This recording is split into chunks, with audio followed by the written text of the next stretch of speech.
everybody! Apologies for the slow start. I was hoping someone would join me in the backstage, but they've all abandoned me. So it's just me here. Hi everyone. I don't know if it was a good idea to do a draw stream this early on a Saturday. I'm slightly regretting it, but I scheduled it early because I wanted to do a draw stream for Fiendish, and I invited like some other people to come on, just hang out, and like some other people said they could only make it in the morning, and that's why I scheduled it so early, but now they're not here. So yeah, I'm so thankful that you all are here to join me anyways. Yee! Hello, Marumi! Hi, Eric the Guapo. Hey, Mira. Lock It Up Inc. What's up? And Frog G. Hi, everyone. Down Go Solo. Hello. Hello. Who else is here? John is here. Woodrow. Hi. What am I doing up at this unruly hour? I don't know. I literally just rolled out of bed, guys. So if I'm like out of it, that's why. I guess let's get to work. There's not much to talk about. I guess it's just me. Nolan Lockhart, morning fellow fiends. Hello, good morning. Okay, let's get to work. I sent the link to some people, so hopefully somebody will be joining me. Cause draw streams are hard to do alone. I feel like it's kind of awkward, just, it's hard for me to focus on like drawing and also the chat at the same time. So if I invited anyone to stream with Shane last night, I don't think I did. I was on Matt Barr's channel doing another draw stream last night. Well, first I was on Shay's getting drunk, and then I was on Matt Barr's. So I'm not gonna. I mean, if Shay wants to come on, that's cool. But I think she's probably really hungover right now. So what did happen to Shane? Well, the Shane stream went until like 5 a.m. or some shit. I woke up and I saw the stream streamed 3 hours ago. I'm like, what the shit? So I don't think anyone from that stream is gonna be up right now. Yeah, I'm sleepy too. But I got my coffee.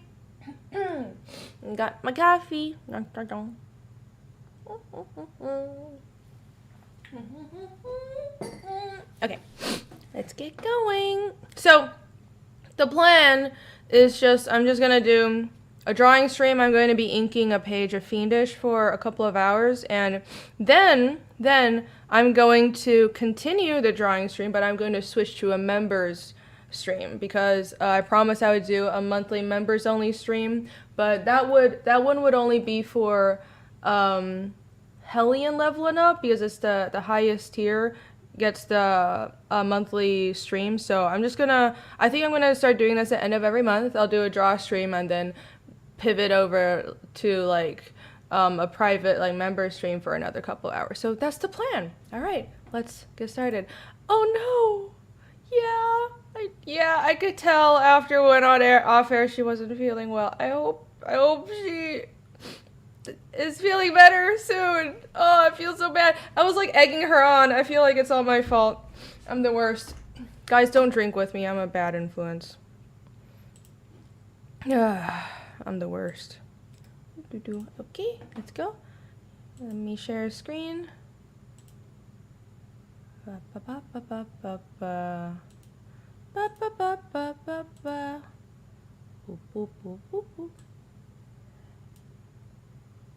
StreamYard's being slow. There we go. Yay. Alrighty. This is what I was working on last night. I'm just gonna keep on continue working on it.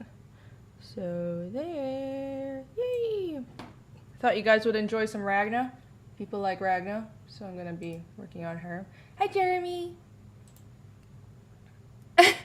You like drinking with me? I'm glad. What's funny is I'm pretty cognizant even when I'm totally drunk. I'll be falling over, but I'll be able to speak clearly. I'm a very weird drunk. So I guess that's fun. I've been told I'm pretty entertaining to drink with. So Saman Kucher, and I'm glad you joined us to get down go solo. You're awesome. Hi Danielle, what's up? Saman Kucher says, "Oh, it's digital inking." Okay. Oh, is it disappointing? I'm sorry. I do ink traditionally, but not for my comic. Like just digital inking saves me so much time. I don't have like a proper setup for traditional, like showing traditional work, but I'm working on it. Alrighty, let's get going. Let's get going. So I figured you guys would like Ragna. Ragna's been pretty popular. So that's what I'll be working on. Let's see. This is pretty far in the chapter. This is like, well, I'm not going to spoil too much, but anyways, this is one of the first pages where like Kazumi and Ragna have been apart for a few years, and they're finally meeting again. So, but they've known each other for a long time, and in case you can't tell, this little flashback at the bottom, that's when they were younger, and they've got a little history together. Oh, scandalous. Hi, Orlando. I upgraded. Finally, it's magical. I love it. I was so cheap. I was like, I'm never gonna fucking upgrade, but I like it. You're right. It feels good. It feels good. Let's see. I got like different logo colors too. See? I can change my logo color. It's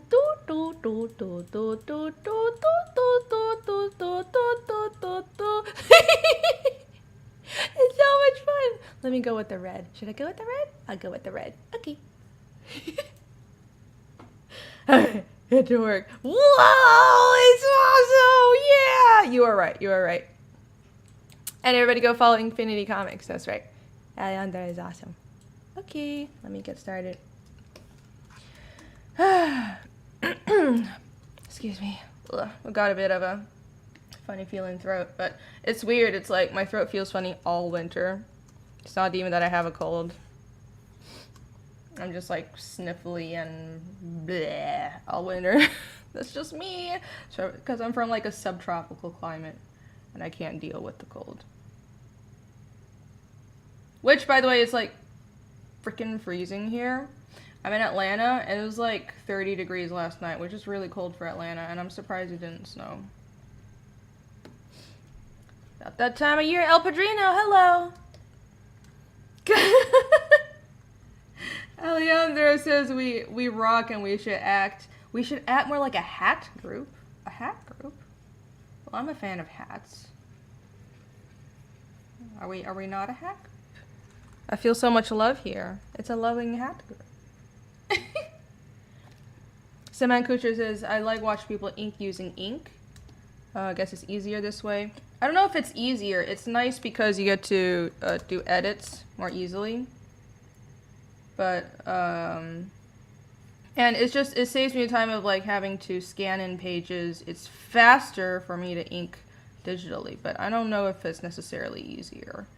I like inking traditionally, you know, because I've gotten used to inking digitally, but frankly, no matter how good the interface is, like, I made, like, the brushes I'm using are, like, custom Photoshop brushes and stuff, but it still feels like there's a little bit of a distance. There's, like, something between me and the art, and when you're drawing on paper, there's no distance. You're feeling it. You're feeling the art, right? You know what I mean? But I've just gotten used to working digitally. It's just faster. I don't have to like do any scanning and cleaning up.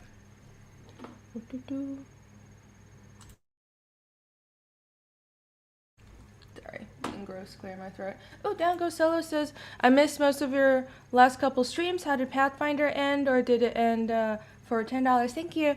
Yeah, Pathfinder ended. So our Pathfinder game right now, the Master of the Fallen Fortress, we wrapped it up. And we're going to be taking a hiatus from Pathfinder because both Nick and I are very busy working on Chapter 2 of Fiendish.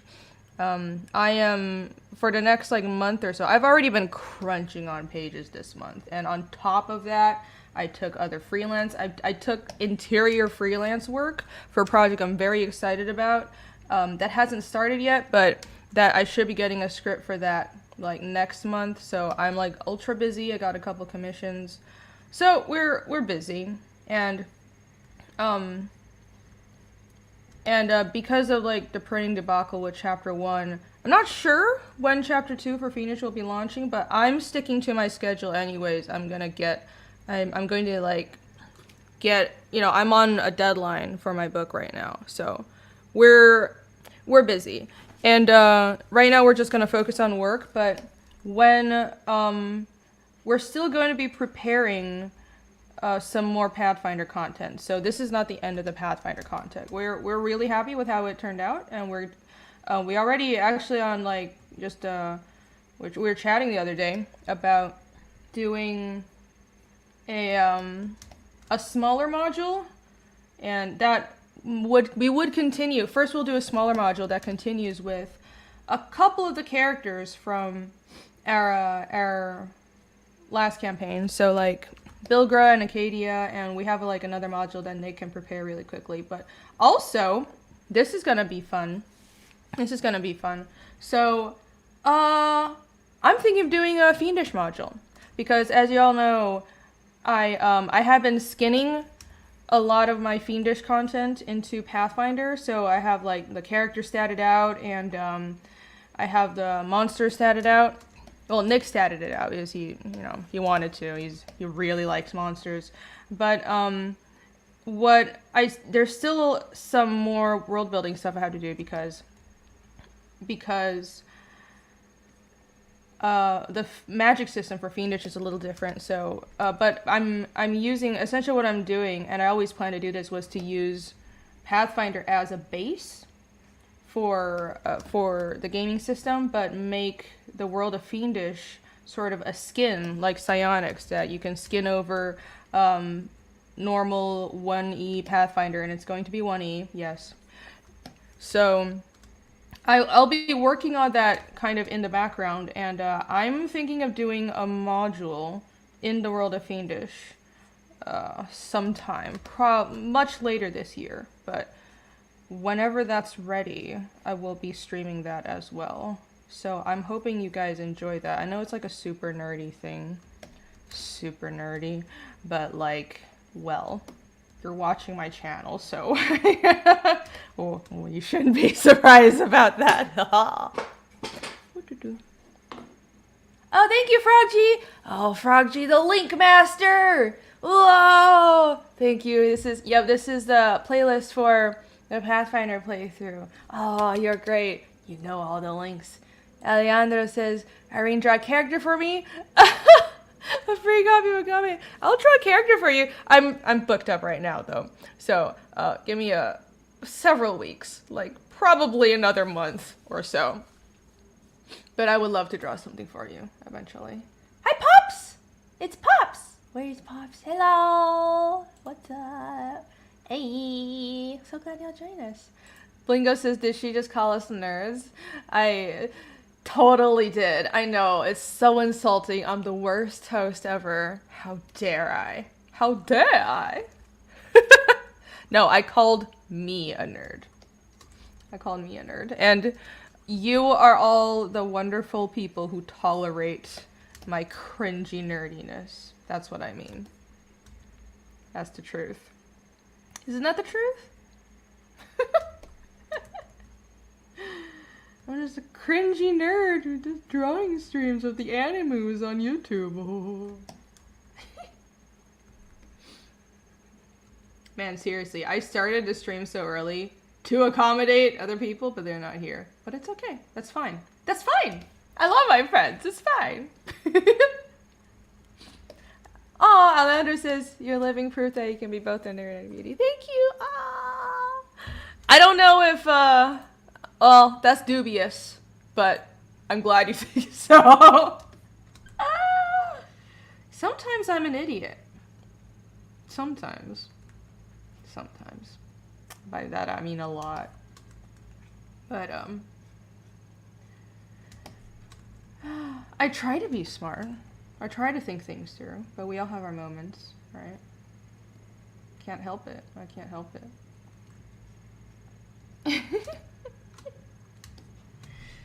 Let's see. What else? What else has been going on? I love drawing Ragna's hair, by the way. She's so much fun to draw. I love her. So, I'm kind of working through what I should have as rewards for chapter 2, and like, why don't you guys, like, since I got an opportunity to ask y'all, what would you guys want as rewards for chapter 2? So I'm already getting trading cards worked on, and I'm gonna have trading cards, probably one exclusive trading card, but another like 3 or 4 that goes out to all backers, just like chapter 1. And I'll have sketch cards, and I already asked for a few variant covers. So I have like probably 3 variants. Well, I will be doing 2 covers, and then I have 2 variants, maybe 3. I don't know if that's too much, but if it's too much, I will make one of the variants like just a poster instead, because I already commissioned people, and because I just wanted art from people, right? There's a lot of artists I really wanted, and I wanted to hire them.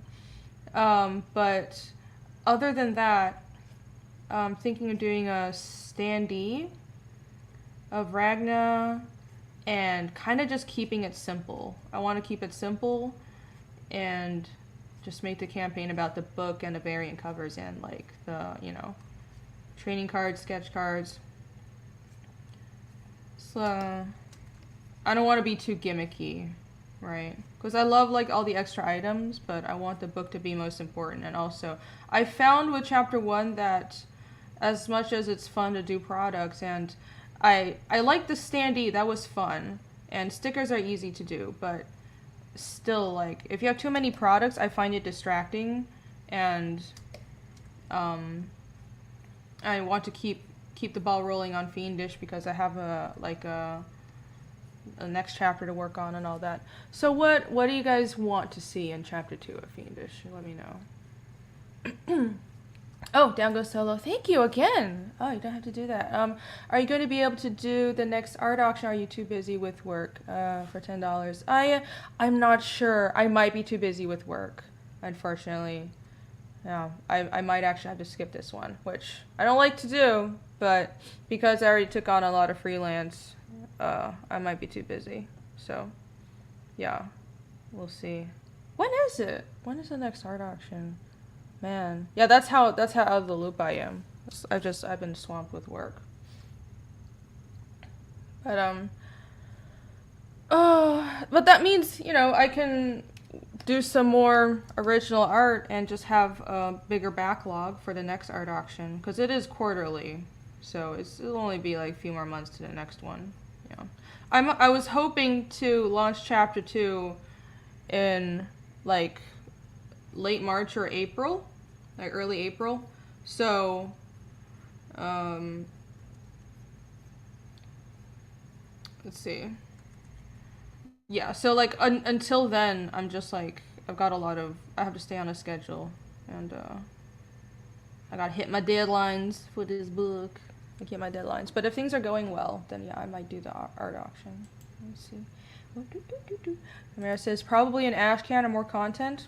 Right, so I have kind of an ash can planned, but I think I mentioned this on stream, but I have sort of a backstory chapter.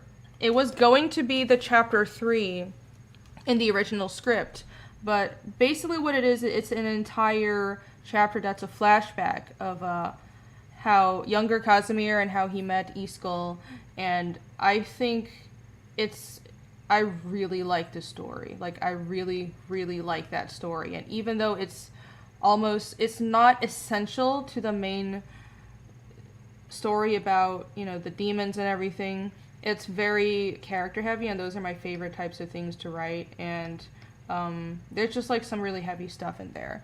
But I realized, because it's a whole flashback. Oh, I have someone joining me. Hello. Good morning. Good morning. Hey, What's how up? are you?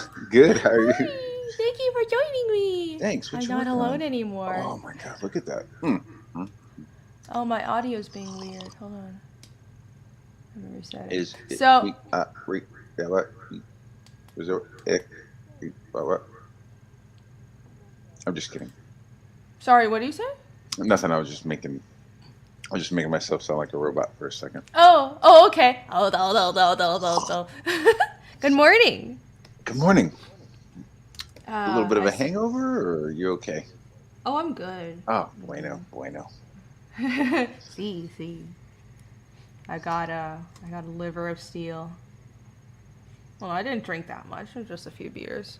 But um yeah, I was just talking to chat about what items they would like to see for chapter 2 of Fiendish. Mm. Oh, good morning, chat. By the way, salutations, Yeah. y'all. What were Salutations. some of the the ideas? Um, well, ash cans, and sketches or small commissions. Yeah. What I realized is like as cool as like small items are, like stickers and standees or whatever. I want to make a standee just because I really like making standees. But um, I think most of the buyers for my book, they want more comic content or they want like art and sketches, right?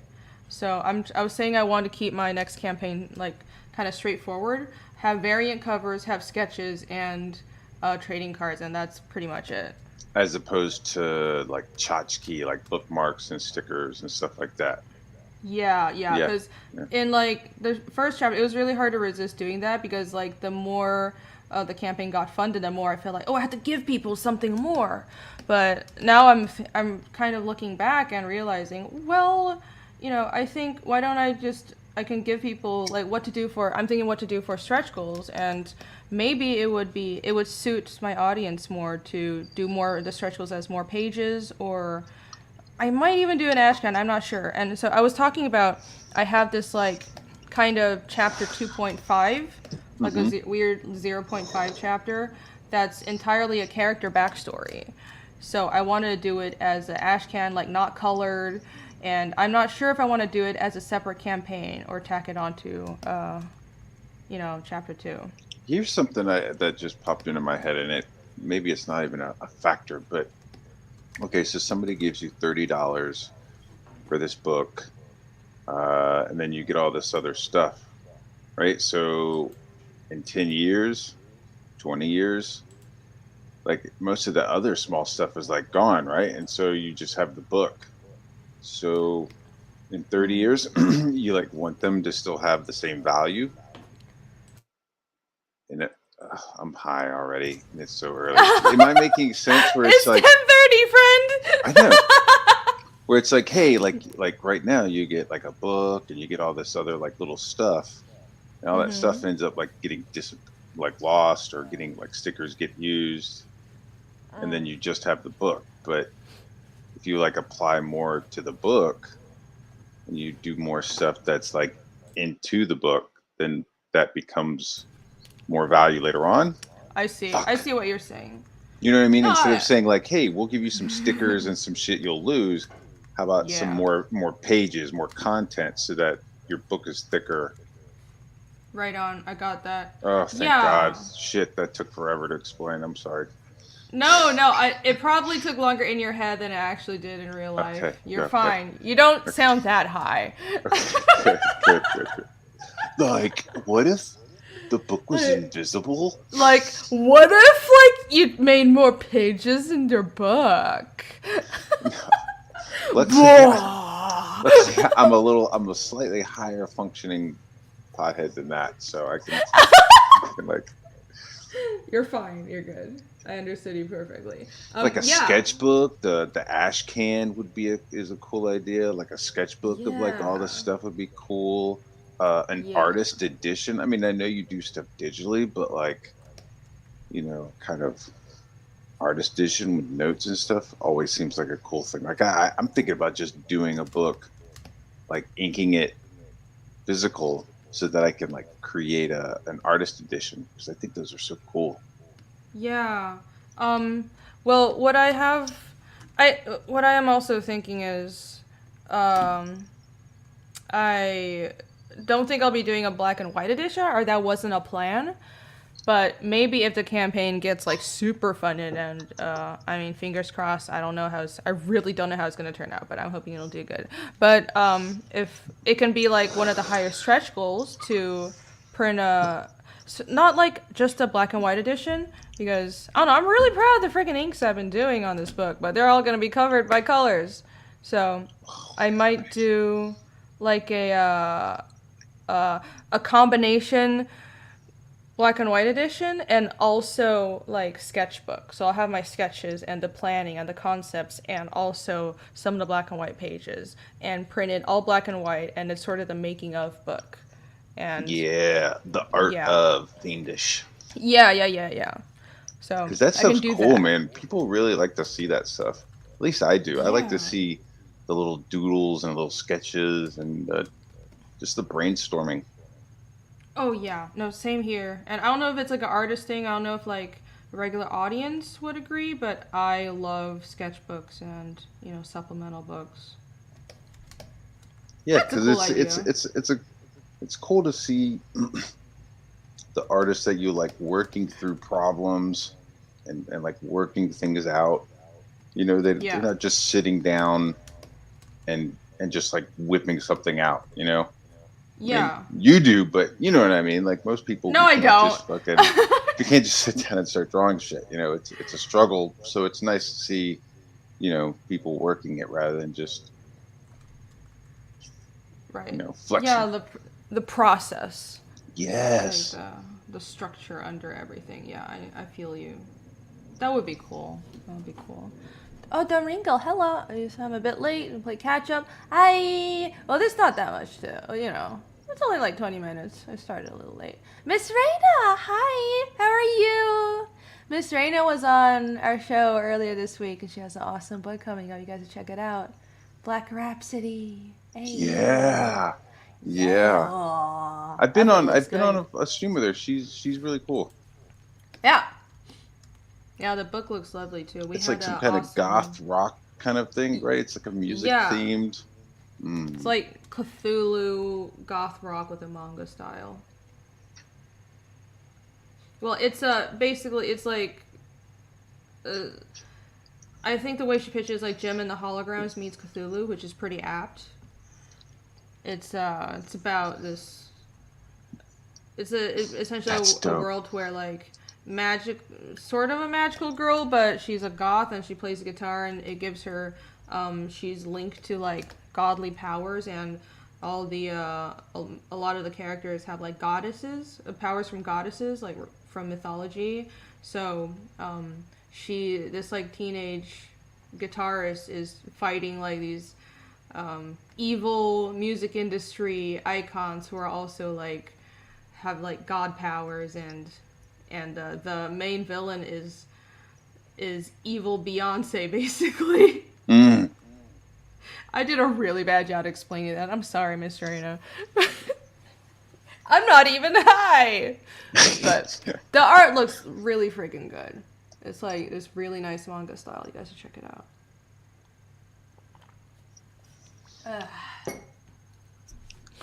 Ringo said, I watched a Drunken Shane stream. It was like a slow train wreck. Oh my god, I wish I was there. Dude, well, I was on the Drunken Shay stream, so I guess everybody was drunk yesterday. Crunked. Do kids still use that? I guess so. Man, I was crunked. I was crunked. I don't know what the kids use anymore. I'm getting to that age where it's like, I'm just like, I don't want to use TikTok for kids, and it's like teenagers just hooking up and being weird. Them kids and their TikToks. Dude, I'm telling you, I'm just like, it's like, I think I've hit my limit on social medias. I want to look like an idiot on. Yeah. Same here. I was there for the AOL chat rooms, Yo, I was too. And I'm that young. I also started using the internet pretty early, so like I was a 90s kid, but I was online pretty early. What was the fucking dial-up? Oh my god. Yeah. Fun. So But much holy fun. shit, you were just like, holy shit. Look at it. It's the internet. Hold on. We're Yeah. waiting. Yep, it's loading. Wow, yep, still loading. Remember they would like charge you like hourly to be on the internet? Oh yeah. The AOL would like fucking really try to like get you. Is AOL still a thing? I don't think so. I'm sure. I think they got bought by somebody. Hmm. But yeah, those the good old days. I don't know. Like, remember how magical the internet was when it first started? It's Yeah. like, wow, you can instantly talk to people and like send messages, and it's this electronic mail thing. Yeah. It's so Yeah. convenient. I remember somebody be like, "Hey man, do you have an email address?" I was like, "What? What are you Right. talking? Hell, What does that hell is mean?" that? Den Ringo says I sound like a chipmunk on 2 times speed. That's just my normal voice. It's my squirrel girl spirit. How dare you? We do not speak about squirrel girl on this channel. Squirrel Girl, the Marvel Yeah, because I character, worked on. Yeah, because I worked on Squirrel Girl. the It's issues where she beat everybody. no, I don't remember what. I don't remember what I Like you drew. worked I on blacked the it out. issues. You worked on the issues, or I did work on the main Squirrel Girl book. I worked on like some side books, like Marvel Rising, some crossover she had with Miss Marvel because they kept on putting me on those like YA girl books. hmm. And so that's what I call them. That's what they were, and I don't know why they put me on that. I think it was just because I had a manga style. But I Uh-huh. mean, look at what I'm drawing now. You wouldn't think I really fit those books, would you? No. But that's what they put me on, and I was not very happy. Let's It was say weird. Marvel was still cool and Mm. DC was still cool. Which book would you work on? Ooh, I mean, Batman's only for like heavy hitters. I would love to work on Batman, and I'm not even like I'm not a big superhero fan. But if I had to pick, I do actually like Batman, and also Punisher would be cool. Mm. And let's see, I would go with like any of like the darker types of books like that, or something occult. So, Doctor Strange would also be awesome Dude, because there's I like was a gonna call that magic occult out. thing. I was like, you'd be fucking dope on Doctor Strange. Oh shit, I would love to do that. And the one thing that had me work on that was like actually fit my style was they had me on a Deadpool book. No, that was cool. But that was only one book. That's fun, but I don't know if it's like the storytelling style is really my thing, but I like drawing the characters for Mm-hmm. Deadpool. Yeah, I like drawing Deadpool as well. It's fun. It's all gross and shit. I like it. Yeah, I don't think I kind of I'm with you on just not really being interested in books anymore. Mhm. But I think Batman would be the one for myself as well. Yeah. Yeah. I think it's like the last book that I bought. You know what Hmm. I mean? Like after I stopped buying JLA and I stopped buying Spider-Man, like it was Walking Dead and, and Batman. Those were like the Huh. last two that I was buying monthly. Yeah. Let's see which. I think the big publisher books that I was still buying last were. I really like Lock and Key. Mm-hmm. So I really like that series. I bought the whole set of that, and oh, this was years ago. This is back in college, back when like Image and IDW were doing like cool shit. Scalped. I like Scalped a lot. Do you know that one? No, I Michael don't. Singer. It's like a Native American reservation crime Oh, story. that's cool. It's cool. It's like gritty as shit and so bloody. I'm surprised more people don't know about it. It's good. I think I have heard about it. I think I've seen it. I'm like visualizing the art for it. I really like Mm-hmm. when like comics are used as a medium to tell other stories. rather than just the superhero stuff. Yeah, yeah. And frankly, I've never really been a superhero person. Even though I love My Hero Academia. Mm-hmm. But it's almost like no matter what genre, if you tell a good story, then it'll be people will like it. Yeah. Weird. I mean, that But was just what we had here in America. yeah. Growing up was Comic Code Authority and mainstream comics. That was like basically, what you got until, you were a teenager, and then you started like moving to the back of the comic book shop where like the independents were. Ooh. Then you were like, oh, what the fuck is this stuff? But yeah, it's mostly superhero shit. So I'm jamming on like, it's like, hey, we're gonna make movies and we're only gonna do westerns. Pretty it's much. Yeah, like imagine it starts if to think weird if you think about it like that. Like, yeah, imagine if Hollywood put those restrictions on itself. we're only gonna make westerns that are like really moral and all ages. Like, I'm okay with the all ages part. Like, I think we need that, but Well, we need other genres too. You want yeah, well-rounded, like because mm-hmm. it's a medium. It's not Mm-hmm. a genre. Right. Like Road to Perdition, that's a good comic book, or I guess graphic novel. I don't know that one. Ooh, They made it into a movie with Hello. Ivan. not Tom Cruise, but some other dude. Hola. Buenos días. Morning. ¿Cómo están? ¿Bien, bien? Bien, bien. All right. Sugar Hey, Chris how's is it going? here. It's Chris. going. How are we you? just talking. We're just talking about, I don't know, comics and why American comics were so stupidly censored. Oh. Oh, Okay, okay, Blinko okay. says. That's a nice. you're- That's a nice Thank you, one. Blinko. Jeez. I'm glad you think so. But like an American audience really wants things to be in color, like, so it's kind of like I notice a huge difference. People want things to be in color, even though I love working in black and white. My goal whenever I ink a page is for the page to look good in black and white. Like I don't want to rely on colors to save me, But yeah, I'll do like a sort of artist making of edition with some of the black and white pages.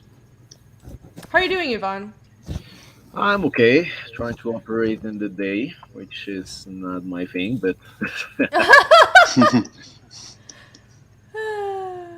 generally I go around like 5 a.m. So this is like okay, not even with coffee on me yet. What, you went to sleep at 5 a.m.? I tend to sleep at 5 a.m. Oh, shit. Dude. Well, Yeah, I know. yeah, well, I was doing the same thing a while ago, but I've been trying to adjust my schedule. Yeah. No, I don't think any of us are morning people. Well, I set the stream so early because someone else was going to join me, but they're not here. But you guys are here, so I'm happy. Yay. Yay.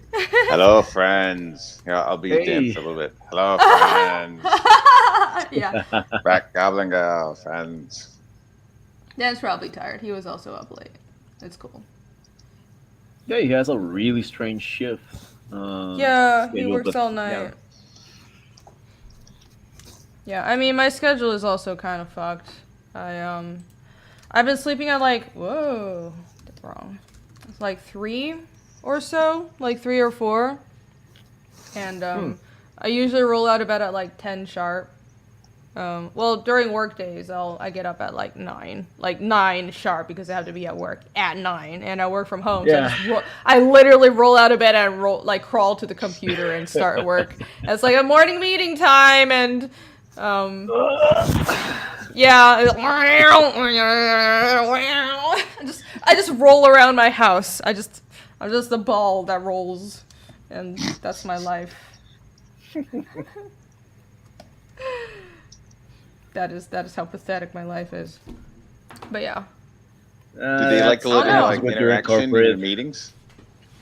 Do I what? Do you have a lot of interaction in your meetings? Like, can you put a little cardboard like cut out of your face on like a little spring. It just kind of like nods, Well, hmm Oh yeah, our just the morning meetings. We have to like update the team leads on what we do, and so I actually have to talk and think.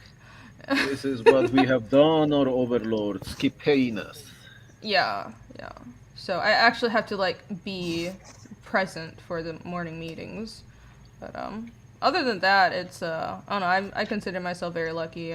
My day job, I've had some like really shit, even art day jobs, but this one is good. You ain't kidding. Yeah, corporate art. Let's talk about shitty art jobs. Let's go. Let's do that. That's it. Yeah. I know all of us have things to say about that, so let's go. And how awesome working on your own stuff is, right? It's like, let's talk about that. Man. Wow. Yeah, that's gonna open some memories. God damn. Well, let's see. My first job straight out of college. Well, technically, I got that Deadpool gig with Marvel before I graduated, but they kind of gave me that one shot. That sounds cool, but then they gave me the one shot. They didn't hire me again. So, or there was like a gap between that book, the Deadpool family book, and I really needed work, so an animation company in Atlanta hired me. It was the Archer studio. They were hiring. They really badly needed people because it was just when Archer was starting to get big. So I had a friend that worked there, and she was like, we need background artists. You can actually do perspective. Nobody else can do perspective, so why don't you come work for us? So I ended up doing backgrounds for Archer that way, straight out of school. And still, that is kind of remarkable by itself. I mean, come on. I know, sometimes it sounds like I'm just so ungrateful. Was fun.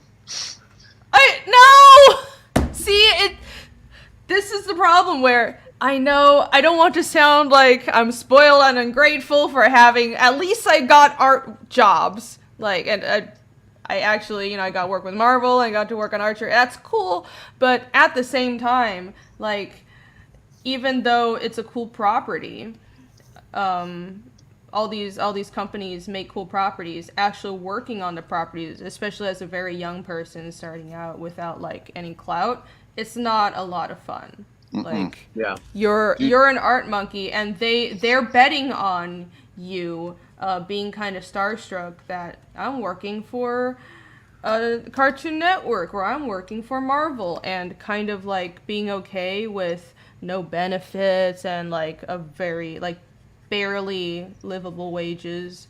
And straight out of college, that was fine, because I'm not even like that mad about it. For I feel like that was an experience that I was grateful to have, because I think people should struggle, and I should work my way up. I didn't deserve to like just graduate and immediately get everything handed to me on a silver plate. Yeah. So I was fine with that. But what really bothered me was like kind of 4 or 5 years later, I kind of ended up not doing comics, and because I just needed to pay rent, I jumped from like corporate job to corporate job and ended up working in casino games eventually. And that's when like the depression hit, because I was like, I'm just a corporate art monkey. I've been doing this for like 4 or 5 years. My dream was to do comics. I majored in comics, but I'm not doing what I was trained to do. And it was like I was going to work every day and just doing what I was told. And yeah, I was making like crazy money because it's casino games, but I was so unhappy. Like, I was absolutely miserable. It's like gaining weight and like miserable all the time, and dyed my hair weird colors because I didn't know how to deal with my issues. So eventually I figured out the problem. Alcohol, but that's also a cool resource. It's what? Alcohol? Oh yeah, I mean, of course I was also drinking that. Yeah, but I don't know. We do not endorse substance abuse on this channel. But anyways, that was when it got depressing. You love your substances. You don't abuse them. Oh, you're right. Yeah, That's you a love nice them, don't abuse advice. them. Yes, You love them, you don't abuse you're them. correct. Yeah, so like that was when things got kind of depressing, and that's why I quit. And a lot of people didn't understand because it's like you got, on the surface it looks like you're doing art, you're getting such good money. Like, why don't you just continue with this career, and in 10 years you'll be set for life? But I just felt like I had no purpose because I didn't do art just because I like drawing. I mean, I do, but I want to tell stories, and Mm-hmm. I kind of like tried to deny that because I felt like society was telling me the right thing to do is to like focus on money and build a 401k, which is good, but there's more to life than that. And I needed to find out a way to like do more than just, you know, make money, and just I needed to do more than just enough. I wanted to actually make something with my art, if that makes sense. That is true. Yeah, and I'm sure, you're sitting there and you're making other people's ideas look cool. Mhm. Oh There's like yeah, a lot that's of just like, reassuring. hey man, I have this idea, you know, and they tell you, and you're the little art monkey and you're getting paid, and you're just like, okay, well, how about this? How about this? Yeah, yeah, that's cool. Can you do this? Yeah, and then you do it, and they're like, yeah, that's awesome. And it's just like, it's their stuff. You're getting paid, but I don't know, you're just making other people's stuff look cool. So it's nice to like Yeah. start focusing on your own stuff, all that practice. Yeah. Yeah, and like, at the same time, I don't part of me kind of sometimes I regret going that route and doing corporate art for so long, but also on the other hand, I'm like that's a good experience to have because I I don't think I had the maturity then to do what I'm doing now, to like write Fiendish and like figure out, something this complex, and I needed to like all that time I was trying to figure out what kind of comics I wanted to do. Mm-hmm. And it's not like I stopped drawing comics. I was doing a web comic this whole time, but it wasn't very good. I felt kind of lost about it. Eventually I quit. But like I think I needed that time to like mature and figure out, like what the storytelling, like what I wanted to say. And I think we all have to go through these periods, but it's hard when you're in it, right? Because you don't know how to get out. Especially when you start having responsibilities, like families, you start forming a family, you have kids and you have a That's mortgage, then suddenly Mm, you're in it. right. That's much harder to make any big transitions. Yeah, No, but I it's mean, all practice, right? I mean, it's if I'd gotten into comic books at 20, at 22, I would only know how to do the penciling because that was all I really like focused on at school, and that was all I was really wanting to do. So I hmm don't think I would be as well rounded as I am today yeah. if I had just gone that path. You know, like, oh wow, Matt Barr, look at him. He could do interiors. He's the shit. Like, hey, can he do a logo? No. Can he do graphic design? Not really. Does he know vector? No, because he's only been oh doing that this. So now it's like, no, I could do interiors, but I've had 20 years of just doing all this other practice. stuff with like corporate level polish, right? I think so. I think that helps too. Like sometimes when you're in corporate, you need that level of polish, and you like learn how to like do it. That Yeah, makes and also Right sense. handle on. clients and how to handle accounts. It's You get tiresome, but soft it's skills, needed. right?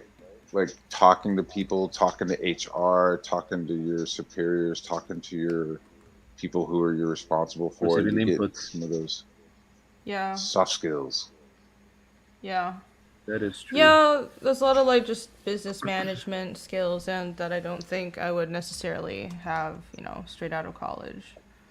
And there's what I've noticed is I integrate a lot of animation pipeline into the way I do comics. Like the way I plan things out, even the way I name my chapters, it's like 101, 102, which is how you would name animation episodes. Um and it's frankly, I think like a lot of the way the traditional comics pipeline is rather inefficient, and you know, I just see things that I feel like I could do better. And also, I'm not. Well, you're the logo person, Matt. But even I mentioned this before. Logo Uh, person. I know. yeah. Well, you're like It's you like the are. You least. do It's like like, the last thing I like to do on the list of I shit I like to I'm do. also a little but bit you're good offended at because I it. did that for I'm a long sorry. time. We what? I did that for a long time. That was the first thing that actually gave me bread and butter off for start Yeah. leaving out college. I mean, Yeah, it it's was good something I money though. realized that I wasn't good at, and I just started working on it. I just started polishing and grinding on it, and then I started like researching and kind of studying other world, like not other worlds, like other culture logos. Like I really love Russian logos. They're like real like iconography to them. That's really cool. That's kind of different than Western. I'm down with logos, but yeah, it's a tough muscle to flex Yeah. because I'd rather be Well, drawing monsters and fucking ninjas and shit. shit. Yeah. No, I know that feeling.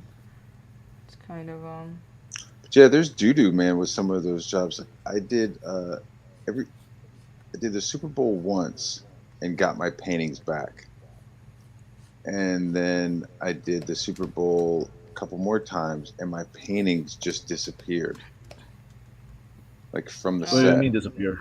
oh jeez. As in like they they uh they hang up the painting, they light it, they shoot the interview, then they turn the lights off, they take the painting Oh, down, and then it fucking disappears. oh, Like they dude. literally, and it was, and like Wow. I kind of was like, what the fuck, right? And it was That's just like fucked up, dude. it's fucked up. It's fucked up as shit. And I was basically just like yo, just that's the way it is. Like, do you like working this job? I'm like, yeah. I'm like, well, then, that's just kind of the way it is. I was like, Oh, fuck. oh, That's okay. messed up. Like I love that stuff, but like they're definitely the ones who will like flex. Um, that's the way it is, Yeah. and that's above your pay grade. I Jeez. literally had that thrown like, hey man, can I go to the Super Bowl? Yeah, nah, dude, that's above your pay grade. It's like, oh, Oh my okay, god. okay, Okay. Yeah. all right, I'll Yeah. go sit in the lobby and watch it at the hotel then. Jeez. But I mean, if they called me up, actually this year I'm not doing it. But if they called me up, I'd do it because it's dope money Some money, yeah. Yeah, I bet. It's fucking NFL. and it's painting. You know what I mean? It's just like two Yeah. weeks of nothing but fucking just giant paintings. I mean, that's a cool job to take though. As far as like freelance stuff goes, that's pretty dope.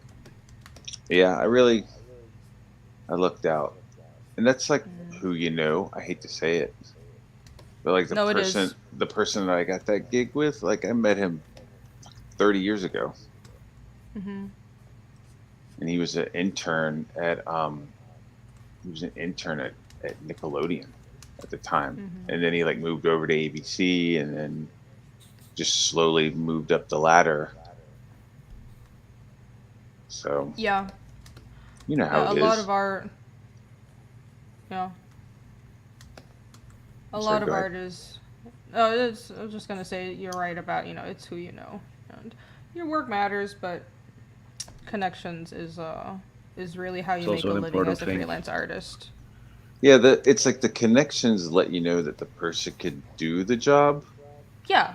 but you also have to make sure that you do the job, Mhm. right? So it's like, yeah, like knowing somebody could get you through the door, but you have to like make sure that you do That the you work, so stay. that you stay in the house.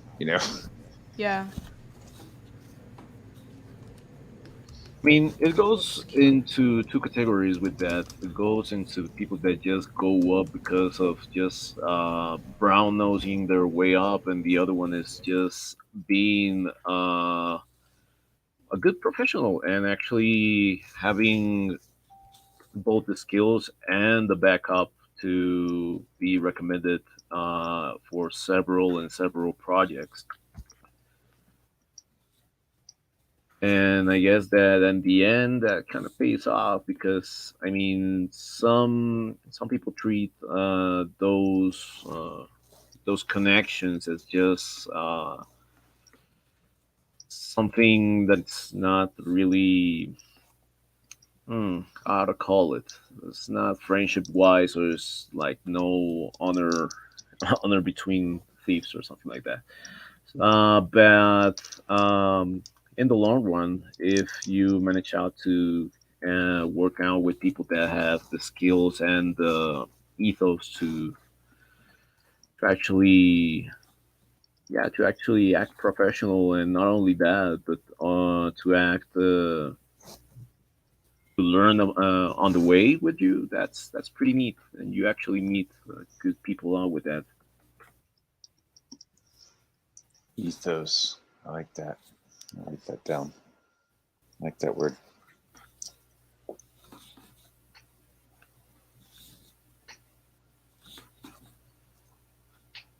Over here is kind of the horror story that they teach you how to learn everything and not specialize in anything. So agencies try to just book you when you're young and fresh and not burn out, and expect you to like handle everything. And I'm not kidding when it's everything, even the coffee machine. It's like, dude, it's fucking ridiculous sometimes. Seeing some um, of the job openings that some agencies have. Like, okay, you have a set of skills, that is true. Uh, but at the same time, it's like some of them are so unrequired and so like scattered that it's just simply a waste of time and the long run, because actually what you want is to specialize in something, be really good at something, whatever it's making logos, making typography, whether it's handwritten or design it, whatever you want to do. But you have to like really widen up. And it can be good, but at the same time, it's just burning time on things that might not be on your alley.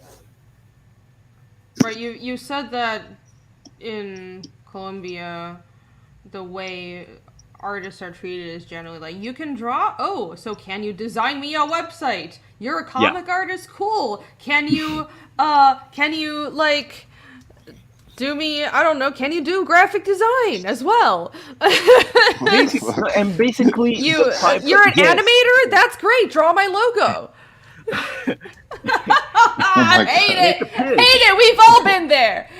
Yeah, but the sad thing is that over here, uh, and I dare to say still, I really dare to say still, Dare. we're pipeline over. We don't have specialized things like Savannah College of Design or Cal Arts or whatever that you want to be an illustrator. Okay, there's illustration. You want to be an animator? There's animation. No, we have to go all through graphic design, and from the little bits that they teach you over there, you kind of grab onto something, whatever it is that you want to specialize in the long run if it happens, or just be an arm monkey and not really specialize in anything. Yeah. You know that talk kind of reminds me of I guess not really argument, but advice I regret taking from a professor in college. And it was even though we do we do Domenico says, you can draw here, fix my car. Jimmy Reyes, hi, thanks for joining us. So during college, even though I do consider myself very lucky, like that I had the opportunity to have an education in America because I'm not from here, and it was great that I got to go to SCAD, and I did specialize in comics and animation. But like, even though I was specializing in that, I always wanted to do my own comic. That was always what I wanted to do. Literally, since I was 14, I decided that's what I want to do. So I'm going to do whatever I can to get to that goal. But like during college, I had particularly one very cynical professor, and there were a few professors like this, but particularly one guy in the comics department. It was like, it's you shouldn't over specialize. Like, if you can do different types of art, if you can like be a jack of all trades, you should go for that, because making money comes first. And I think there is a point I think at the I think beginning some that people you shouldn't some go people full over there.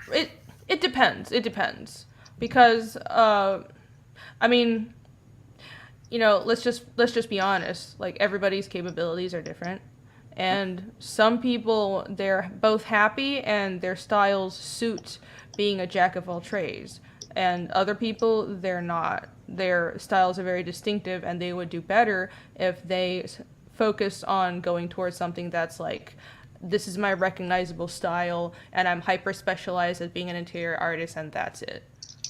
And some people can be both, but everybody's different, so it's not sort of blanket statement. If you want to be an artist, then specialize. If you want to be an artist, then don't specialize. Like, I think everyone is different, because art is something so personal to every person's style.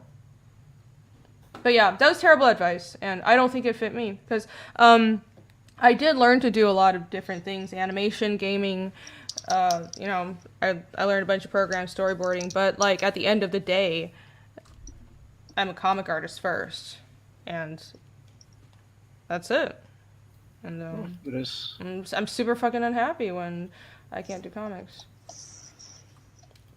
Marumi says it shouldn't just be pay, but experience building. What do you mean? Like, what's important? As in, what's important in an art career?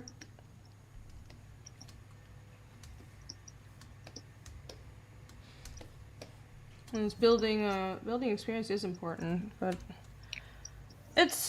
I think there's a balance in the beginning, right? It's like, I don't want to be taken advantage of, but I do understand there's a little bit of like exposure and building a portfolio. Yeah, But then and it kind of tips, and you're like, I really don't want the exposure bucks. I'd rather get paid. right. Yeah, I was trying to figure out a way to say that. But doing art at the beginning it's always going to be a struggle, because nobody respects you, and you have no clout. But eventually, you want to work towards. You have to realize, like, well, it's time I didn't charge like $30 for a drawing anymore, and I can move up, and I want to demand more and not work for free and be recognized for my style, right? So it depends. Yeah. Like I said, I think it's fine when you're starting out to, like, you know, humble yourself a bit. Everybody's got to pay their dues. Yeah. But at the same time, like, I really don't like seeing artists who have been working for 10 years still working for dirt pay, and that drives the wages for other artists down, especially in comics, and that's a huge problem. Oh, that's in every facet of whatever it's storytelling or design. It's beneficial just for companies, because it's a machinery that is designed to keep people from actually paying decent wages, because they want our monkeys, and especially That's down not all here. industries. I find there's a whole, literally every other industry or field of art that I've been into has paid me exactly what I wanted, except for comic books. I mean, I might be Screen just talking printing. now Screen printing regarding has the been my South bread and American butter. experience. Yeah, I've never been to South America. I can only speak of my American experience. But my bread and butter has been screen printing, and that goes into like licensed apparel. So if you go into Dick's or Academy Sporting Store, like, you see these T-shirts. Like, I've done some of those, and I always got paid really well because I had experience, and they needed somebody who knew the programs and who could illustrate and who could like morph their style. Like I can look at somebody's artwork and kind of figure out what they're doing and ape it a little bit, and Right. that paid well for me. And then Yeah. with like storyboards, oh my god, dude, that pays so fucking awesome. And I don't know if that's like because I've tapped into like corporate shit, I where think you I'm did. I'm dealing with budgets that are in the millions. And I'm not like trying Well, to flex it's and brag, you know what I mean? But when I'm like, yo, like the national it pays well. championship, I mean, it was a lot of money, dude, that I got paid for like 2 weeks. Like more money than I got paid for doing Rock and Roll Ninja. So but it's Uh, weird, dude. It's like comic books. It's you gotta fucking struggle to fucking like to get paid what what you you're deserve, worth. yeah. Yeah, yeah, yeah. But anywhere else, I feel like it's not a problem. Somebody wants a logo, yeah, sure, $500, no problem. It's paid. And that's okay. It's not gonna say strange because I actually got pampered when I got international clients, and I began to seek international clients because precisely those two things. They You actually really don't should. complain about payment. No, I mean it was Like the way regarding you've been design saying, as such. like the way you've been saying artists get treated in Colombia is just absolutely horrendous. Yeah, Like, you should as Yeah, bounce. yeah, there's still problems with trying. it's still You should like leave. not ideal. There are people who treat you. You should. We. This is an ongoing conversation. We're trying to get Ivan out of there. It's gonna happen. I'll help you. You'll get refugee status. I'll help you get it. Like, Ah, it's people aren't, as far as like treating artists go, and having been, especially compared to Taiwan, which is my only real like frame of reference of somewhere I've lived, like America is decently good at treating its artists. It's I mean, I've honestly, had it some really shitty is. artists. I mean, not shitty artists. I've had some shitty owners. You know what I mean? Like I've had some people who have like just been kind of dickheads and Oh yeah, I've walk had into the art shitty department and be like shitty complete shitheads. bosses. But I Yeah, it's mean, not perfect. the paycheck always, cleared. Like man, salespeople would just come in and be like, just work your magic. Just do that thing you do. Just do whatever. And it's like, are you fucking kidding? And Fucking dude, like bean here's a horror counters and story. artists don't fucking mesh at all. Here's a horror story. I had a salesperson who was running middleman with me and this person who wanted like a T-shirt design, right? So the person comes to this green print company. Hey, I like a T-shirt design. So I like sketch up like 4 or 5 designs after talking to them. Salesperson emails it to him, and then she comes back and starts giving me all this fucking feedback, right? And I was just like, uh-huh, and mm, then I was just like, is this from the fucking sale? Is this from you or the client? And she was like, well, this is from me. And oh no no no. I was like, yeah, nah, nah, nah. You just need to go ahead and email that. I'm not fucking doing anything else until you email that. Like it was like sketches, you know what I mean? I was like, Yeah. I've already done an hour and a half of sketches for this person. Like, just send that to him. And it was like a weird little like situation. And then, That's and weird. then she eventually sent the sketches. The person picked out one of the sketches, and I completed the job, and it was fine. But it was just like, I need you to, you just stay in your lane. Oh, fucking seriously, yeah. Yeah, they everyone thinks they're an original thinker and don't let Well, people actually do their jobs. Or an well, art the thing is, director. Suddenly, everybody becomes Art an art director, directors. and they want to sit Uh huh. behind you. Like, okay, move that up. Okay, move that up. Or they want to sit behind you, like they think you're gonna make the revisions right then. oh yeah, yeah, or also everybody You can thinks art tell. is You easy can and they tell with understand that. it.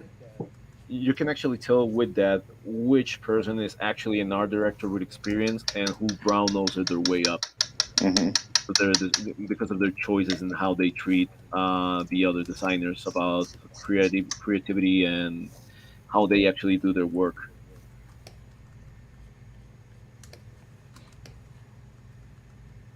Yeah. Having like, I don't know, I think having good people you work with is almost more important than the specific industry. Mm-hmm.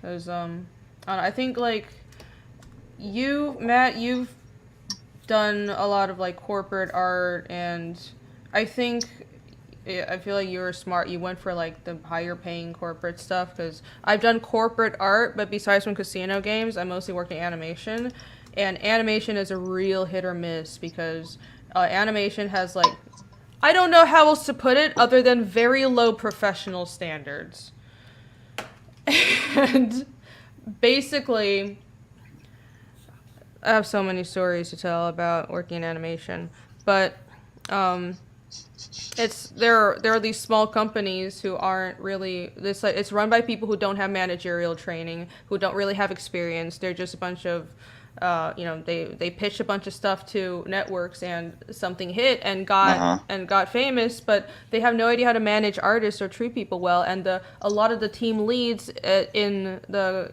that I've had, about like half of them just got into their position because they were friends with the studio heads. And it's not because they were good at their jobs or good at managing people. And managing people is a skill. It's a skill that either you're born with or you have to be trained to. You can't just take any old person and be like, you've been here a long time, you can be the manager.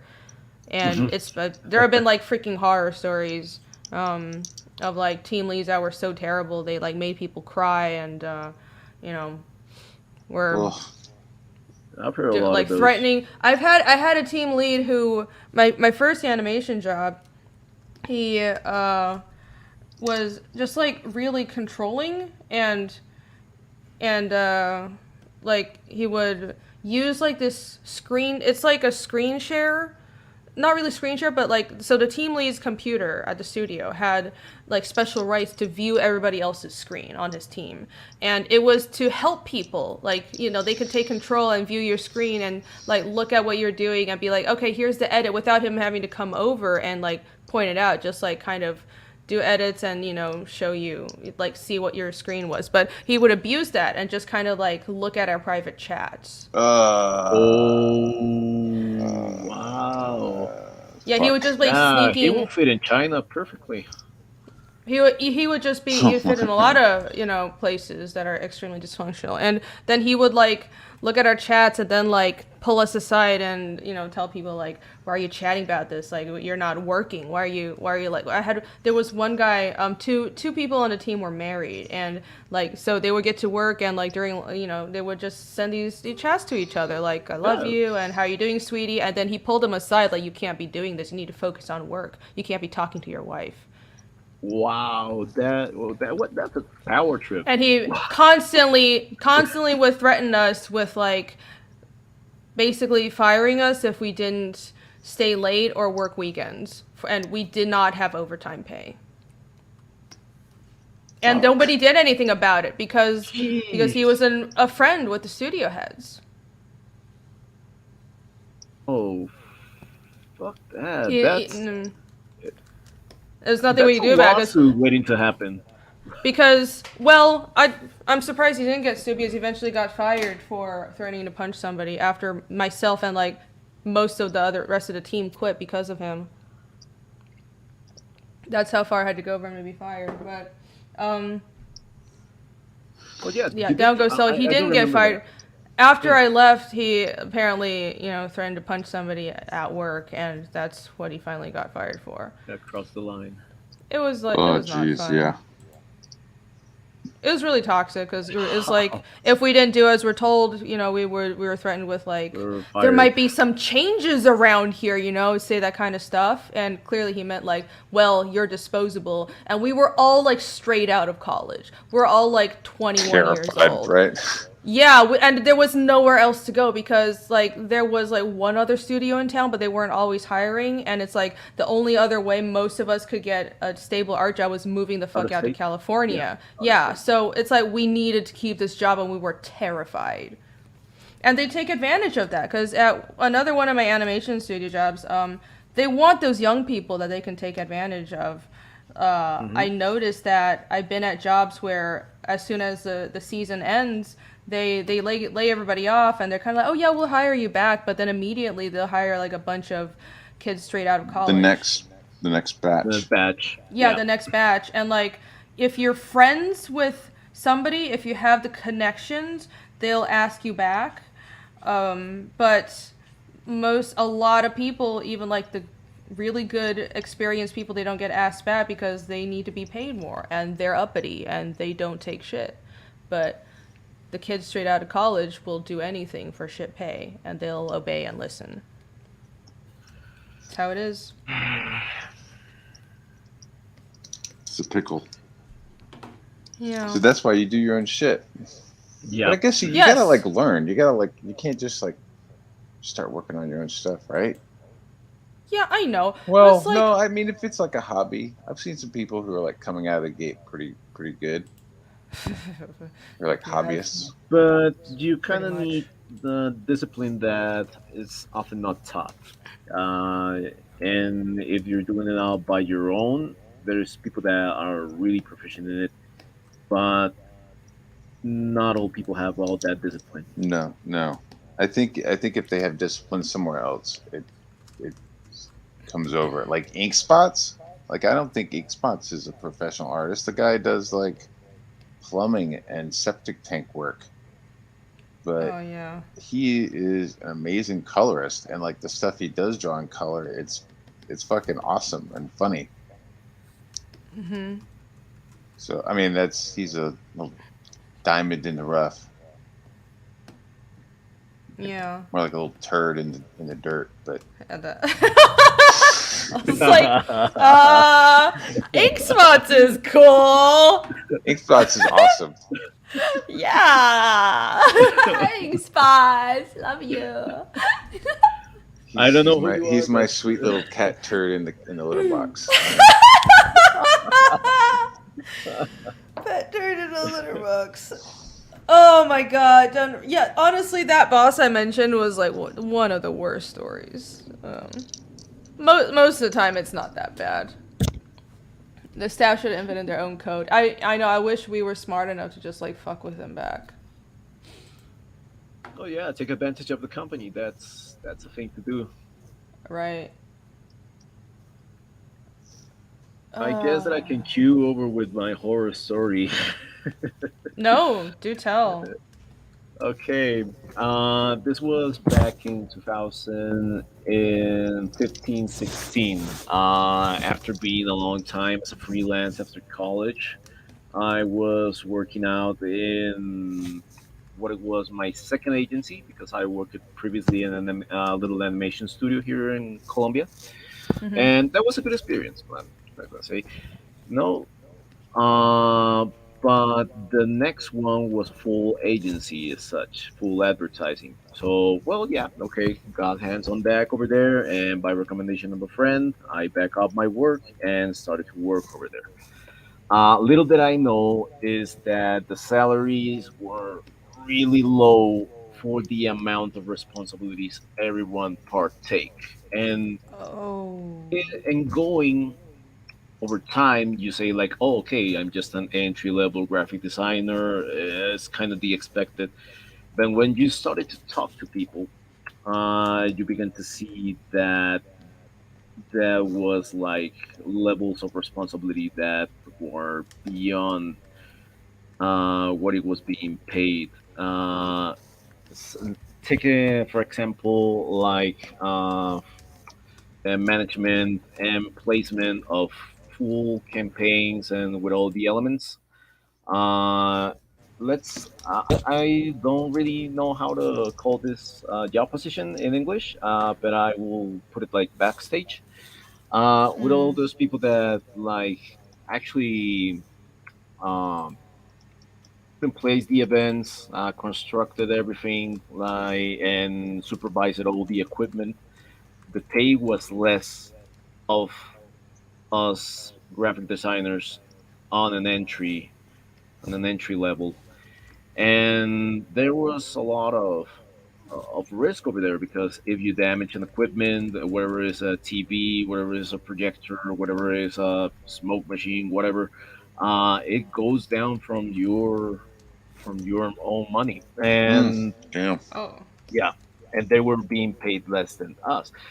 And little did we know is that, like, shedding a few months after that, is that the percentage that the boss take was like ridiculous and compare what it was being paid off. It Well, was of course. workers, yeah, workers were being paid like, I kid you not, uh, at least between all workers, 20% total of the full project. The other quantity of money went through for obviously the company as such, and just the guy on top. How? And What's we Wow. were like paid the? like less than $200. 200, yeah, yeah, less than two hundred A dollars. month in American money? A month? Yeah, I'm on. Is that? Jesus. I need to start like a save Yvonne from Colombia fund. Yeah, jeez. Over I mean, I here, know things are cheaper there, but that's. I know it's not that cheap. That's starvation wages. yeah, basically you couldn't really do anything with that salary. That was, and No mind shit. you, that was not the minimum at Oh that my time. god. That's not Yeah, even minimum wage here. Yeah. yeah, we're cheap. We got laws. Do you know? Yeah, you know what laws are? We got Uh, like We're depends. about to sweatshop go full laws. workers' rights on you. Yeah, dude.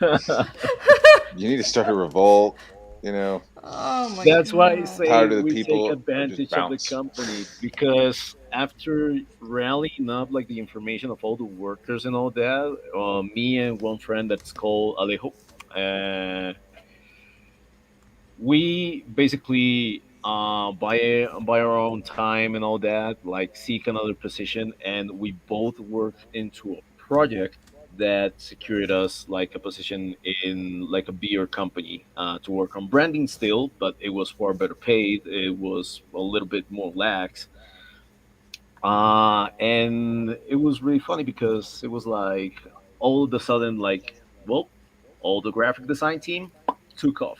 We just let the projects to that day done to that day, then we just storm off everyone. Oh, that's pretty funny though. So you got your revenge. Kind of, yeah. Yeah. Oh, the other thing that really incited that is that Alejo, my friend, was doing an internship over there, and he Mhm. had obviously an internship level payment, and you will expect as he advanced to be a worker over there, payment was gonna be rise, right? Oh no. I know it's little, but Oh it's gonna be no. rise. They actually shorted it, and we were like, "Ah, Wait, fuck this, wait. He did they pay him the same or pay him even less? less." What the fuck? Mm, How? Do you not?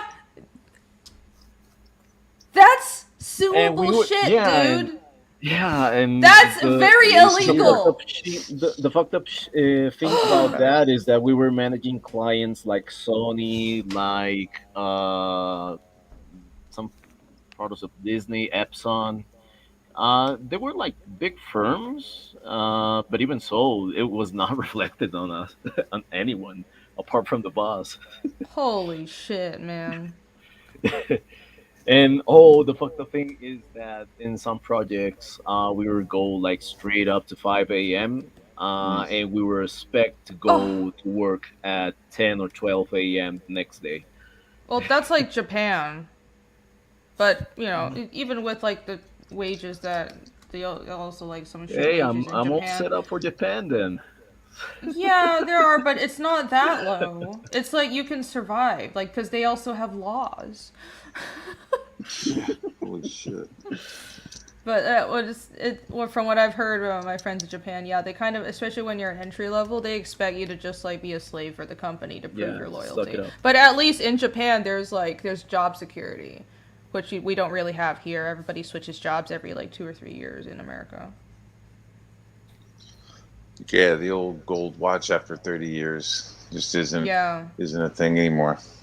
Oh yeah. no, that's that's a given. And that's precisely we go again over here. You gotta do your own thing. Mm-hmm. Yep. And you know what's sad is like since I've gotten to know you guys, I've met so many really good artists from Colombia, and it just seems like either it's a language barrier or it's a location thing. Oh, some people like Magnos have done well for themselves, but there are a lot of just like really good artists, and especially people in comics. And I wish there was like, I think if they were able to hit a North American market and break out of, you know, Colombia, they'd be pretty big. Wanna break free? Wanna break free, break free. Thank you, Michael Sonart. Yeah, I'm glad you like it.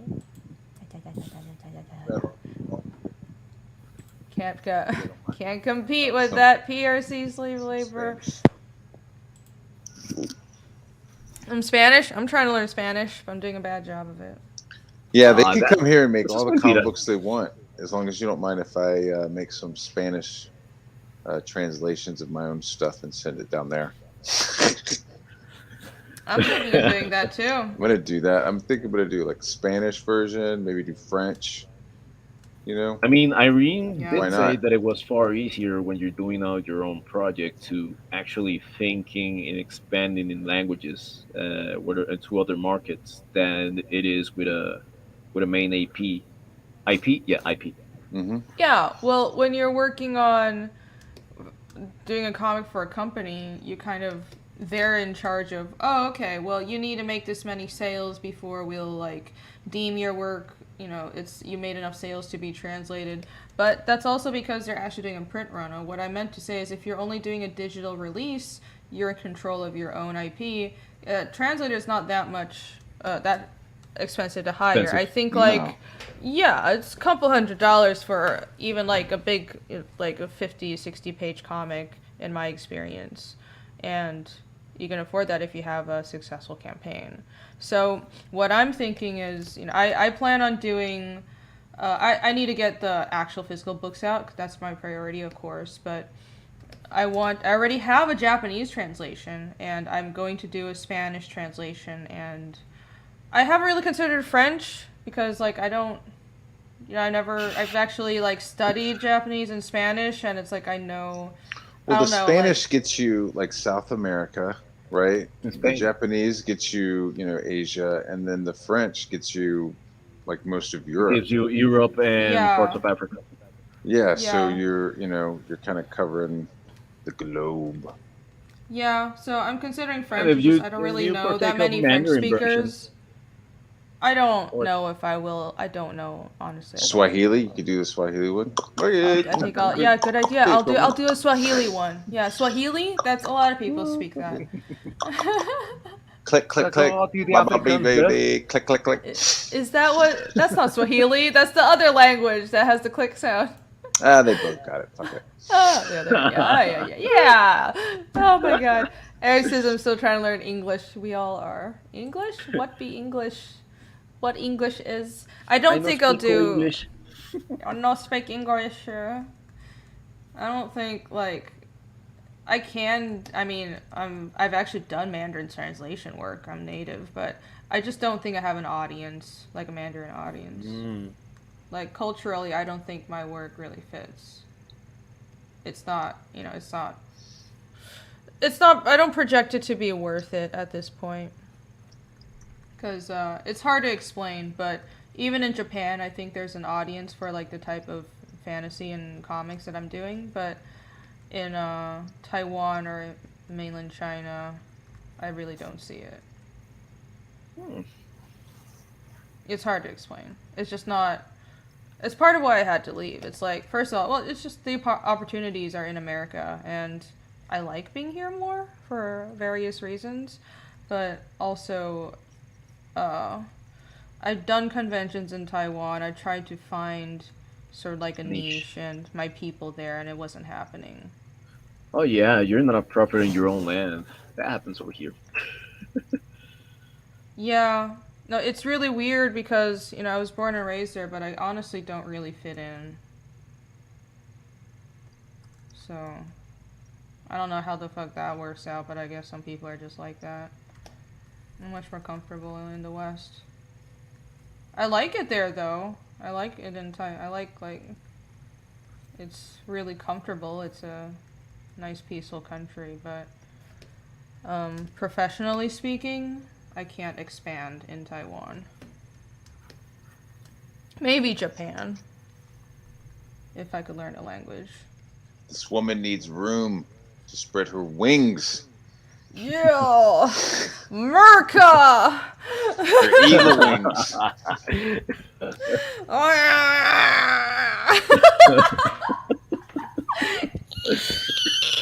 Yeah, that's the great. Ladies and gentlemen, this is the Bird Channel.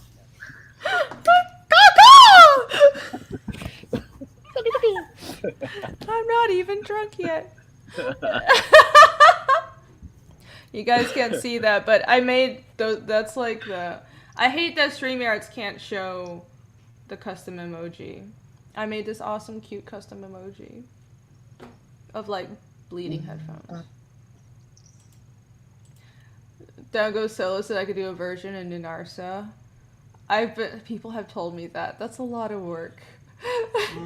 That could work if it's digital and has the possibility to translate to both the language that you want and the language you created. There was actually a long time ago a page in a manga page that could actually do that. Lost to time, I don't remember what it was. What do you mean? Have it That you in, can change the language inside the translation and inside the vignettes. what do you mean, like have a digital version where you can switch between languages? Oh, Yeah, that's kind of in cool. between Lunarsa. Oh, okay. I Yeah, do that's remember that it was an old page back in 2006, 2007 that did that. It was a lot of work, I guess, for the coding person behind that, but it was right. really useful. But since that page, I've never seen that again. Right. Yeah, that's sort of that would be cool, but frankly, it takes me a lot of time to translate things to Narsa, and just to do a whole book at this point, it's like I need to be drawing. Like every waking moment, I need to be drawing.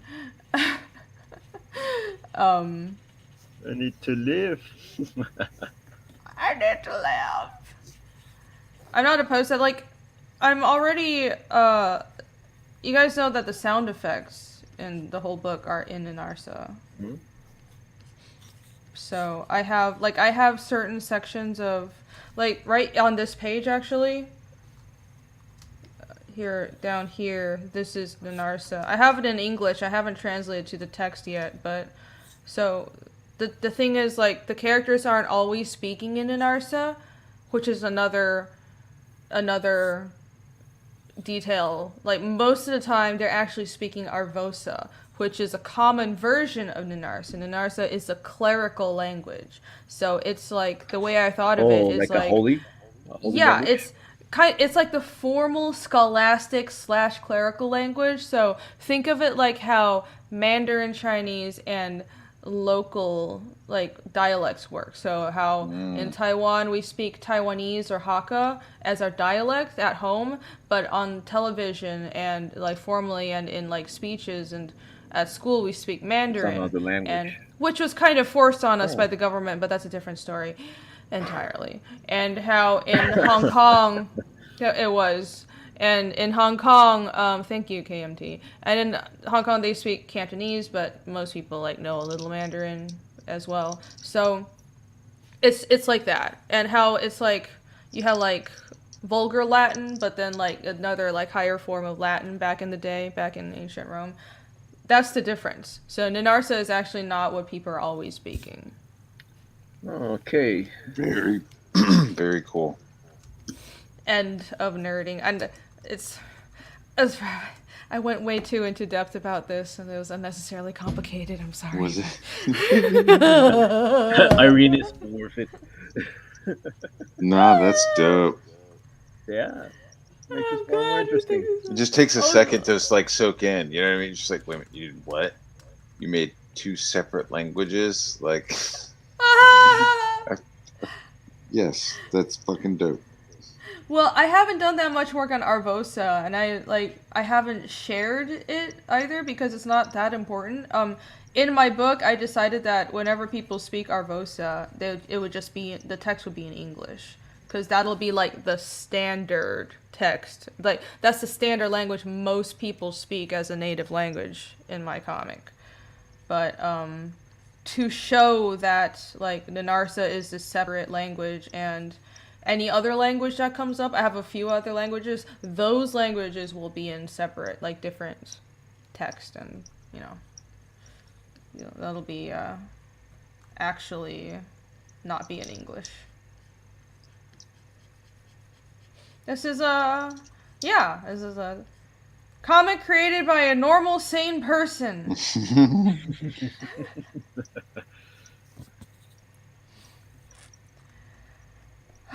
So Matt, Yes. what like do you have any horror stories? I know you said you've mostly had a pretty good time doing corporate art, but like what's Yeah, the just shit like you had to stuff deal with? missing.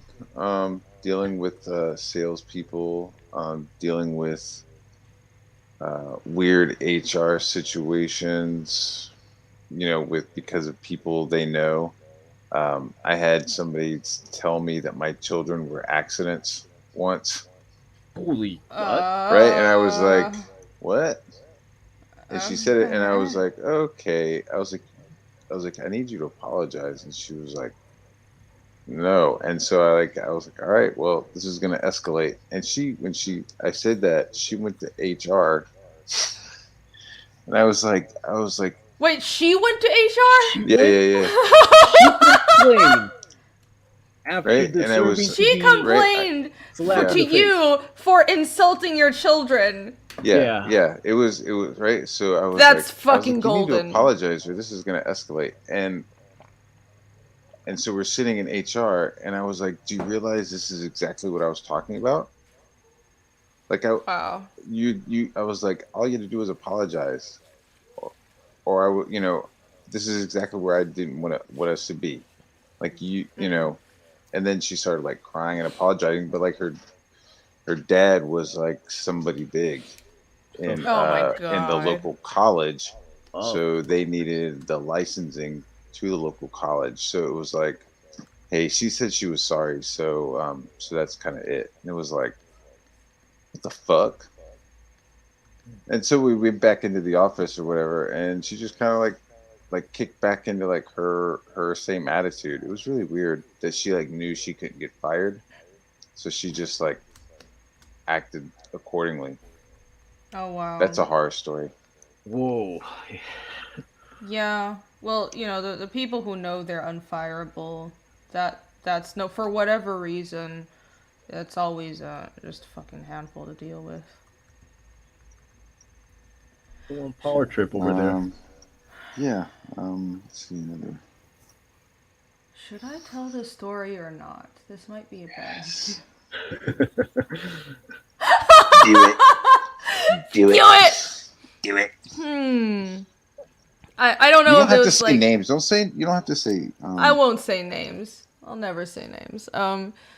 It's I that reminds me what you were talking about this girl that knew she was unfireable at an animation job. The last animation job I was at kind of had like I ran into a weird situation where I think there was some chick who either must have had dirt on the bosses or there was something else going on there, you know? Oh, wah, wah, wah, Hmm. wah, wah. Yeah. Because basically what happened was I wrapped up work on the show I was originally doing. Like I was working on, I was doing like storyboards and backgrounds, and I jumped between like 3 4 different teams. And then after that show wrapped, I was the studio was working on multiple properties, and I was told that they needed people who could do backgrounds on another property, and they promised me kind of just like verbally that yeah, after you wrap up work on this show, we'll hire you to do backgrounds because we desperately need people to do background designs. And I know they did actually really need people because I was really good friends with the background designer, and there was only one guy designing backgrounds for the whole show. And like I Wow. it's like I'm not like the hottest shit ever, but I know I can do backgrounds. And most people, a lot of artists like struggle with backgrounds, but I Yeah. like doing backgrounds. I can do it. I can design backgrounds. I can do perspective like crazy, and I know that. So I was like, I got the job. But then after I actually wrapped up work on the first show, and I was like, what up? You guys needed people, right? It was kind of a, oh yeah, I'll kind of do, but not at this moment. So why don't you go on hiatus and we'll talk to you later. Then I found out after I left company, I went on hiatus and they never asked me back, that this other chick was put in that position. And not that she was a good artist, but she is not a background artist. And she particularly specifically is not like wasn't doing background designs and didn't have a lot of experience doing background designs, and she was like a monsters and creatures and figure person. She's very good, and I'm not saying she's untalented, but not backgrounds. But I'm not sure why this person was put in this position, and not just put in this position in a job I was supposed to get, but above my friend who was the sole background designer. She was put in above him as his senior and started telling him what to do, even though she was brand new to the team and didn't have experience designing backgrounds. And that really rubbed him the wrong way, because it was sort of like she wasn't formally his boss, but she was acting like it, and he was technically supposed to be answering to other people, but she kept on giving him notes anyways, and he took it to HR and complained about it, and they were kind of just, their response was, just deal with it. Yeah, just listen to it. I know she's not really your boss, but you gotta listen to what she says. And they, and because he complained about it, I think they shifted her around to like, moved her to a different backgrounds team, but also in a lead position, and pissed off more people by just kind of not earning her place, or at least that's what the people there felt like. Like she was just kind of put in above them, and started telling people what to do. And like one of the team leads, who had been a team lead for like years on backgrounds, and was one of the best background artists, actually stepped down from her position because she just didn't want to deal with it anymore.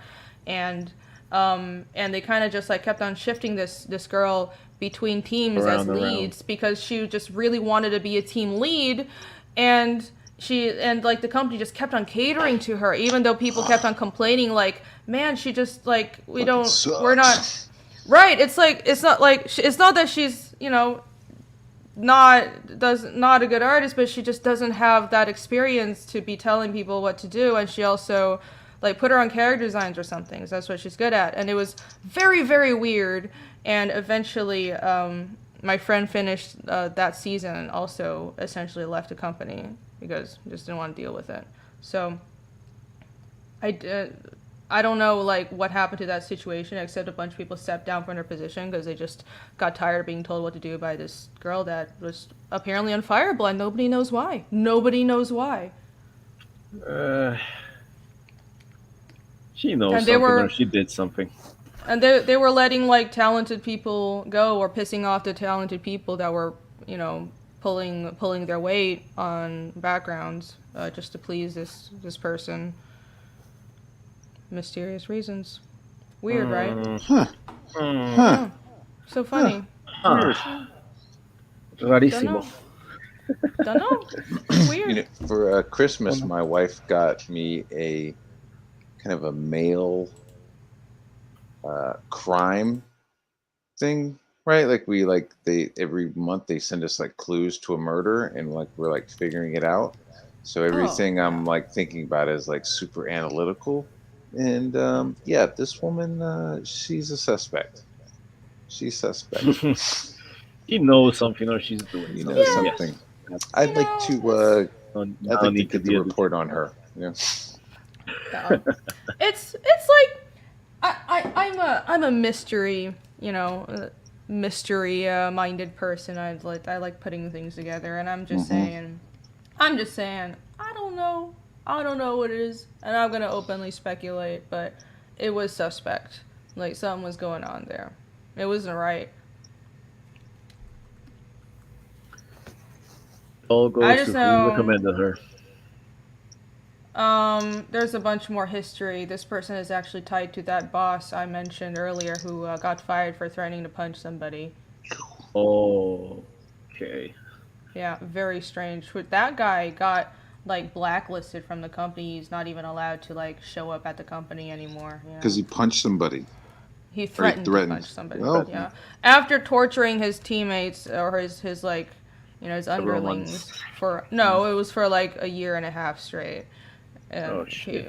like they kept on like just fucking. There were a lot of complaints to the bosses, but we didn't have a proper HR department, so the bosses were kind of just like, oh yeah, we'll talk to him. We'll talk to him. They didn't. And finally, when he threatened to punch somebody, like, and with multiple witnesses present, they couldn't deny Yeah, that he they was a problem can't hide yeah. that. anymore.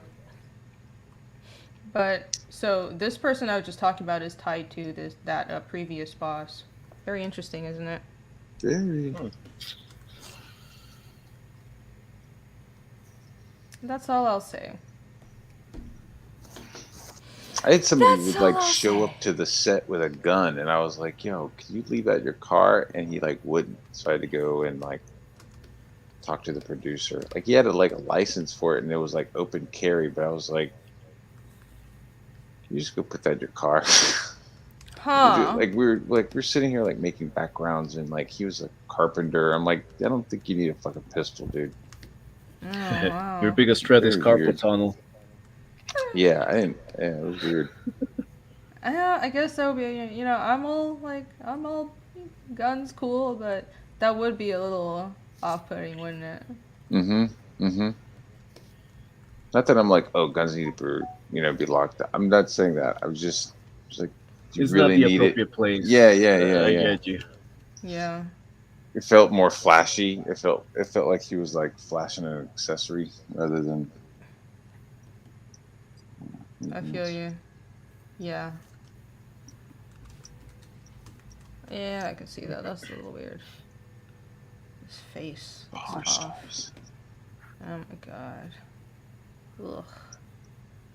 Matt, what are you working on? Well, I was working. Oh, I was working on a secret project. I did like a level of pencils to it. Mm, You like make a layer and you start adding. You start refining it. And so I'm letting mm. that cook a little bit, and I've shifted over to the second Cyber Frog illustration that I'm doing. Oh, So I'm just cool. like letting that Nice. thing cook, and I'll go back to it and realize like how shitty it is, and then I'll revise it, and tonight I'll probably start inking that page. Alright. That's You what I'm like working kind on today. of. Okay. You kind of like do lay out the roughs and then let it sit for a few hours or a couple days and then come back and I look don't at have it with fresh days. eyes. I don't have days. Right. I have a uh, couple of hours. Hours. minutes, a couple Yeah, of hours. yeah, yeah. Right. Of course. I'll do it, walk away, come back, and be like, "Oh yeah, that leg looks That wonky, or that's the not. perspective's a little off right there. Uh-huh. Yeah. Right on. Why the fuck did I draw that like that? Why the fuck? I know that feeling. Mm. Like right now, this ear looks totally off.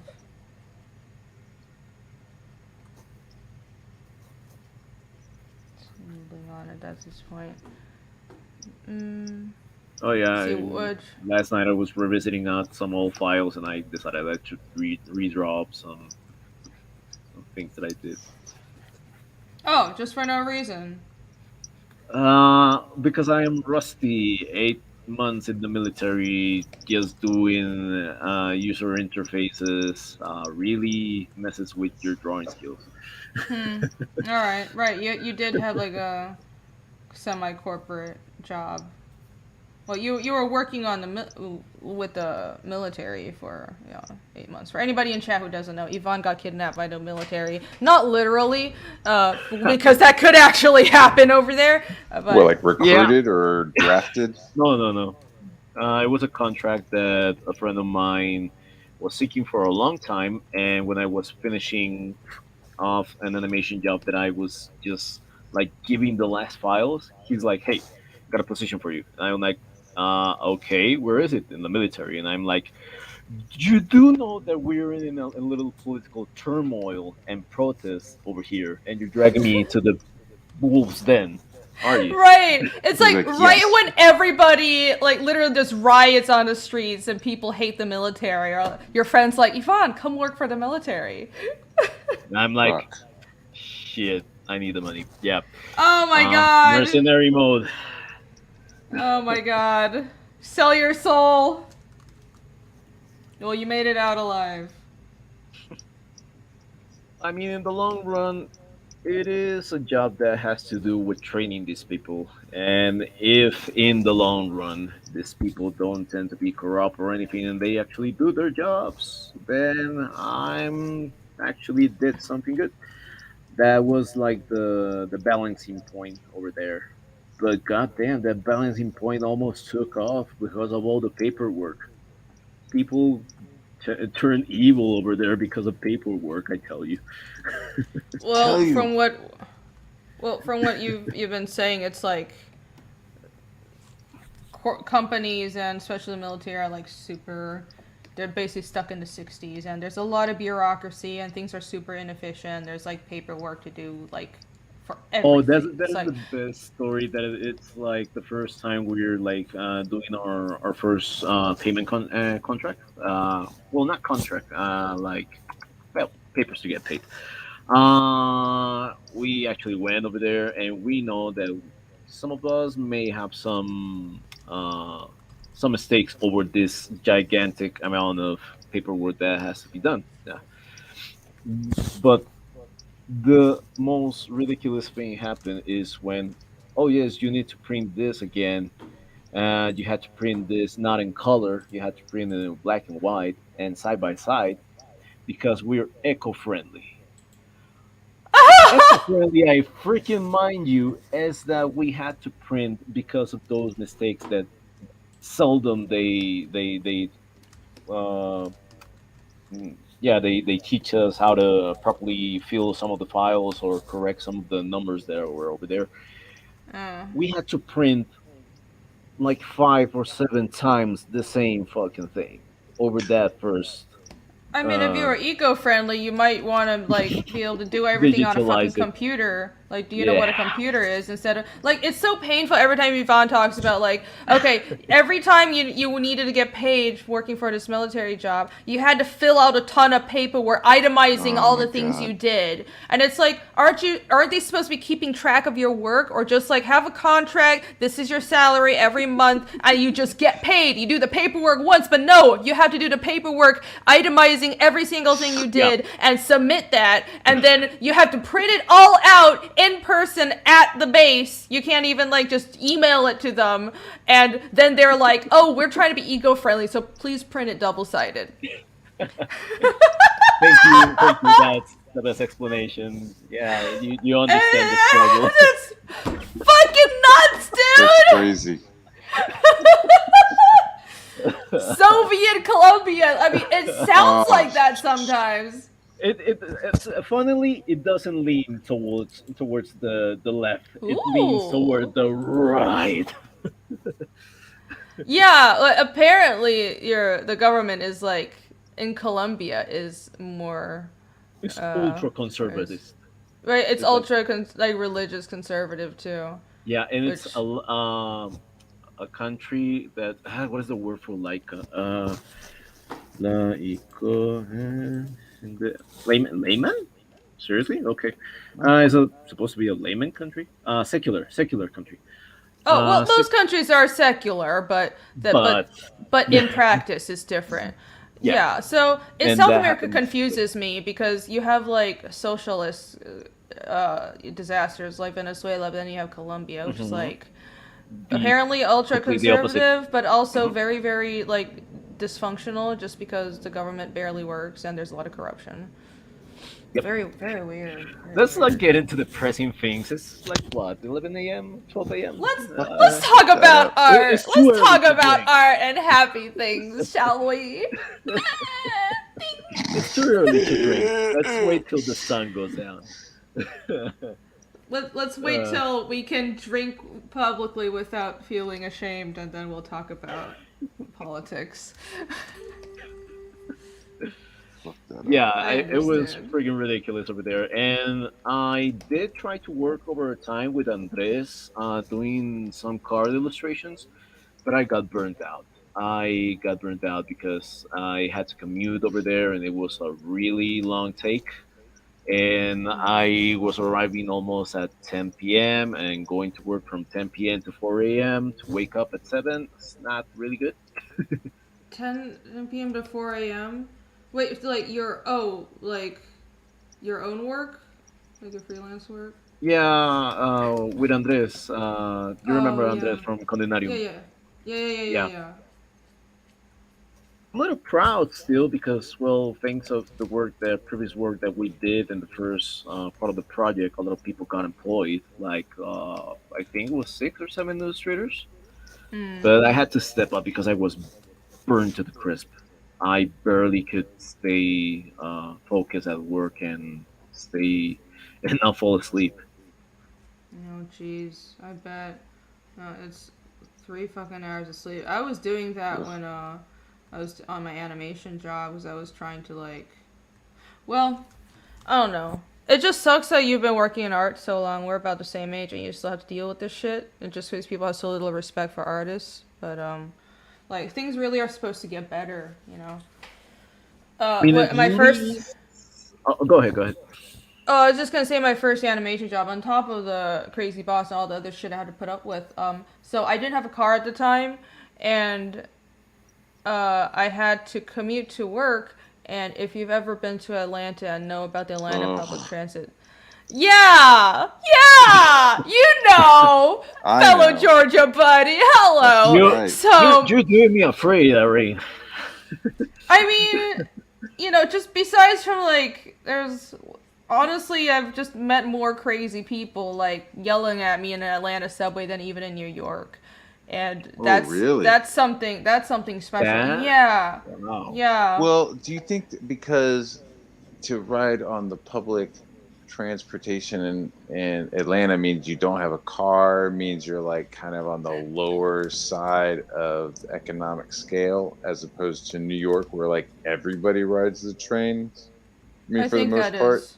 I think so. So you'll get Yeah. lawyers and fucking crackheads At the Yeah, same you- time. at the same time in get New it. York, but in Atlanta, you're getting artists and crackheads. Yeah, definitely. That definitely is it. Fuck There's just Atlanta a lot traffic. of fucking Atlanta traffic is it's shit, but also the metro is also shit. And so there are if you look at the Atlanta metro, I think they've expanded a little more, but barely. The main lines is there are 2 lines, and that's it. It's like a cross, and this is a huge city. It is a huge city, but there are 2 lines. So you have to take a train, but usually that means after taking a train, you also have to take a bus, and usually take another bus. So you have to take a bus to the train, then a train to a bus, and then connect to another bus to get anywhere you want. So my commute to work every morning was 2 hours. 2 hours. So I would take. I You would. have a metro. I would get up, take a bus to the train station, take a train, then take another bus, and then walk. And every morning 2 hours, and then after work it was another 2 hours. So it was 4 hours spent commuting and trying to ignore crazy people. And I did that for a year. And I really think I lost brain cells having to deal with that. And Yvonne's whatever, that ain't shit.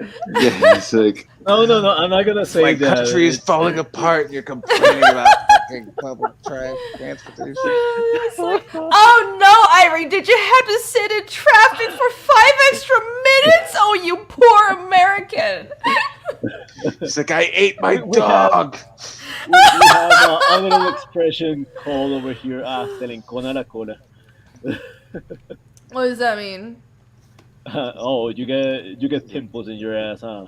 Just by sitting over there. I got 10 pulls in my ass? That's Pimples. really weird expression, dude. Yeah. Yeah, I know. It's just like making fun of people that just like cannot stand public transport, and it's Oh. it's Oh, I fucking love it. I miss it. I don't. Living in thank the you. city, oh my god! Like when I lived in the city, like that was like sketchbook time. You know, you just think, oh, I'm Yeah. sitting here Alex. fucking We also driving get shot in like buses. from Queens to Manhattan. You know, it'd be like a half an hour ride, maybe Oh no, with like stops and stuff. And so I just sit there and like sketch people, doodle fucking stuff. You know, I mean, it was nice. well, the New York transit is different. I like the New York subway. That's some Like, it- straight people watching right there. Yeah, it's like it's like a bunch of characters, and like generally people don't actually bother you that much, and you can draw, and I just like, it's about the vibe, and it's actually convenient. Like it's like 40 minutes gets Very. you anywhere. Yeah, it's Mhm. very convenient. Like I love New York subway. Atlanta is a different story. It's Oh, Eric said, this is not me. I'm sharing Matt's screen right now. So this And is the Matt. traffic, Oh, man. that's an awesome ant. That's an Yeah. ant or a wasp? It's a wasp. It's a wasp. It's for another indie book. You're just doing this for fun, right, Matt? Yeah. It's not a trading card or anything. It I'm would gonna make a, know that baby dragon would out for make a- fun, warm up. yeah, Matt's a crazy person. Irina, her first world problems. You know, it's, I mean, yeah, I try to not complain too much, but I feel like I'm at the point No, where but- it's like I've put up with enough shit where I will complain about inconveniences, because I have put up with, like, my first apartment. I lived with 6 roommates, and there was a hole in the bathroom ceiling, and you know, I've lived in like the most ghetto as my first house. Technically not my first. I had my first apartment, but over the summer I was living in Savannah, south of Forsyth Park, which if you've been to Savannah, you'll know that's, you know, people think Savannah's like the cute little quaint southern town. Savannah. Yeah, Savannah, it's so quaint and cute, and that's only for the old people who never leave River Street and they think it's a quaint, innocent southern town. No, Savannah's like a shithole that's full of, like, crackheads, and there are people getting shot, like, every half day there. It's seriously, like, the crime rate is really high, but people don't know because the visitors only stick to, like, the downtown historic area. So over summer, I was living, like, south of Forsyth Park, which is, like, that's where, like, the shitty area starts, and it's just, like, all ghetto for, like, miles and miles. And yeah, that house I lived in, it was that's how I learned to pick locks with credit card, because that's the only way I could get into my house. I do gonna I felt safe. apologize a little bit because maybe I do complain a little bit much about here, No, don't apologize. It's fun. but it was because I really got pampered when I went for the first time to Vancouver. God Yeah. damn that change. No. Yeah. You were like, Like- oh. This is what a functional country's like. Yeah. I mean, Well, clean buses every 4 minutes, and everyone is happy. For the God most damn. No. part, that's- right? Well, like, no, it's Canada. Vancouver. Yeah, everybody's happy in Canada, right? yeah. Also, Vancouver is beautiful and very well run and peaceful, and you have American cities like that, but it depends. Like like the United States is weird. You got like some like shitty areas, but then really nice cities as well. Vancouver is really nice, so you got a taste of like the good life. Yeah. You know what could be, and you Yeah, can never that's a erase that. problem.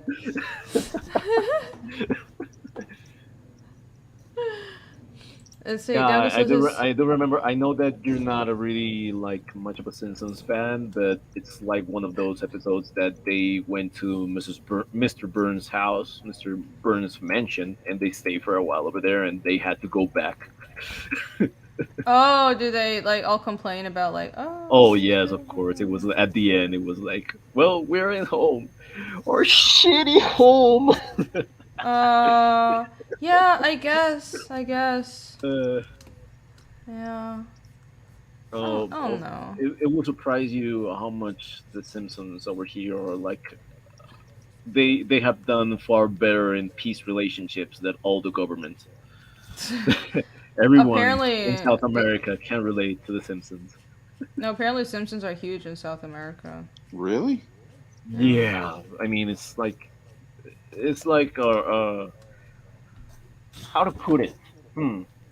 It's almost first like the first cartoon that you actually see regularly, and second of Hmm. all, because of the Spanish translation over here, it's so accessible to everyone that everyone is on time with the jokes. Everyone is on time with the references. We love them pretty much over here. Mm. Interesting. Yeah. I would never have thought, but then like I met you and Danielle and you know, but all y'all Colombian gang and y'all making like SpongeBob or Simpsons references, and I'm like, how do you know more about these shows than me? It's hilarious. The more you know. Oh, and Down Go Solo. I think I don't know.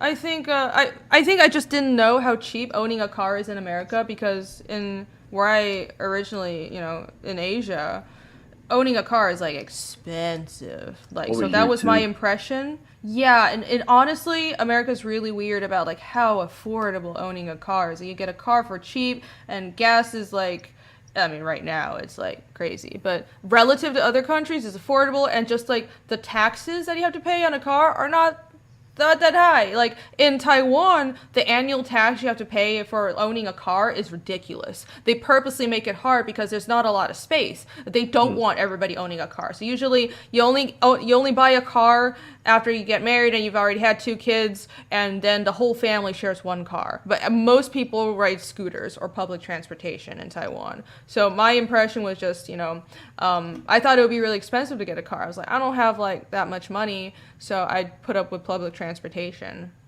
for a really long time. The U.S. has different living standards depending on the state, county, and what part of the city you're living in. Yeah, it's a gigantic fucking country. Overall, it's pretty good. Like, fucking living standards here are great. Like, our poor people are fat.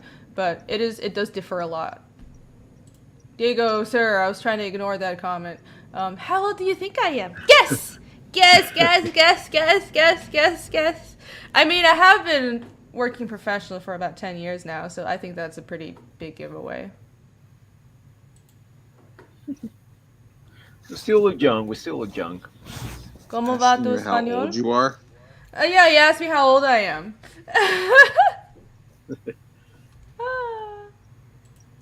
¿Cómo va tu español? What does va tu Oh mean? yeah. Uh, how is your Spanish going? Oh! Va is Eh, going. Yeah, but it's also bien. referred like. So.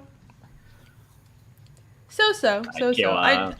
I still only know like the basics. I'm learning like I'm just learning how to say plural. So like, ellas son mujeres and stuff like that. I'm learning like the plural terms and also emotions like enojada and it's like emotions and like how do you say it? Como se dice? That's a What? good bit.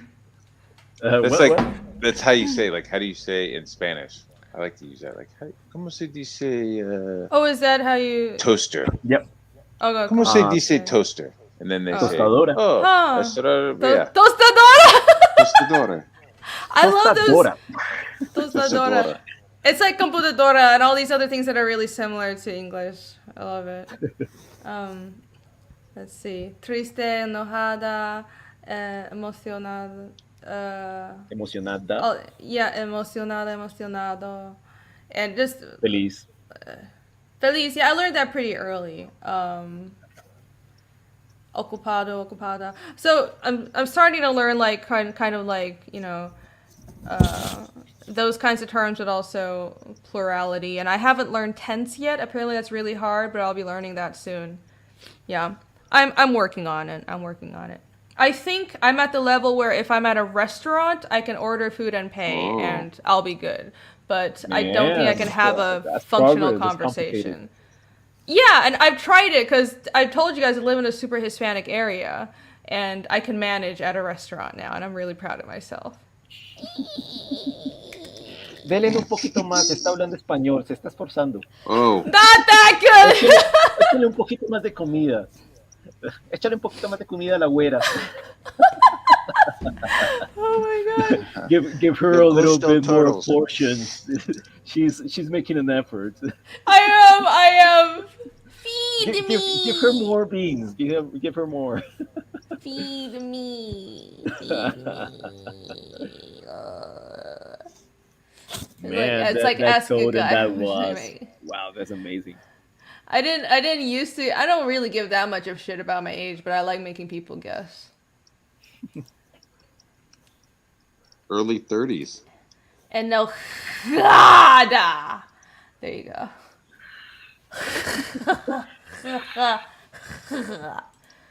Hey Phil, what's up, Phil? Solid. You're 34, I'm not 34, no. 45. I'm 45, yes.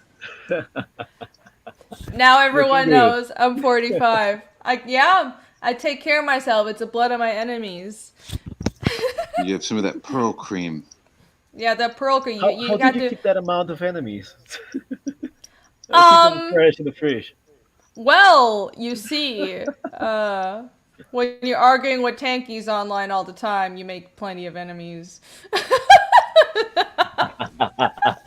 We're not gonna go there. Tankies? What's a tanky? Tankies. I don't know It's that. communist. Oh. Yeah. I will Communism stroke is my bad. Taiwanese flag in the background. Holler. Holla. Taiwan's a So- country. It is. It's it's. I have a passport that says Taiwan. I think that's pretty self-explanatory. Eric says my favorite word in Spanish, birria. Birria. What is Birria that? or birra? Is birra? It will be beer, and that's really Catalan. It's like from Spain. Birra. Over here we call it pola. Cola. Maroni. Yeah, it's What? like beer. Doyen. Sig. I don't know. I only know like 5 Dreyen words in Delvis. German, dude. Reiche und die lazy. Ecke. That's all I remember from German. I know like goodbye is tschüss. Tschüss. And I can. So, Oh, no, my favorite Und- word in German is Krankenwagen. I can say Brot und Milch bitte. I've done like 2 lessons of Duolingo in German. That's all I know. Brot und Milch. Bier und Wein. It's Dan! What's up, Dan? You want to join us? Hey, Dan. About buying milk? Is that what you just said? Yeah, bread and milk. Right? Brot und Oh, you won't go Milch. hungry. That's good. Yes, I can ask for food, and that's it. That's all I know. Oh, it's slang for beer in Argentina. Birria. Okay, cool. 33. No, I'm Oh, not okay. 33 yet. I am not yet 33. Now I'm sad. You guys think I'm older than I am. Oh, It's fine. It's fine. No, all these wrinkles. It's like a smooth surface over there. No, I got a little. I used to have like I can tell my cheeks are getting slimmer as I'm getting older, but it's not that bad. I do like even though I don't sleep, I'm really big on skincare, so it helps. Moisturize. Even guys should moisturize. It helps you look healthier. Keep I'm hydrated. 29. Yeah, I'll pretend I'm not 29. Yeah, real answer is 28 forever. Dunringle is correct. I've been 29 for 5 years. You know, it's really like at this point, I'm really starting to feel like, man, that feeling of the years pass quickly, but also so much happens. I feel like, is that just like a getting old thing where maybe I don't know if it's like COVID or it's just like, wow, I'm 30 and things just it just seems I don't give a shit about my age anymore, and it almost feels like the years go back by really quickly. But also like COVID, we've been in like this is going on year 3 of COVID, and I don't know if it's just because of that, because we're in lockdown and things just feel so weird. Because it still feels like, New York Comic Con 2019 and Iceland, and that was the last time, that was right before COVID hit, and that was the last time I traveled. That just feels like last year, but it's been like 2 years. Yeah, I'm also And like with really fresh memories about Vancouver, and that was like a week before the airports in Canada closed. yeah, it's like, I don't know if it's just because we've been in this stasis of lockdown for so long. Maybe it's both. Preserved in time. Yeah, I'm preserved in time. Yeah. And just pretend the last 2 years didn't happen. That'd be great. Mm. Just do that. I love it if we can do that. That would be I was great. over here making kids. It's what? Said I was over here making kids. Oh, well, that's Yeah, I guess a noble endeavor. That'll keep you busy. Oh, yes. Man. How does that change like your sense of time? Do you feel like that affects things, or You gotta be far more responsible It- managing time, I bet. is it all Yeah. just like a blur? You're just like constantly busy, like there's just so much to do every day. Constantly busy. There's always something. There's always something to do. I wake up because there's somebody yelling my name down the Yeah. hall. You know what I mean? It's like, Hopefully in a Dad, cute way. Dad, Dad, Daddy, Daddy. And so, Oh my god. so I go get her. I get her set, get her breakfast going, make sure she's ready. Then I go get the baby and I, feed the baby, see how she's doing, and then it just starts. Uh-huh. And I just start my day, and then you're just like doing stuff, and then they'll take a nap, and when they take a nap, you can start drawing, Oh my or God. making beds, or doing laundry, and Yeah. then they get up, you get active, you go outside, you make lunch, and then they take another nap, and you start drawing, and then when it's bedtime, then you're really drawing, and then you're up until 2, Oh wow. and then you're back up at 7. Oh, that's crazy. Well, that's yeah. It's not gonna. This won't be like forever, though. Like Yeah. I'm definitely gonna take like a couple That's of gonna be months to the chill first once 5 Rock years. and Roll Ninja is chill. Once Rock and Roll Ninja is done, like my work, the amount of work that I have to do will like drop down significantly. Like if Yeah. I only have to work like a couple days a week, a couple days a month on other stuff, I could just build forts and shit outside with them. Oh yeah. Yeah. Also, like, it's the first few years are the most difficult. I guess easier. It's super. I mean, yeah, it's super important. And we're all in the house together. I'm Yeah. working here. My wife is working from here. Mhm. They're downstairs. We're here. Must You know be what I mean? nice. So it's. I'm really grateful. Mhm. But That's it nice. took a lot of work though. It's not like I remember it's- eating spaghetti noodles with fucking butter. Oh my God, we've all. You know what I been mean? there. Oh yeah. Dude, Oh, my yeah. first apartment in New York was on 9th Street between 2nd and 1st Avenue.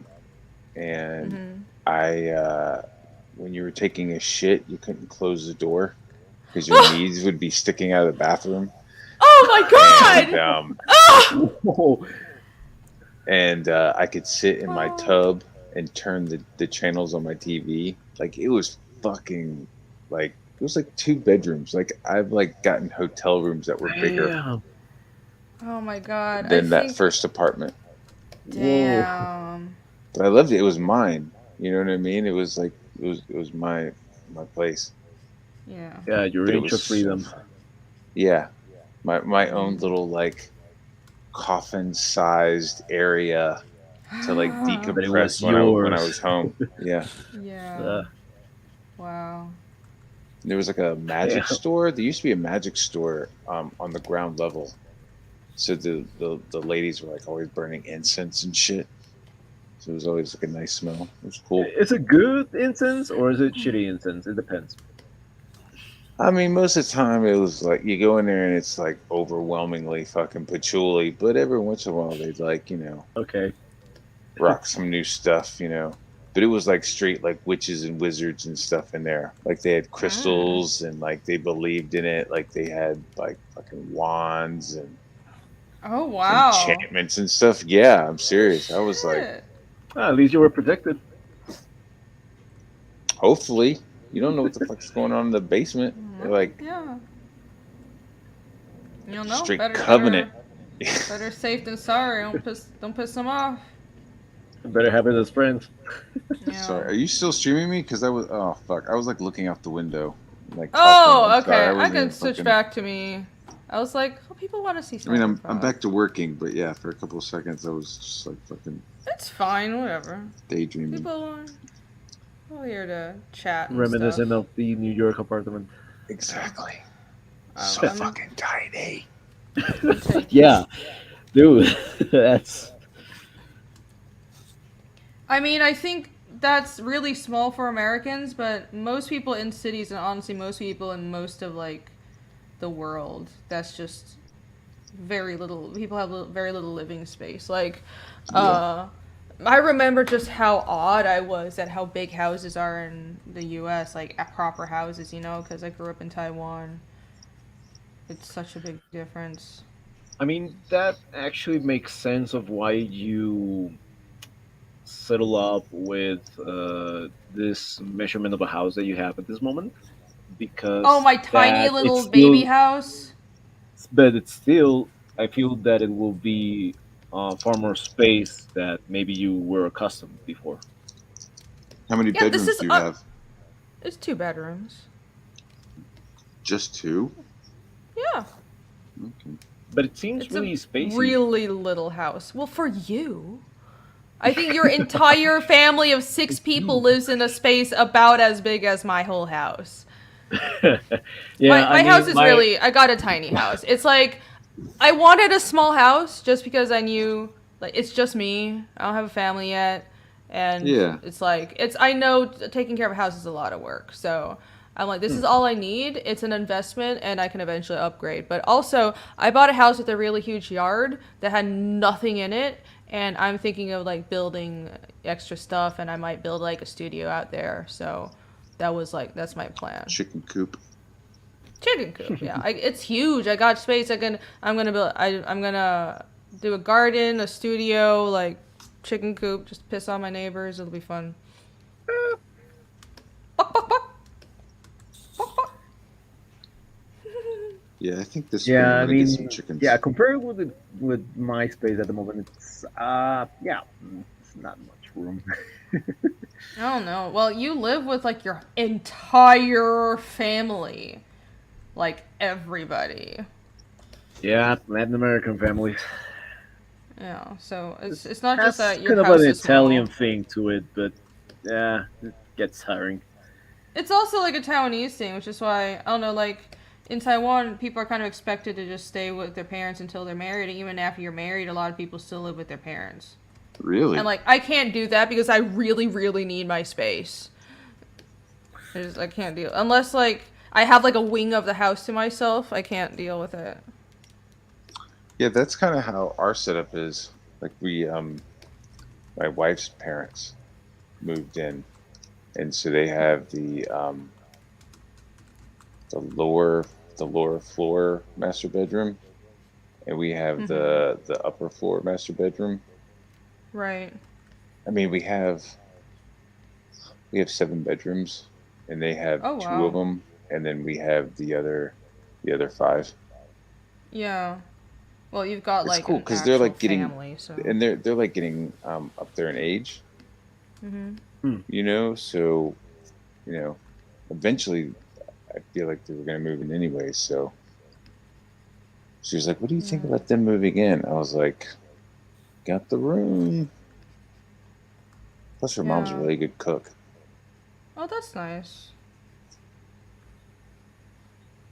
Yeah, it's I don't know. It depends. Like sometimes it just also depends on if you get along with family and stuff, and it's Very important. Yeah, really sucks if you don't. But if like everybody can get along, it's nice because it's just nice to have the help. Like sometimes I also honestly wish I had help around the house right now, but I don't know. I don't have family here. But yeah, I can see why like it's convenient, especially if you have kids. Like to have, especially the grandparents there. Because that's the tradition in Taiwan is basically the parents work and the grandparents take care of the kids, which I think is great. But it's Oh yeah, not, we have that over here too. yeah, it's not like a They're super really American thing involved to with do. raising the kids. Yeah, because everybody is like a million miles away from the parents and nobody talks to their family here. yeah. I talk to my dad every once in a while. He has like a group Mm. text that he sends out to all of us, all Mm. his spawn. All his spawn. But it's very interesting because we'll get in like huge arguments in the group chat because some people are left leaning and some people are right. So he'll just like throw out something and it'll just like kick off like a huge argument. Oh my god. And you're just like, holy shit. Like my dad, I won't say names of my siblings, but like my dad was like, Martin Luther King Day, just sends out a text. Hey, this is Martin Luther King Day. Remember what he was talking about. Had a portion of his speech in the text. There was a good intention behind what he was saying, you know.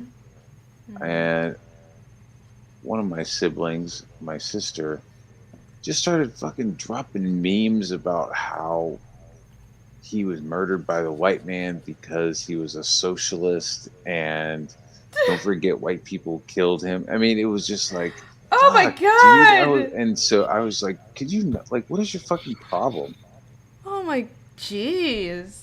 And so, and then it just like went back and forth, and it was just like, I don't fucking want to talk to anybody in this chat anymore. It was pretty funny, but just like somebody telling you Merry Christmas, and instead of like, just saying thank you because the intent Christmas behind is it. a white people holiday. Yeah. I don't believe in can't even Christmas. I don't believe in Christ. say it. Just like, dude, just fucking say thanks. Chill out. Yeah, exactly. You get songs. That's winning in life. Jesus Christ. My God. They just That's put something Martin Luther special. King Day on this day for the post office doesn't mean shit. It's like, fuck, man. Just stop. Just stop being poopy pants. Poopy. Everybody's a communist until they don't get Christmas eggnog and beer. Oh, Well, everybody's yeah, dude. Everybody wants to be a communist because they think they're going to be that top echelon of like caviar and vodka drinkers. They're not. Yeah. They're going to be the fucking they're just going to be another pog or whatever they're called. Yeah, they don't. Well, they think they'll actually. I don't know. Either they're dumb enough to believe that everyone will actually be equal, or they think they'll actually be the ones in power, and it never works out that way. Never works out that now, way. if you want to take some sort of like artificial intelligence and put that in charge, and then like strip everybody of their belongings, and then redistribute it so that everybody gets like 4 acres of land, a fucking concrete building, and like 4 orange jumpsuits. That's all you get, right? You could be like, oh no, nope, you can't start a business. That's what you got. Or you're gonna every be week we'll give you some green blocks heavily of food regulated by the state. Yeah. And creativity wise, that's no good for anyone. No, it's not, because then you're like, well, I want to do this kind of comic. There's like, well, we already have You two of gotta those, be or we approved already by have the one of state. those. We don't really Yeah. need your voice. We already have the people's voice being spoken in this other comic. Kind of weird. Like, I just don't get any why people think that would work. I guess, it's like they, especially in a really large country like the States, like maybe on, I think the more local level you get, the more, the approach of, oh, let's all communally share resources, the more that works. But to say that a central government, especially in a country as big as the States, can like plan for everything and meet all the needs of like a very diverse, country, different demographics, and people in the cities and rural areas who need very different things, like that just doesn't work, and has proven to not work. So like, I don't want to get too into it, but the older I get, the more I'm like, government should leave me alone. Yeah, but you can't Like, even seriously. you can't even like just get off the radar. Like if you wanted to just buy 100 acres of land and disappear, you can't do it here. You'll eventually have to show up and pay property tax, Yeah. unless you like created some kind of an account that was escrow that was like always covering your bills. But I mean, you can't just like disappear and I not be think, found, unless you're a yeah. homeless person, But you can't like disappear on a piece of land and say this is my land and it's mine forever. Yeah. I think if you own property, the government will still like, they need those taxes, and they're gonna get it. Need that But money. of like, And as you have far eminent as, domain. They could just come take a chunk if they're like, look, we need this for public use, public access. oh yeah, that's a little fucked, isn't it? Yeah. You know. Relatively speaking, we have a lot of freedom here, but it's still, it could be better. There was something It could about be better. like Waters of America, where they were trying to create eminent domain spaces around fresh water sources. So, say if you have a lake on your property, suddenly 200 yards of area around that lake is now government property. You can't do anything to it, He's, even though it's on. It's kind of wild. I guess you could say fairly well right now. Blah blah blah. Is Blah, there, blah, blah, blah. Who do you is think there would win another between person Thor and talking? Superman? Oh, over in Dan's side. Thor and Superman. I don't know. Batman. Batman. Is that Dan? Yeah, it's Yeah, Dan. it's Dan. Dan is here. Oh, thank God. We were like talking about serious shit. I'm Yeah. so glad What? Dan is here. What are you talking about? Governments So- and our rights. And It's like, Property save taxes. me from this talk. I don't want adult talk. Anime. To the serious stream, guys. How did this debacle over there? Huh. The worst thing that can happen in the socialist Savage country run by socialist artists, right? Yup. Yep. Yep. Oh yeah, that is on I point. have thoughts about the public school system. I don't know if like, it is very militaristic, and I never went to grade school in the U.S., so I don't super know, but from what I've heard, like, education in the U.S. varies a lot. yeah.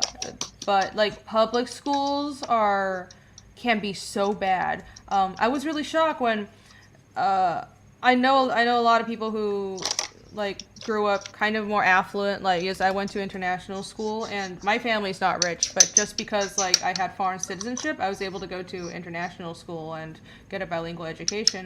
But I was going to school with a lot of kids that are like, diplomats' kids and CEOs' kids, and like the schools they went to in the U.S. were like good, and they had like really good education. But then when I moved to the States and met like more average Americans who went to public school, like my reading level was higher than theirs, and it's just really shocking how bad some of the public schools are. There's a huge difference in education depending on how much money your family has. And I don't know, I don't even have kids, but it's just like, maybe it's just culturally, like, education is really important to Asian culture, but I feel like if you want to change things, you start from education. And I don't understand why Americans seem to not, they don't really focus on fixing public education. Because it is very like, it's even worse in Asia because it's super militaristic. They literally give you like a number, an ID number, and everybody's in a uniform, and you go to school and you sit down and you memorize things, and you're not expected to ask questions. Like that was always a thing. Like the Chinese teachers wouldn't like it when you questioned what they said, and the American teachers loved it because they want you to think and have a discussion. But like the Chinese teachers would be like, "Why are you asking? Just remember what I said and repeat it." So, so like I don't know. You want to fix just start from education, right? Like teach people how to think, not what to think. What do I know? What do I know? Hey guys, I'm gonna back out. Oh, okay. I gotta go make some lunch. But thank you for having me on. Yeah, You're let me backing. show your cyber frog first. That's so cool. Man, that's an awesome drawing. Thank you so much. Thank you so much. It's awesome. Damn, I gotta get great. something to eat. mean I'm looking so was by one. starving. I see how it is. I see how it is. Dan. He just doesn't What? want to hang out with you. I love you, Dan. Yeah. What? I'm hungry, dude. All right, fine. Go. You're dismissed. I'll see you guys later. See you later. Bye. Bye bye. Bye-bye. It's Luke. Hello. Man, my picture Luke sucks. says some people pride themselves on being poorly educated. It was I don't know. Some people do, but I don't know. I don't think people like who are poorly educated realize that they are, or they. No, they don't realize Like, that they are. Yeah, people who don't know, sort of. People who aren't really trained in critical thinking, they're not aware of the fact that they're not trained in critical thinking. And, not saying that I'm the most original thinker ever, but it's like some people, it strikes me, because I thought my impression was like America is all about individualism and thinking for yourself, but a lot of people aren't like that. And I guess that's just the nature of humanity. Let me see Spanish. What? Oh yeah, he was. I put am in not another Mexican, class. and I don't No, even see. you gotta read up there. It's really funny actually. Funny story about my elementary experience. I was placed in ESL class for several years because the school said I was Mexican and would learn better being around other Mexicans. Oh, that's not racist at all. Wait, but you said you're not Mexican and don't even speak Spanish, and they put you in an ESL. What? Was it just because you looked Mexican? Holy shit! Oh my god, seriously, like some of the shit they pull in American schools also just like drives me insane with like, ooh, this is your ethnic background, so we're going to like give you certain treatment. Like that really rubs me the wrong way. We're gonna always has. typecast you all from the start. Yeah, like I know like a lot of it, most of it comes from like good intentions, but as someone who's been typecast and been, in jobs that I've been hired for, it's really annoying and I hate it. And I'm like, that's the most anti-diversity thing you can do. Yeah, Is to because treat it's people including everyone like- into communities and not letting them solve and integrate. And Well, by being it's to- inside too much of their communities, yes, they can protect some things, but at the same time, you're not really gonna get along with people. Well, I think there's a lot of immigrants, they self-segregate as well. Like, look at Chinatown and all that shit. But at the same time, it doesn't help that's like people's choices, right? Like, saying that individual choices and then, like, that's a different thing. But when government programs and education pushes that, well, we're going to be anti-discrimination, but we're going to treat people like their ethnicity and their race is the most important thing. Well, that's totally hypocritical, and that doesn't help. Like, that should be the opposite of how a government that supports equality functions. True. Phil says, plague a looking fit. Dan is showing off his beautiful legs. His workout outfit. Yeah, his workout outfit. Public school here is all about getting grant money through the state standardized testing. The actual curriculum is put to the side. Yeah, I see. That's pretty. There's a lot of that in like school in Asia, and honestly, it's better here. But I don't. I recognize a lot of similarities. I guess that the complaint that I have over education over here is that it wastes us a lot of time in teaching or trying to teach religious education. Uh, Basically, the reasons of being a secular country being the first of it. And the second one is that, I mean, it's a waste until you really want to focus in general studies over there. But yeah, it takes a lot of time, and it's just regarding tradition, not really, it doesn't really have an educational purpose. And I guess that is hmm, a phenomenon that occurred during at least my generation, that it was pushed to the point that people just don't really see it as an option now. People just don't want to fuck with that. Well, like from what you said, I was really surprised how kind of vehement a lot of the Colombians of our age I met were against religion. But then I realized that the way the school system is and the way like the culture is there, it's basically forced upon you, and it's like ultra Catholic, and you were forced to study religion in school. So just because I've noticed that, it seems like Colombians around our age seem to be like extremely, they're like Agnostic. radically agnostic, just because they grew up being like forced to study religion. And I mean, it could always be worse. We could, at least we don't have We that could in have been America. indoctrinated into hyper Catholics. Into what? Oh, hyper Hyper Catholics. Catholics. Yeah. Those are dangerous too. Yeah. Oh no, it's a personal choices, and shouldn't be forced on anybody, especially public Especially as a education. small kid, that's fucked up. Oh no. Yeah. Oh yeah, I got my StreamYards is customized. I got my logo now. Yay! Dun, dun, dun, dun. Dun, dun, dun, dun. Eric says he actually enjoyed church growing up. Yeah, I think it depends on your community, right? Yeah. It depends. Yeah, it depends on like how the specific religious community was. Cause I don't know. I I don't mean, super have opinions on religion. I think it depends on how forceful like the specific community, like religious community, is. It makes a huge difference. it is Because I true met people because that have a lot really of good communities, experiences and people who have really bad experiences.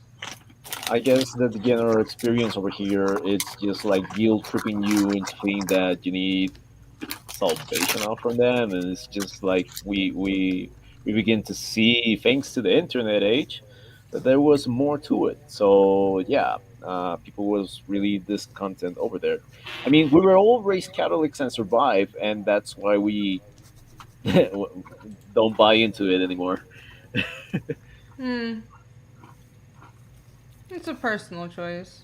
Yeah, and then I met people that I don't know. I think I remember in like the early 2000s. That's when there were like Richard Dawkins and everybody going around like that was the big like let's push back against like the really religious authoritarians of like the 80s and 90s, and that we kind of got that out of our system. And I think in modern Mm. in I in like the United States there used to be a lot more kind of like radical religious authoritarians, but not any more so. And I personally haven't experienced that because I moved to the States like much later after that whole ordeal. And I guess I'm lucky, but I know other people have had different experiences, and they grew up with kind of like religion being shoved down their throats. And I can understand why that's annoying.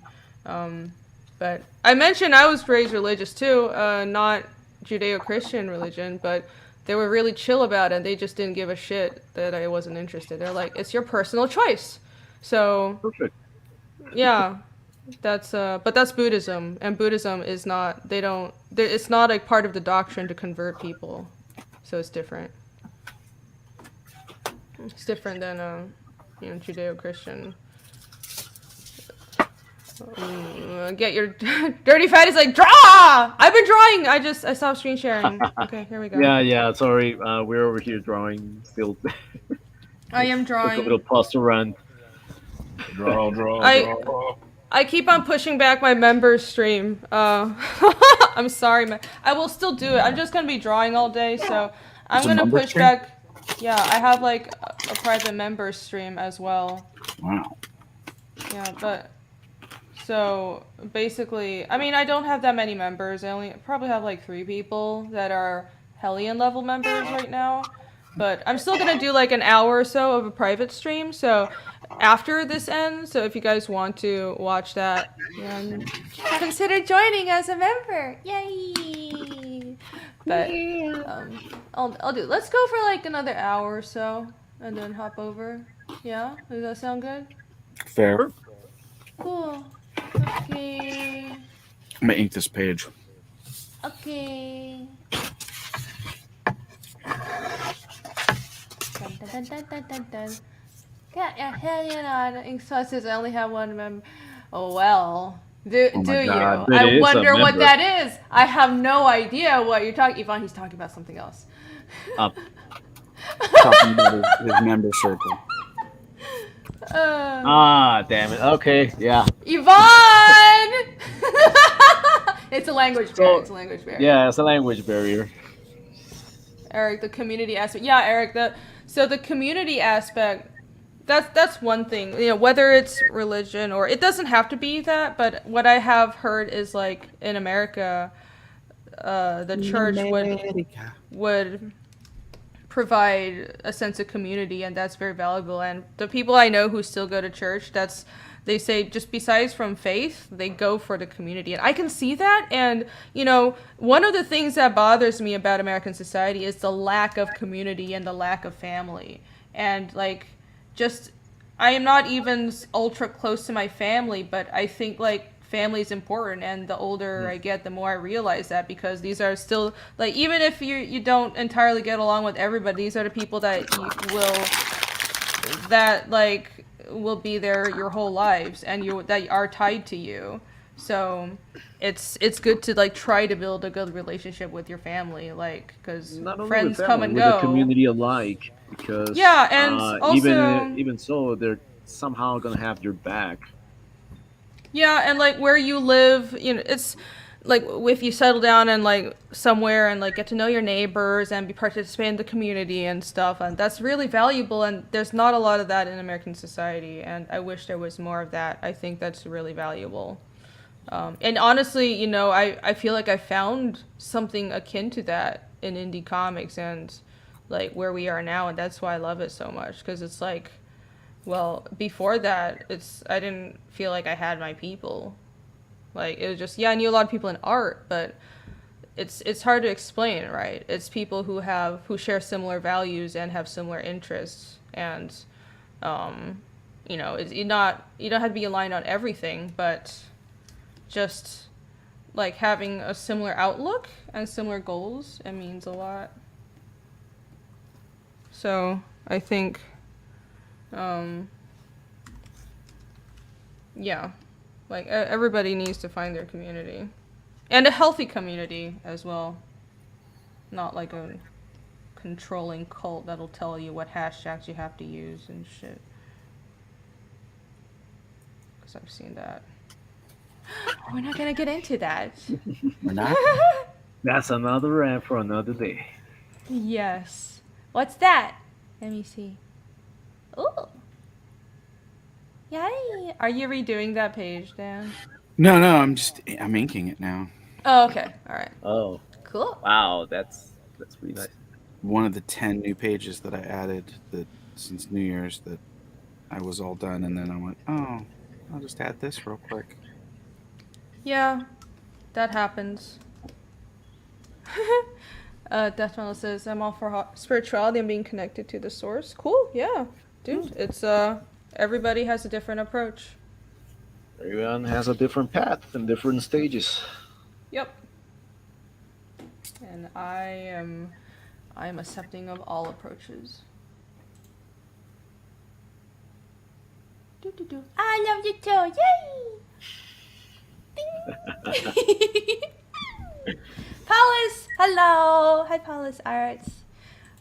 Oh, there's too much love in the chat. I can't handle it. Oh, love you too, old dirty fatty.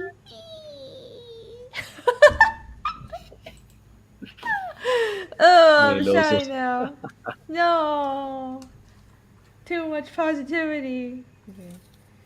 Get back to drawing. Grr. I'm gonna work on Ragna first because I know people like looking at her. Yeah, I'm just over here struggling now with the wings of this baby dragon. I should draw another thing. What, let me see. Let me go to your screen. What is that for? No, just a warm up.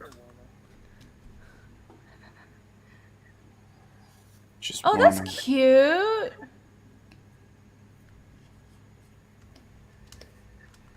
It's just for fun. That would, I like that layout. That would make a good sticker. Those wings I are, have those that- are weirding me out, though. Those look Yeah, like I know. deformed fingers. Oh, okay. Yeah, it's actually What's then wrong with working that? because yeah, it's correct. Oh no! I got a thing. I don't like them deformed fingers. Okay. Did Matt show you Mickey Rourke's fingers? No. What? I'm confused. Should show Oh, you no, those fingers. I'm a finger bigot. I'll send them to you in the private chat. Okay. Let's not educate me. Yeah, Educate me. you'll be like, ugh. I mean, I do have that tendency to do that because for a long time, that was like the main thing to sell at cons, stickers. So a lot of my products were that, actually. Right. You do tend to do compositions that work well as stickers. I mean, that's good. I don't know. Yeah. That makes sense. I'm still proud of the what is it called? The Ice King of Game of Thrones. Jesus Christ, I'm forgetting how is his name. What? The nice Night King? The Night King. Yeah, What about him? I'm still proud of it. Oh, the one you drew. Yeah, you did it. He's proud of all the work that the Night King did. Right. Also, yeah. yeah. Those... I mean, really amazing management. Bring down the dragon, use it again. That's recycling resources. He's efficient because, when you Yes. turn your population undead, they don't consume resources anymore, and you're being environmental by very saving the land. Yeah. So, and also it's population control because as our overlords are saying, there's too many people, so you need to stop And also, if reproducing your so worker much. stops working or just stops being a zombie, it works as fertilizer, so it's eco-friendly, actually. Right. They don't complain, and you're not oppressing them because they're dead. So you can't oppress a dead person. It's very efficient to turn your population into undead. It's Yeah. mulch. Hashtag Night King is the hero of Game of Thrones. That's Yeah, too long of actually. a hashtag. I don't know. Please, somebody else come up with a better tag. Night King resources. The actual protagonist was the Night King all along. I have actually broken wish the that- code. It was the Night King all along. All along. I don't know how to feel about the flop of the series that they were going to make about the universe of that series before the events of the series. I know that they were we don't talk about the final season, but Okay. I'll talk about it. no, we do not. That season does not exist. It's an open ending. Yes, I know. I love it. Oh, come on, no. It's so good. No! So.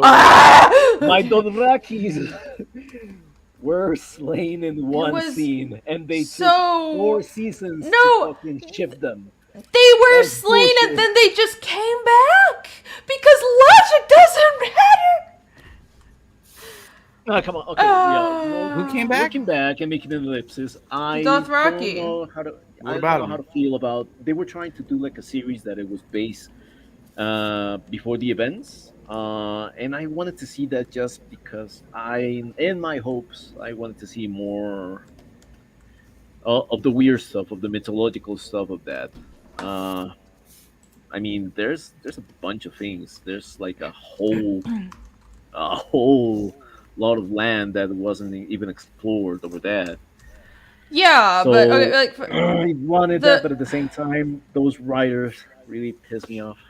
yeah, like I don't like I want to see George's story and anything that Mhm. isn't directly either written by him or directly adapted from exactly what he's written. I just don't trust anybody else with doing it. And the Dothraki, so there was a scene, remember, in like the battle in like they were saying that early in the season they were like, oh, the Dothraki have been decimated, we don't have any left, and then during Oh yeah, later they with just came those back. Yeah, during the Battle of Winterfell, they just Yeah. like apparated, and there's like thousands where and they thousands of them crowned the again. king, the queen.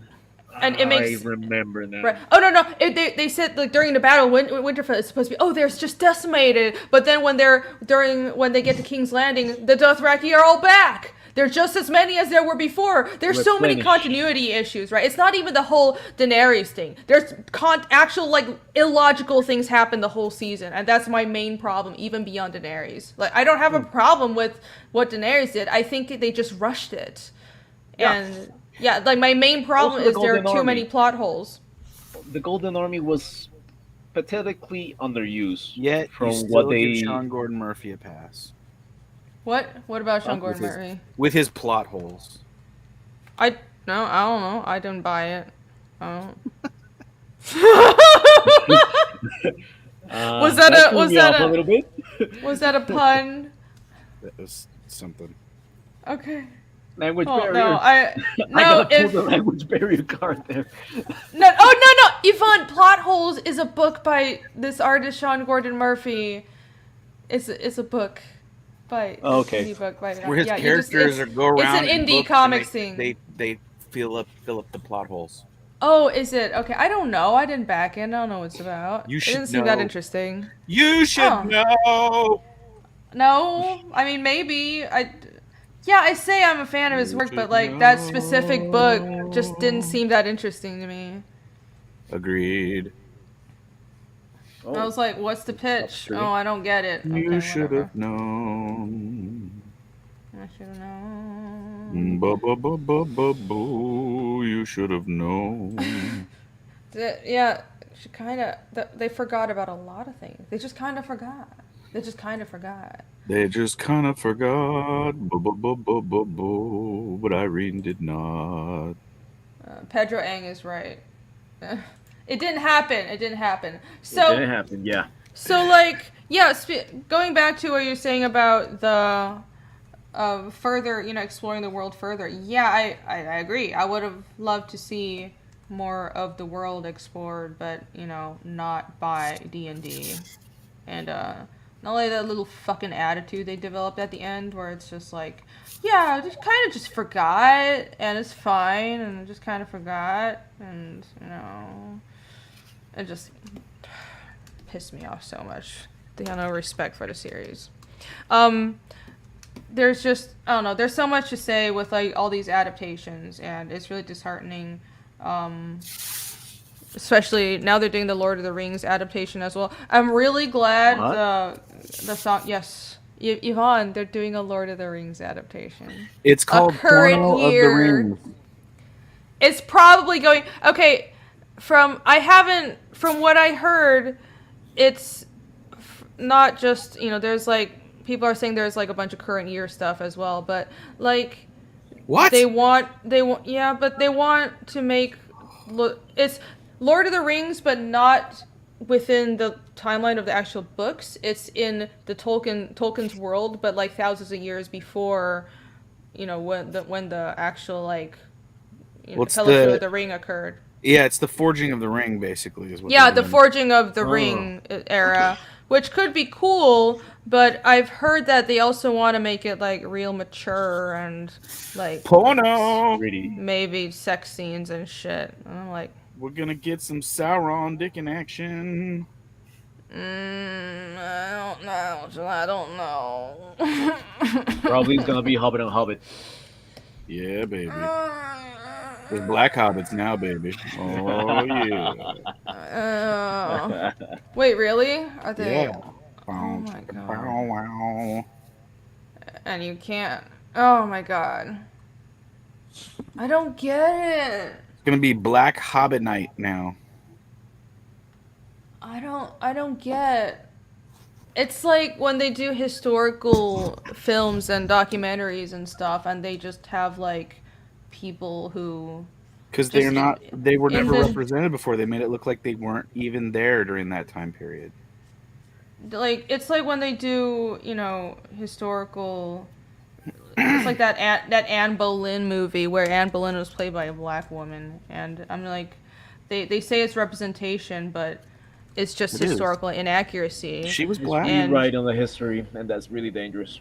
Well, yeah, they're rewriting history, and they pretend that anyone who calls it out as like bastardizing someone's culture or history, like they say that's racist, but it's not. It's just like it's illogical, and they're wrong to do that. Because like if you want representation, my question is, if you want representation, there's if you want to represent African culture, there's a whole continent of original stories and culture to draw from Africa. Like Africa had their empires and they have their stories, so why don't you adapt that instead of like saying that you need to insert people who, you know, like into only it's like they think only European mythology matters, and Tolkien is European mythology, and they think that you have to subvert it and insert, you know, even if it was like an Asian person. I don't want them to put Asian people in Lord of the Rings because it wouldn't fit. It's supposed to be like Tolkien wrote it to be European mythology. Yeah, and it's like that doesn't There's bother already- me. It doesn't make me feel unrepresented because Asia has our own stories and I have my own representation. There's been Asians and black people in Lord of the Rings since Peter Jackson's. Because they had civilians and then they had elves that were black and Asian. Okay. But I think in the far back times. in the According to the far thing. back times. Well, there might have been some in the modern one too. I can't remember. I just remember during the battle of Sauron or whatever, when they cut the ring off his hand, there was like black and Asian Elves. elves in the line of troops. I don't remember that. I remember it because I was like, "Whoa, there's black and Asian elves." Yeah, I feel like that just like scientifically wouldn't make sense because people from different parts of the world just they would. Because I Not didn't even think evolve elves that really way. looked like white people. They look like they were like weird alien-looking people. I thought. Yeah. Oh, that does kind of bother me, and so like that's why the Ispoliad in my story that are like they're not really elves. That's actually what Ragna is. I'm drawing her right now. I don't use like Tolkien-esque fantasy terms, but the Ispoliad are like higher humans, and they're like humans but more magical, more powerful. So they're very similar to like Tolkien's elves, and I made a point to make them like dark and like reddish skin with green hair because I don't like the idea that why does it seem like in a lot of fantasy, even in Asian fantasy, it's like the magical people are like really pale, and that kind of like always weirded me out. But I think it's funny there's- that we both did the same thing with one of our main characters.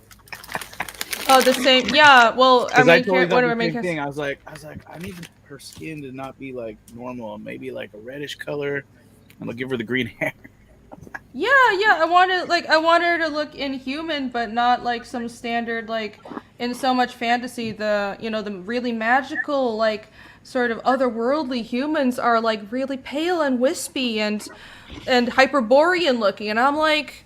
That's like that's not the only way to think about, I want to do something different. Yeah. But I think like I'm also big on scientific accuracy, so it's like even in a fantasy world, the people that are from a northern climate are just all gonna be pale, and that's just scientific fact.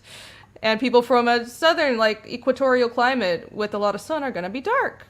They're gonna be And- morenos. So it bothers me when, they kind of mix it up and pretend like science doesn't matter in a pre-industrial world where people don't travel that much.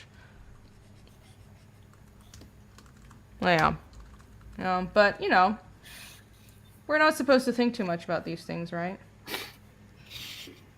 Don't think, just consume. Hashtag Ragna's Mexican. She could be played by a Ragna con Mexican. sabor. She could be played by a Mexican. She's like tan-ish. It's funny, I keep on telling Nick to make her like more tan, but I think he likes to color her more red, so she looks really pink in the pages he's colored. Yeah, Nick she's has a liking for saturated colors, so yeah, he does, and it's I like that he doesn't think in colors like me. I like being surprised because I'm like, whoa, this is so different, but it looks good. I like that, but like sometimes I like have to give him some direction. Like, okay, the character's hair just isn't this color, and so let's pull back on that a bit. But I like, yeah. But like, I think I like that. I like seeing work approaches. Like his approach is different than me. I like that. Thinking too much is bigotry. Yeah, it is. The Witcher series, yes! Holy shit. Holy shit, that bothered me so fucking much. I haven't seen season 2 yet. What bothered you? Okay. The Witcher series is really bad about like just having like everyone people from every race. different people from like different phenotypes just all mixed together, and they're all supposed to be from the same continent, and it makes no sense. Like for the elves, I would be like a little more forgiving, because they're magical creatures from a different dimension. But for the humans that were evolved on this continent, it doesn't make sense to have just like people from all the different phenotypes, and they're all supposed to be the same ethnicity. That doesn't. And also, it's like there was a lot of shit where they just fucked up small details from the original source material, like Fringilla, that sorceress who's played by a black woman. It doesn't make sense to cast her as black, because in the books she's supposed to look a lot like Yennefer. She's supposed to be related to several different other characters that are like described. She's supposed to look like Yennefer, also be related to certain other characters. But Yennefer is like described as, she's light-skinned-ish with dark hair and like purple eyes, and she's not an elf. She's part elf. She's part elf, but she's not an elf. She's part elf. Doesn't mean that was a elf. detail that somehow missed me in first season. But yeah, she does have some elven blood, but it's not. Second season was a really big deal. I was like, what? She's part elf. Oh, really? Yeah, she is part elf. I haven't seen season 2 yet. Yeah, but, in season 2 it was like a whole thing where like, we'll give her slightly a pass. She gets a little less of a beating. Does she get less of a beating? Oh, okay. Oh, because she's part elf? Yeah. Because they run into a bunch of elves, and the elves are like, fuck these humans, we'll kill them. Mm-hmm. Oh, okay. And she's like, but I'm an elf, so fuck you. Like a quarter. Okay. Yeah. I don't know, even if it's a quarter. Yeah. The novels are good. Yeah, I guess I should. She back her hair and novels. shows her ears are all pointy. In the words of Geralt.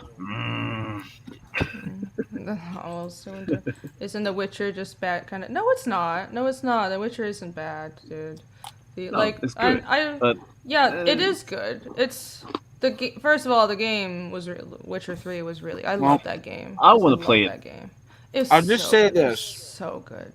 I get what you're saying about the nationalities and stuff of the characters, but like the fact is, anything they make into any sort of media now is going to be like that, because they have a mandate that you have to have X amount of people of all nationalities represented.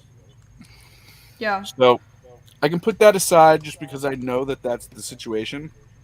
And that being said, I feel like the way they orchestrate it within the world is well and fine. And season 2 specifically is really good. Okay. Given all those parameters. Okay.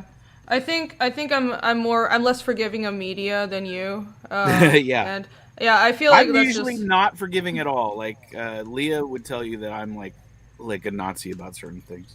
Oh, YouTube, figuratively, in Minecraft. But like, Joking, yeah, YouTube. What? but like, no, I'm just kidding because YouTube's like super sensitive about Hypersensible over words. that. Oh, Yeah. sorry. We're No, it's- talking. We're describing bad people that would be bad. We are Oh not bad. yes, And yeah, we know those are it was bad the people. time of the great unpleasantness. Disclaimer. I'm Yes. also part Jewish, so don't come after me because it would Yes, be YouTube. anti-Semitic. Awesome talk, Yeah. YouTube. This is a channel run by a part Jewish person. Don't That's silence right. me. I'm like 1/15th I'm on supposedly my father's historically side. Jewish because Spain kicked a lot of Jewish people out of Spain because they didn't really get along a long time Because ago. Spain was they were mainlining those Nazis down to Argentina. No, that was after that. This was far before Like, that. hey man, here's some money. That was Argentina. That was Some Argentina. gold. Yeah, but they went through Spain too. They found Oh, Yeah, okay. it was it was one of it was the both. it was one of the rat trail areas because they weren't looking there for them because they assumed Spain was like well sealed off, whatever. But No, it's not really that. It's the because they Spain was a didn't neutral really like position hide that it was them. leaning towards the Spain didn't really political hide them, spectrum but of like Germany. when they came through, they just kind of went. They just kind of looked the other way and like were like, let the rodents go into the sea. Oh, that's nice, isn't it? Yeah. Yeah, and it's because actually the government of Franco Yeah, it was the Franco government. really took power over there, and they were really in tune with the Germans at that moment. The only thing is they didn't have the economical structure to partake in World War II, so they Correct. back off from that. They basically just didn't want to get involved, and they were like, okay, whatever. Because it was going to be like Italy 2.0. I can imagine the tanks just right now. Yeah. Well, Spain did a lot of shit. And like, Oh, I feel like we I mean, don't. they had a dictator that it was ultra far right until the 70s. Just I'm speaking historically as well. Like, we need time to give Britain a little time. We talk about Britain a lot, but it's time to like talk about the shit Spain has done to the world. I can cover this. Let's not talk about the conquistadors. No. boy. That's what colonialism. They What indulged in biological warfare. They indulged in slave trade. They indulged in a lot of very dodgy things. Who are we talking about? Spain. Spain. Shh, don't speak about Spain. What they gonna do? What they gonna do? They're not gonna let me visit. Oh, okay. What does that mean, Irene? Huh? What does that mean? Oh, I don't know. Are they like, what, if you say shit about them on the internet, they're gonna, are they like China or You something? never know who's listening on the interwebs. Well, yeah, but The I don't know. Spanish YouTube. The Spanish YouTube. All I don't Latin know if America they- backed me up. Right, yeah, I would think that if And the anybody, Philippines. El YouTube España. if like anybody who criticized Spanish history couldn't visit, I don't think they'd ever have any visitors from Latin America. So I think we're fine. China, on the other hand, I don't plan to go to China again anytime soon. No? No, I don't think they would like what I have said on the internet. I'm sure they want you to come there on a work visa. Well, I'm sure they would So want that me you to could go. do And, lots of work for them. well, the thing is, I'm sure they would They got want some me bridges to. needing built. They let me in, but what I'm worried about is if they let me leave, and that's. Well, they don't want you to leave. They want you to come on your workforce. I'm concerned. Yeah, so I'm just probably should stay away. Which sucks because I want to go. China's fun. Yes. Actually, really not. Oh, I should actually introduce you to a nice illustrator that is doing concept art in what the region is He's a Colombian and he's actually in China. His name is Max Duran. Okay. Uh, Alright. I'll link you to his art station. Okay. And he's really good in concept art. And he's doing, he's working over in Shanghai. Okay. Yeah, I visited Shanghai. Shanghai's fun. Crazy freaking party Here. city, by the way. It's freaking nuts. Gotta go sometime. Yeah. No, it's fun, but honestly, you need to go to Japan first. Okay, there need you go. to. You haven't Yeah. even been to Japan. Do Japan first, dude. Like, if you're gonna go to Asia, do Japan. And then hit me up, and I'll give you a tour of Taiwan as well. I was gonna say I'll probably go to the Philippines or somewhere like that first. Yeah. 'Cause Thailand or the Philippines would. that's where Leah's from. Oh, okay. I didn't know Oh. that. Mm. Cool. She's been talking about wanting us to go there. Oh, I remember the region. Chengdu. Chengdu is the region that he's working over. He's working. I think that it's Telcel. He's working that big company. Tencent? Tencent. Yeah. He's Oh my making god, games the over there. giant evil corporation! Ha! Okay, then don't have it as a as a guest then. They own they're like this huge media corporate. They're like Disney, but like, China version. They own everything and On everything. control everything, and yeah. Sounds hot. So hot. So hot. So hot. But it's really funny how they actually get to him, because they really pay him really well, and he actually show him where he was going to stay, and he gave him a tour previously to be in contract. Is like, yes, we want you over here. We want you to stay over here. Forever. And they have a translator for him because he doesn't know Chinese as such. Wow. Yeah, That's now pretty it worries nice. me that they don't want him to go back.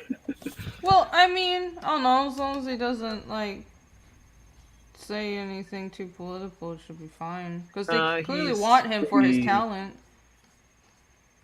Oh yeah, he's really good, especially Yeah. with textures. I'm glad he's being treated well. That's good to hear.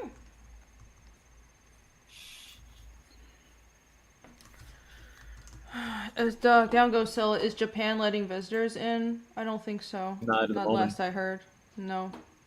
Most of Asia is like in lockdown as far as travel goes. Japan is awesome. Yeah. I was going every year. There's a convention in Tokyo, like an American style convention. I'm not Comiket? talking about Comiket. I'm not talking about Comiket. Got on? and not the convention that I'm always mentioning on stream. It's Tokyo Comic Con, and it's an American style convention in Tokyo, and it takes place. It's like near Chiba, and I was going every year because I loved it so much. It was like an American style con, but first of all, it's in Tokyo, so it's awesome, and I love going to Tokyo, but also, like, they treat you really well, because it's American style, and you have Artist Alley and everything, and then you also have, like, the dealership areas, but, like, they give you, like, a big Artist Alley space with, like, a board behind you, and, like, the people who are, like, asking for commissions are so polite, and because they treat you real good because you're a foreigner going all the way to Japan, so they're like, we're so glad you're here. Oh, and so it was, that's the one to go. Okay. yes. So when like, are we going, Irene? When? Yeah. as soon as we can travel again. We should just ship all our stuff there to have it at the booth. Expensive. Oh, really? Probably. I don't know. I always what I do is, it's annoying because getting books are so heavy, but I would always just instead of shipping things, I would just pay another extra $100 for extra piece of luggage, and I'd have a whole suitcase that's just my books. Yeah. Yep. And I can travel light. Literally, I can have a hiking backpack, and that's like all Me my too. personal belongings. Yeah, because I used to Just I need travel like a lot. my jacket, and that's it. Well, I need a little more than a jacket, but like I can like hiking backpack. I can travel the world. So I just need some underwear. I just underwear and nothing else. I'll just Yes. same clothes and just change your underwear. That's the way There's you a go. term for it. I believe it's called the balls Gonna go- free. I'm gonna go to charity over Japan over there and dress like the locals. I don't think the locals dress like that, but all right. Sumo wrestlers. Oh, sumo wrestlers. Oh, all right. Oh my gosh. Let's see. Am I going to Anime Matsuri? No, I don't have any conventions planned. Except I think I'm my Where's 2020 Anime Matsuri at? Texas. Oh. Yeah. Texas. I think it's in Texas. Dallas, if I'm not mistaken. I the only convention I think I have planned is I originally registered for Heroes Con in 2020, and it got pushed back to this year. So I should be there, and that's in Charlotte, North Carolina. It's actually a really good convention. If you guys want to go to a convention, check it out because it's very artist centric. They've got like a huge art stage. The whole thing is artist alley almost. It's all like artist focused. That's like Long Beach Comic Con. Houston. I Out here. was wrong. Anime Mystery is in Houston. Houston? Houston. Houston, Texas? Houston. Das ist Houston. I think I would want to retire in Houston. I don't know why you would want to read. Houston is like Atlanta, but like less. I don't know. I don't want to I want to insult be it. There's like some the Houstonites in here. Cowboys in the television, like the John Wayne. I've only been to Houston once, and my impression was like it's a huge city. It really reminded me of Atlanta, but like I couldn't place any identifiable like building markers. You know, it's just this giant sprawl of concrete, and there's a lot of people, but I only visited. I was only architecture. right. It didn't really have like a defining vibe or architecture. It just felt really weird to me. But I only visited for like a week, so maybe I'm wrong. But it kind of is a city that weirded me out. I lived in Austin for a while. I lived in Austin for like 2 years. That was weird. How so? Well, Austin, I don't know how to describe it either, but it's like the vibe! But it's The weird. vibe of the city! Yeah. Like, Austin it's like a small city, but but like also really sprawled out. But I think most of Texas is like super sprawled out, you know? But, like the feeling I get from living in not Texas, but just Austin specifically, it's like there's a lot of California transplant, so it feels like California but in Texas. But also it's like it was full of, because I moved somewhere and I'm looking to find like the art scene, and I would try to like find art meetups and stuff, and like, you know, like drink and draw and sketch nights, but like it was just, I was never really super able to like connect with the art people there. It was like, I guess there are some gaming companies there. EA has an office out there. I was out there working for a casino game company. But like, I guess I just couldn't really find my people. There weren't a lot of comic artists. I think that's what it was. So there were people who were interested in comics or interested in doing like comic strips or cartooning, but there weren't like comic artists. So, and that makes a huge difference. Like, I would go to sketch night, but I wouldn't have a lot to talk about with other people because they wouldn't have read the manga I read. They wouldn't like be working on the same kind of projects as me, you know. So they but had beyond the spirit to do that, but not the knowledge. Am I wrong? No, just it was like either people who it was just I couldn't find comic artists, and I wanted like I don't know. I don't know how to Or it describe was it. just a Like rising scene, like they were like too fresh. there were a lot of amateurs as well, but some professionals, but there were also a lot of amateurs.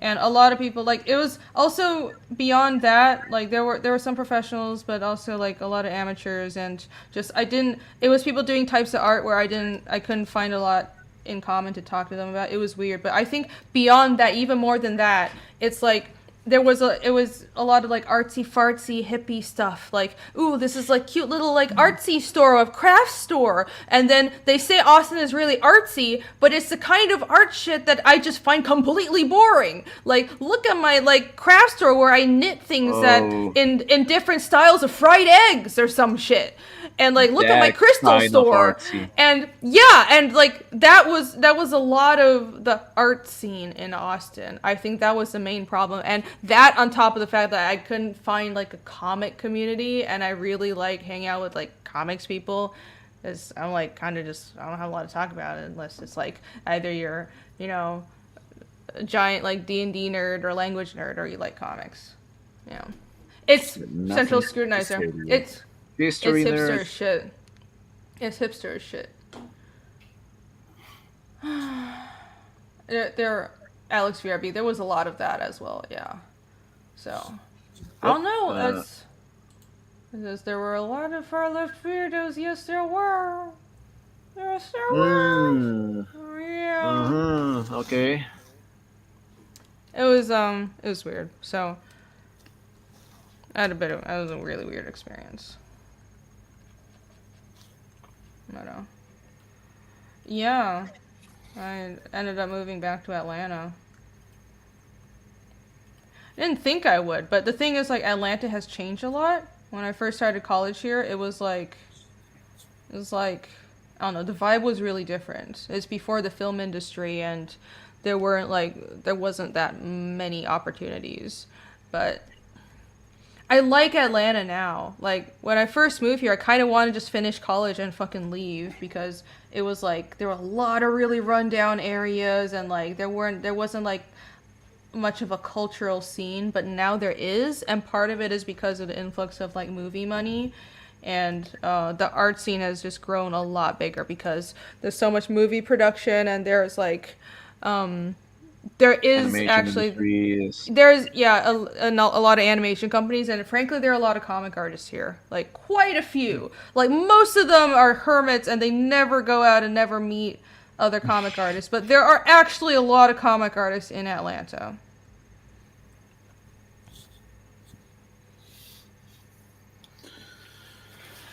So there's my life story. Oh, Lines. Austin is being taken by fleeing Californians. I think a lot of states are, a lot of cities are. Ooh, let me see. Let's see that page, Dan. wow. Oh, That's what's looking great. happening? What's happening on this page? On this page? Mhm. It's this is the introduction of the prison. It's like it's a magic prison. They're keeping like this dude inside of, who's been in there for over 100 years. Oh boy. And all this is like a spell that like turned into like crystalline like things or whatever to like hold his. I was about to ask that if there was metal or crystal.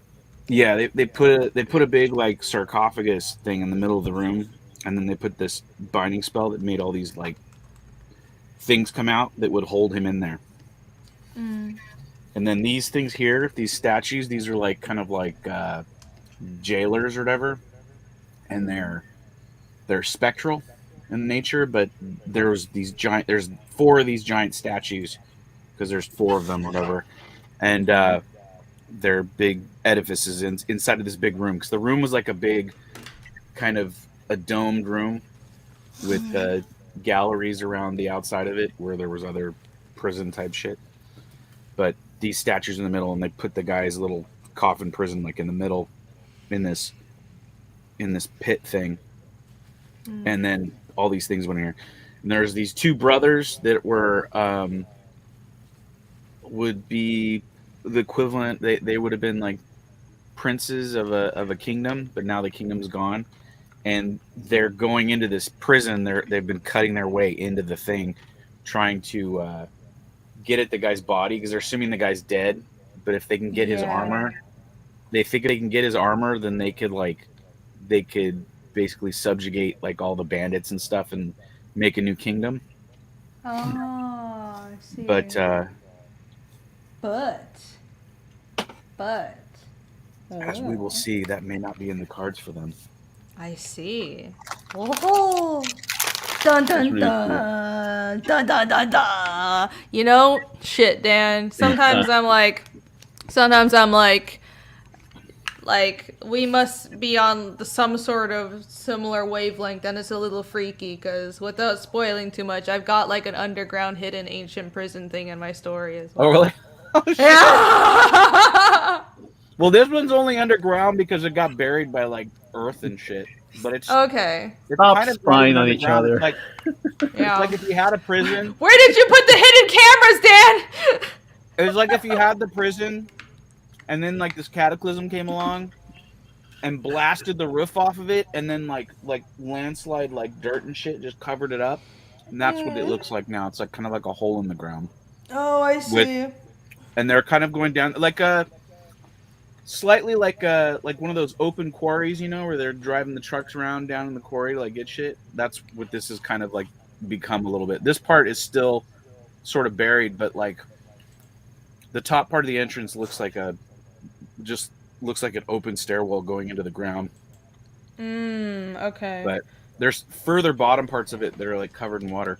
But see, Cool. I had to match the 2 pages, so this shows you kind of like what I had to do. And the problem was that I drew this crazy intricate pattern. I'm like, oh shit, now I gotta manufacture that almost exactly again on the other page. So yeah, I know that feeling. that.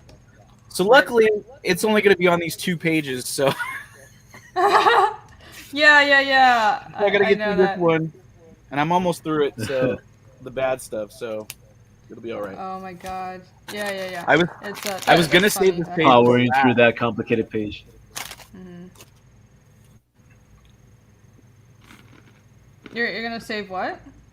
I was gonna save this page till last, but Oh. I was like, I'll just get it out of the way now. Yeah, just get it out of the way. Just out of that way. The next one, you will tackle complicated pages first. Yeah. Well, I don't normally do that. I normally just do them in order. Mm-hmm.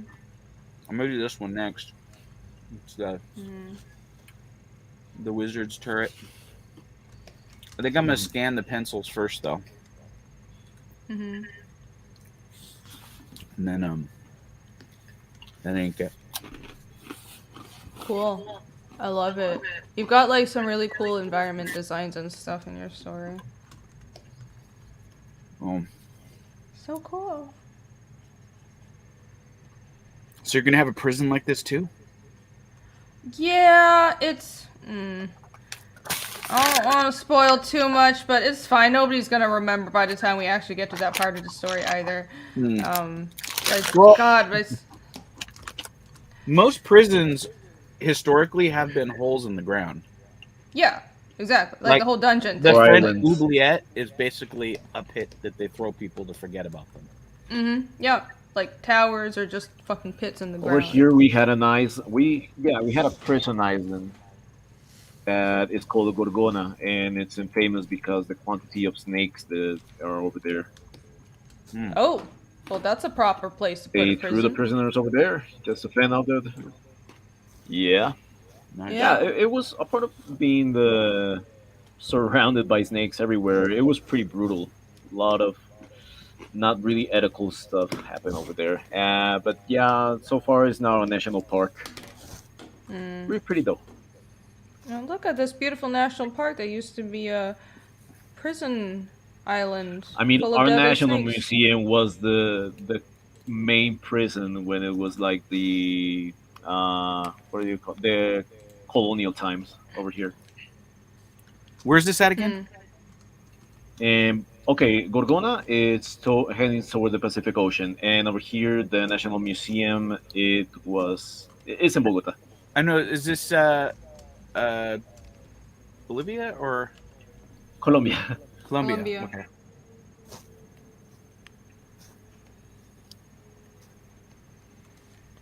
Yeah, the it's not really a prison in my story. It's more, I've taken there's a lot of, oh my god, how do I say this without spoiling too much? I have sort of a running theme that I drew from, you know, those Lovecraftian stories of like deep caves underground, hiding portals to other dimensions. Gotcha. Yeah. So I have a That's good few stuff. locations like that without spoiling too much. And there's specifically one that's very pivotal to the ancient history of the world. And when we, you know, figure out where it is and where it came from, we're going to be going there, and it's going to be like a battle to get to this location, and it's very important. So, but that's much further. That's like the next arc. So I have to finish the first arc first, which is just finding out like the, you know, the sort of solving the mystery first of where the demons came from. And like the arc one is really character heavy, and it's characters dealing with like the effects of the demons and sort of their interpersonal relationships and all this. And so The consequences of the demons being there. yeah, for some of the characters, but for other characters, it's not exactly that. Like Ragna isn't. She has a different character journey. You know, it's hard to explain, but we'll find out more about that in like this chapter in chapter 3. But so the first arc is more like personal and character development heavy, and it's mostly about Casimir like facing his past and going back to Dorvo and burying his family. But like all the other stuff about the ancient civilizations will come after that, and that's when the story really ramps up. And part of me is kind of worried that I'm spending so much time, like a whole arc, just on like character development stuff and like fighting monsters in the woods. And I don't know, I have a lot of doubts about what I'm doing sometimes. I don't know. It's like maybe I'll hurry things up and like just... Remember, people, back off Fiendish. What? So remember, people, back off Fiendish. Back off? What? Back up. Back up. Give your money to Fiendish. Jeez, Yvonne. Thanks for the support. Remember, everybody, Wow. do not back the Fiendish if you don't want to know these mysteries No! more. Oh my god. No, the overall story is like awesome. I'm really proud of it. It's just like, I don't know. I want to establish. Thank you, Alex. I want to establish Fiendish. the characters. Like the characters are the most important thing, right? Because I have like the overall plot, but the characters are their personal journey is what's the most important. I don't know how to explain it. Yeah, without spoiling too much. Ugh, there's so much that I can't say until I finish arc 1. So I've shortened things a lot already because I just like I realized I want to just get to the point, and I don't like to spend more time drawing pages that I don't have to, like aren't absolutely necessary, but like still there's a lot that I can't talk about until we finish arc 1. No, Maromi, don't! The color was gonna be awesome. Blah. You guys know, Big Fiendish is awesome. I totally know what I'm doing. Back my book. Whoa! Thanks, Alex. What have you done, Yvonne? Chris, hello. Chris Fiss is here. Hi, help me. Save me from myself, please. Holy shit.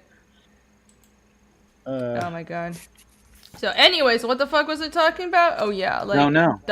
Dungeons and shit. So yeah, like for later in the story, there's have like like this ancient, underground location, multiple underground locations, because okay, so it's small spoiler. I have like this ancient civilization that was an underground civilization. It took place underground, so there's a lot of like artifacts and exploration of like catacombs and stuff, and like old ruins that are underground. And I have like a small, like a few chapters that are basically like a dungeon crawl in this ancient underground ruin that have like dimensional portals opening up everywhere, and that's gonna be a lot of fun, but I'm not there yet. So, yeah, that's all I'm gonna say. Okay. Okay. Goodbye. All right.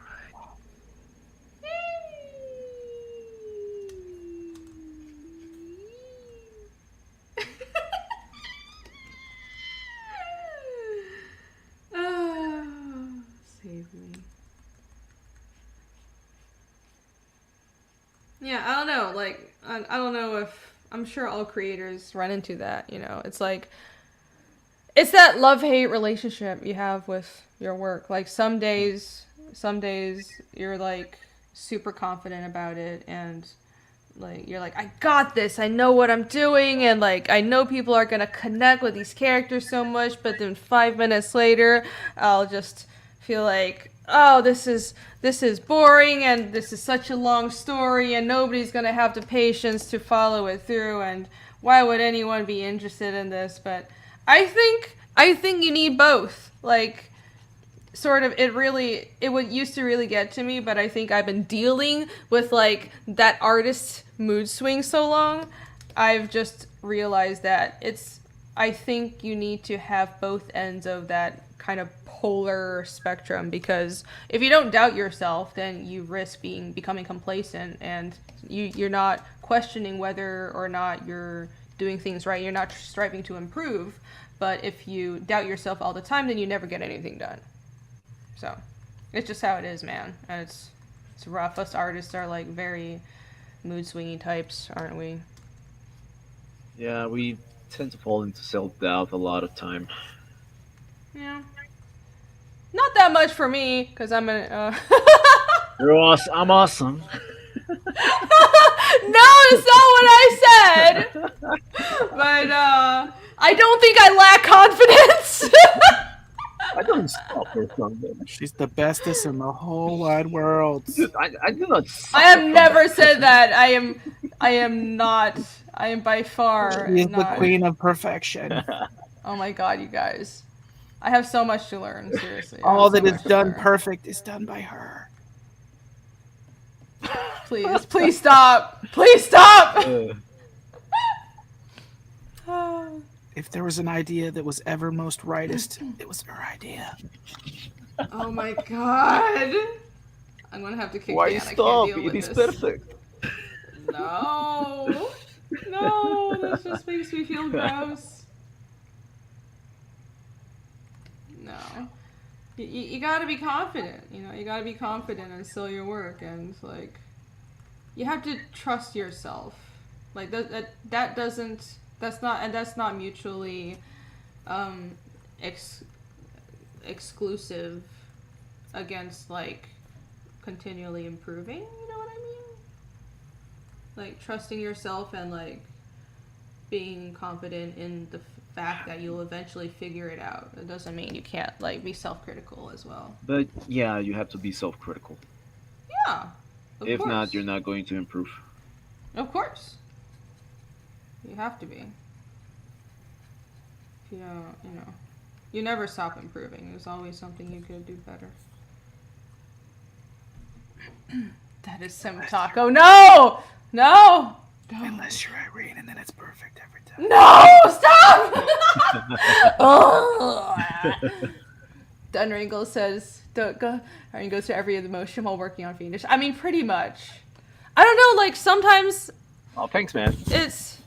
it's like, yeah, it does, because I'm like in these characters' heads so much. Like I feel what they feel. Like they're so real to me sometimes. It's weird. I feel like I'm a crazy person. I feel like I'm a crazy person sometimes. But But yeah, I put a lot of, like, not just work in the sense of drawing and spending time, but like I'm very invested in this project. So I don't know. I think I doubt myself because sometimes I'm like I'm so invested in it. I'm so close to it. Like I worry that I don't know, there's something that I'm not seeing, like some huge flaw, but like I am invested in, and I do love this project. So I'm gonna do the best I can, man. It's no joke to me. This is going 24 like years this is not a joke. working on Fiendish has just being on this project has pushed me to improve so much in every way, like as a writer and like as world building and with art and as a writer. Like the goal of making this project happen has helped me improve, like, and my work ethic and my mental state. It's forced me to improve all around in every way as a person. And so I don't know, I'm really grateful for it, and it's because of that like I'm determined to see it to the end, even if I don't know, like I used to suffer from a lot more self-doubt, and I think that comes back sometimes, but like I have this goal now of like finishing this project and making it happen. So like no matter what, even with the doubt, I can't let it control me. Grr. I will finish. It's passion. Alex says the characters are my other personalities. You're right. It's the voices in my head.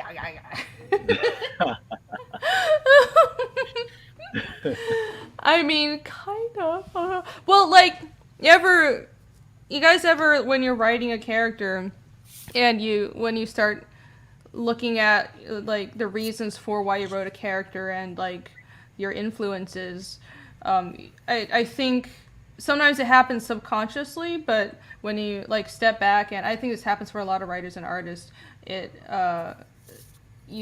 when you step back from your work, you realize that you put a different aspect of yourself into every character because you have to understand them, right? And honestly, to be a good writer, I think you have to have a good understanding of people, but also a good understanding of yourself, and be self-reflective, and also be critical and reflective of people, and like be able to put yourself in other people's shoes. So I think it's like a combination of putting into your characters what you see in other people, but also a little bit of yourself.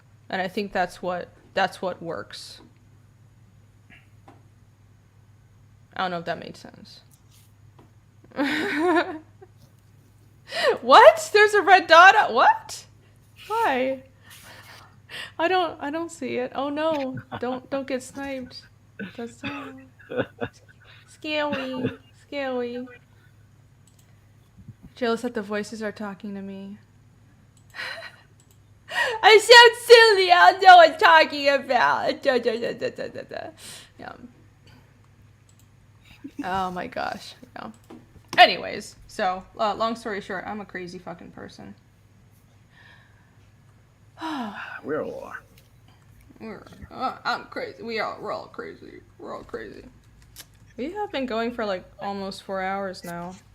Oh yeah. Yeah. I'm almost done. I wanted to draw an ogre. With this. Huh? I'm close. Yeah, I'm gonna keep on going. Let's keep on going until like the 4-hour mark. We got another 15 minutes, and then I'm gonna hop over to the member stream. How's that sound? Member stream. The members. I have members. Lots of members. That sounds weird. I don't. I'm a girl. Octopus. Oh boy. Oh dear. Tentacle.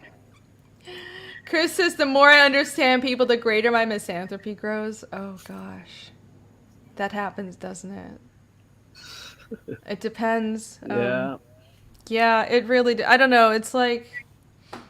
I think... No, I have like these discussions with mostly a lot with Nick and Yvonne. You've been there. I think Nick is like, what do you call it? Not Machiavellian, but he's like, oh, most people. He has like a very low opinion of most people. But I don't know. I think I'm overall optimistic and positive about, like, my opinion is positive about people. But I think most people are held back from reaching their full potential. Yeah. If that makes sense. Girls can have a member saying otherwise is hate speech. It is. I'm so hateful. I'm the worst. I'm sorry, YouTube. I will repent and change my ways. Ah! Why'd I do that? Let's see. Alright. Let me fix this. Let's go to somebody else. What are you working on, Yvonne? Are you still just doing, like, sticker designs? No response. Cool. No, just like. No, we just had a 10-second lag because your internet is shit. Oh, okay. Yeah, that is true. Well, Dragon is looking good. I don't know.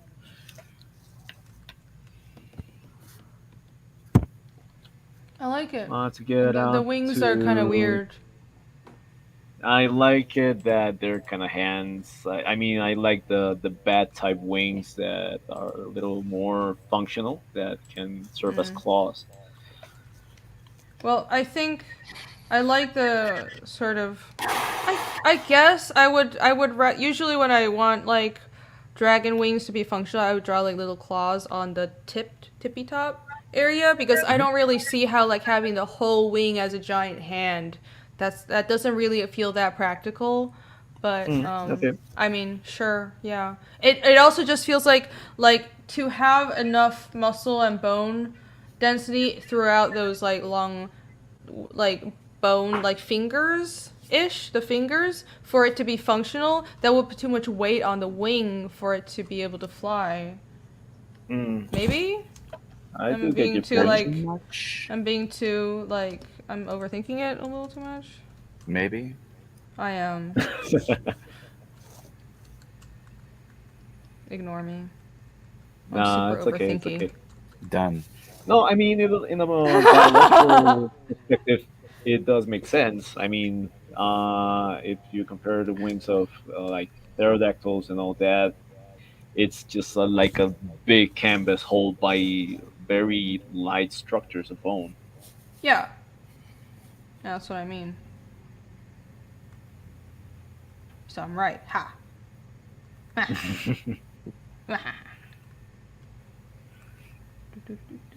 But at the same time, if you combine that with bats as babies, you do tend to use a lot of their phalanges all to climb over and stay put out with their mother. So like this is like before they fly, like a baby dragon Yeah. before. Okay. Yeah, I guess I can see how this would be practical. That's how bats are. Bat Bats dragon. have hands on their wings. We're drawing Shane's kid. I think Shane's kid is cuter than this dragon. Not that the dragon's not cute, but she's pretty cute. I know. Pterodactyl is pretty. Terry! Hello, Terry! Hollow phalanges light enough for flight probably wouldn't be all that strong. Yeah, exactly. Because, like, that's why, bird bones are hollow and shit. Or so much hate. I'm sorry. This is such a hateful stream. Yeah. But a really great species of that is like this the Quetzalcoatl. That's like the biggest living. Well, not Quetzalcoatl? What? I'll link it to you. Oh, I think I know what you're talking about. I'm just being obnoxious. Quetzalcoatl. Yeah. That thing is the size of a giraffe. No, the gigantic birds, right? It's really funny how the head structure is so big compared to the body. And at the same time, I mean, that thing was a predator. There's some like funny ass looking I creatures in like this prehistory, one. dude. It looks like a dragon. Have you guys seen like that ancient elephant relative that had like a It's shovel funny until they'll mouth? swallow you. Well, Yes. I mean, yeah. Oh yeah, they had a lot of. It's like a whole spade. They're like some like ugly ass fucking I creatures don't in remember what it's prehistory. called though. I don't know what it's called, but it's like it's something fugly. That's what it's called. It's so horrifying looking. Like look up ancient elephant shovel mouth or something. Like it looks like the whole body is an elephant except for the nose and mouth area, and the nose and mouth area opens up like two giant like beaks, but they're like imagine like when you're like duckbill like with the you when you're a kid you take two Pringle chips When and you're you a like kid and you're a duckbill.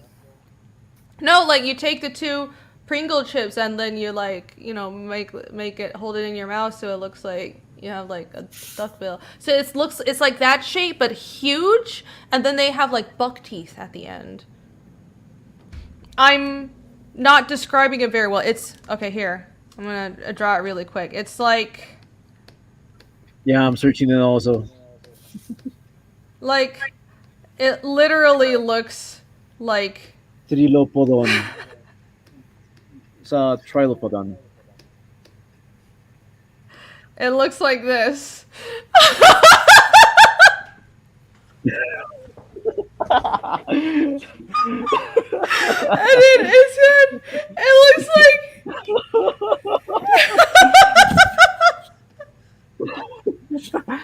Oh, you gotta put that somewhere. It's so dirty looking.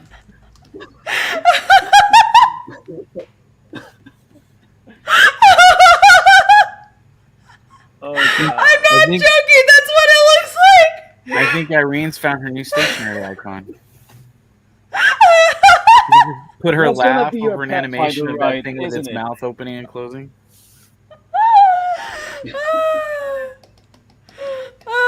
Guys, I've been working so hard to draw this detailed fantasy style. I should have just been drawing derpy ass fucking elephants. There you go. I can animate it. How much time did you spend doing that one? Like what? Yeah. 3 seconds? Yeah, whoa! Look at me! I'm a prehistoric elephant and I'm beautiful!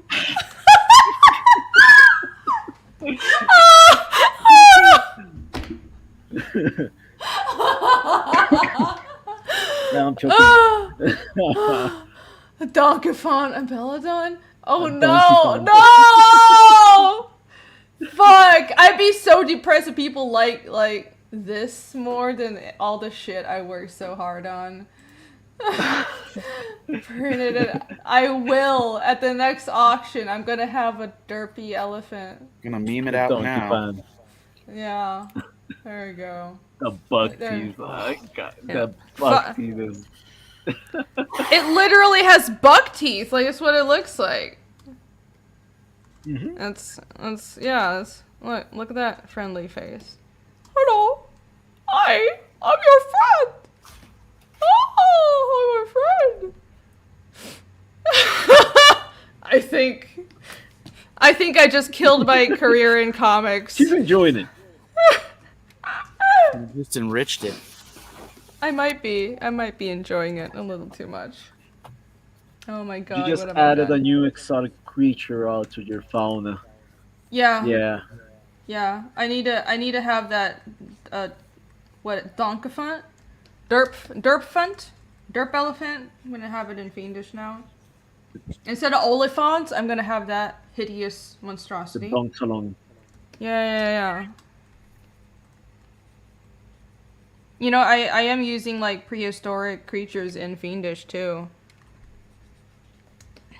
It's, like, kind of a running meme. It's, like, not a meme, but it's just part of the world building. Like, most of the creatures, like, you're not going to see any standard, like, dogs or deer. Like, I have deer, but always, like, their horns are in different places, and some of the animals are actual prehistoric, like, deer and prehistoric dogs. So most of the dogs, like the dogs, you don't get any like cute fluffy dogs like modern dogs. You'll get ancient dogs, which look like, basically they're shaped like thylacines. You know, those like that.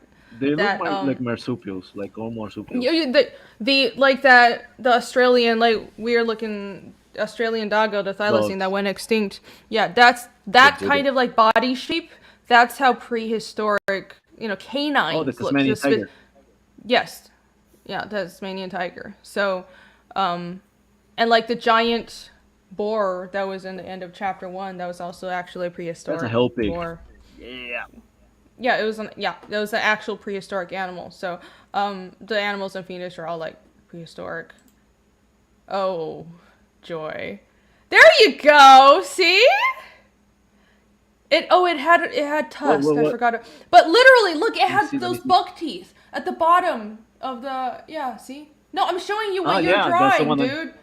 Oh, I'm just like, oh, you found the reference. No, it's you. It's your screen. Yeah, it's something like this. Entelodont, yeah, thank you. Oh my god, I'm totally gonna have Entelodonts in Fiendish now. It'll be the ugliest unicorns. Holy shit. Terrible. Oh, that will be the woolly mammoth. I have Woolly mammoth. No, it's woolly rhino. That's gonna be the unicorn. Yeah. I mean, I have woolly elephant, woolly mammoths, woolly rhinos. I have smilodons, saber-toothed tigers. I've got all those things. I got all those things. Casimir's cat, so his pet cat All the in weird. that you meet in chapter 2, that cat that you see on the cover. It's not technically a historical breed of cat. I essentially took a smilodon and mashed it together with a snow leopard because I love snow leopards. So that's what's his pet is, a giant cat. I love prehistoric animals. They're so cool.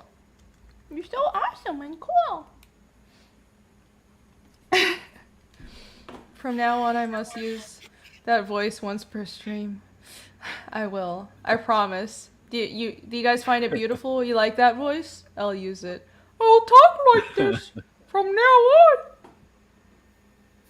I'm here to entertain you. Broken. That's like a relative of Mickey. Yang Yanzao, hello, good morning. They sparkle. They look so derpy. Look at those fucking things. They look so fucking stupid. Oh my fucking god. No wonder they went extinct. Like, how the fuck do you eat with a mouth like that? How did anything like that evolve, and how did they not immediately die? Like, No, the the first most time that ridiculous mutation. things were in the Cambric. Have The you Cambrian? seen like those things that had like a spiral for a mouth? Yes! Well, like, ocean creatures are also, How? like, freaky and... I don't know. Fucking nature. And the ocean was just nature. like, fuck you. It was like Nature, something like man. this. And this was like the apex predator. Oh, yeah, terrifying. It's this terrifying apex predator there. That's some scary shit, dude. It's fucking little squiggly. yeah. Like just a floating Little spiral. Lovecraftian. I mean, yeah, like really, some of those Oh things yeah, are- it had like spikes. Yeah. They did look actually kind of freaky. Like Mickey and Barney crossed. I actually do that voice for one of my Pathfinder characters. It's my gingerbread man. I have a little gingerbread man that's a barbarian. Bam and Bam. his voice sounds like this. His name is Bam Bam, and he's very angry gingerbread man, and his weapon is a baking mallet that he uses as an earthbreaker. He has slaughtered his way throughout He the has- kingdom and all the adventure. He has slaughtered his way through the forest, and he will stand against all injustice. He actually has a kill count. He does. He has a really high fucking kill count. I mean, but most of my characters do, don't they? Because as you guys know, I prioritize my DPS. I am a fan of being the team slaughterhouse. I very much enjoy it. Yeah, it's actually a theme already. Oh yeah, it's definitely a theme, and I enjoy it. I try, yeah. I like doing damage. Which is why it was so hard for me to play Gillard. Because, it's just, like, I played a caster before, and I struggled a lot, you know, playing him at low levels. But I think, like, his character development kept me going with him, my Oracle character. But with Gillard, like, I don't know. I feel like I wanted to play out of type. I wanted to play, like, a druid and give him a funny flavor. But really, that's not, like... I don't usually play casters, and I don't think the character fit me, you know? I like to be like a frontliner, either like a loner character or a frontliner, and it's really hard for me to be a support type. So, Because you're not supportive. I'm not. I'm fucking lone wolf, man. I'm not supportive. I'm just like terrible to work with, critical of everybody. Just giant bitch. The edgiest Irene. The what? There's a giant bitch. Isn't that right? Yvonne, you can be honest. It's okay. You can say it. But yeah, I think I'm gonna go back to a different character for...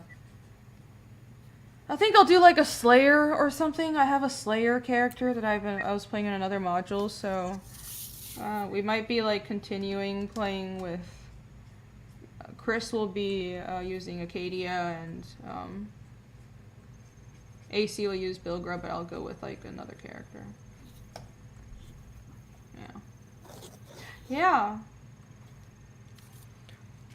Nolan says, ever watch any of the Viva La Dirt League D&D Logic skits? No. No, I follow a few like D&D skit channels, but I don't know of this one. Yang Yenzao says, casters are fun. You can sit back on a lawn chair drinking mojitos and kill things. Well, the melee dopes have to run around.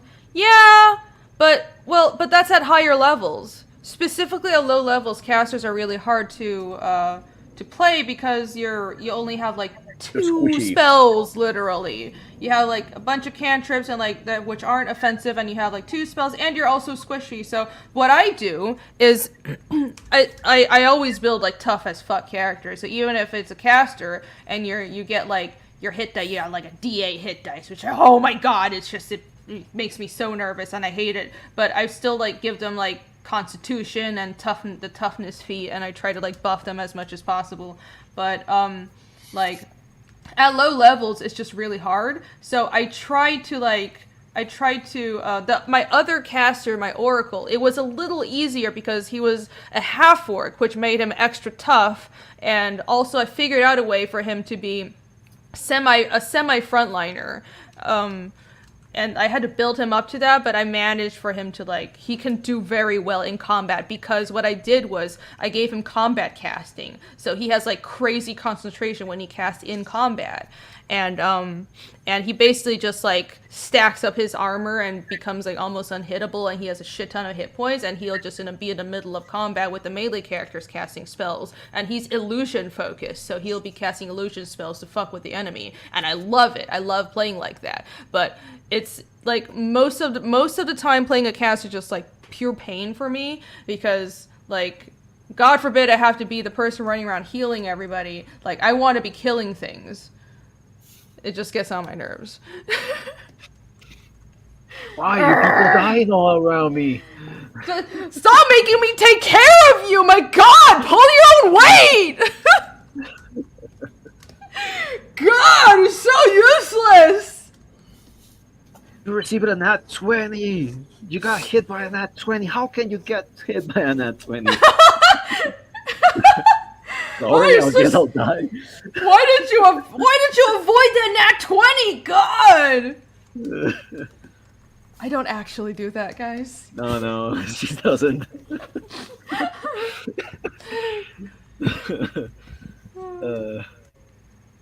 I'm not that much of a psychopath. I'm drawing Casimir Right being among. all... So many little lines. So many little lines. Little lines. Yeah. Hey, ugly monsters. Whee! Well, Yvonne's ogres just at least. like going crazy drawing monsters. Oh, you're drawing an ogre. Ew, look at that pimply nose. That's gross.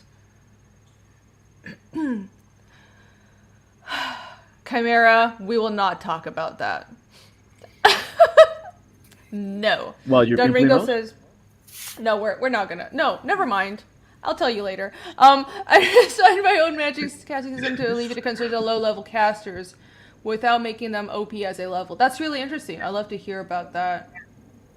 I'm not sure, like, I can see a way to work around that. Like, it really, really bothers me how in Pathfinder, both, like, the way Pathfinder works, at lower levels, melee characters are almost, like, exclusively, like, the most useful ones, and casters are kind of just there to, like, roleplay, and when you cast spells, you can be really useful, but because your save DC is so low, like, you only have, like, 2 spells a day, like, frankly, if you're in a dungeon, and it's a life or death situation, you're kind of useless, and it's just really painful, but when you get to higher levels, it's the casters that are all powerful, because like we said before, you can just be sitting in the back casting these spells that are like, you're stopping time, you're like changing dimensions, you're like blowing up whole armies, and the melee people are just like, I swing a sword good, period.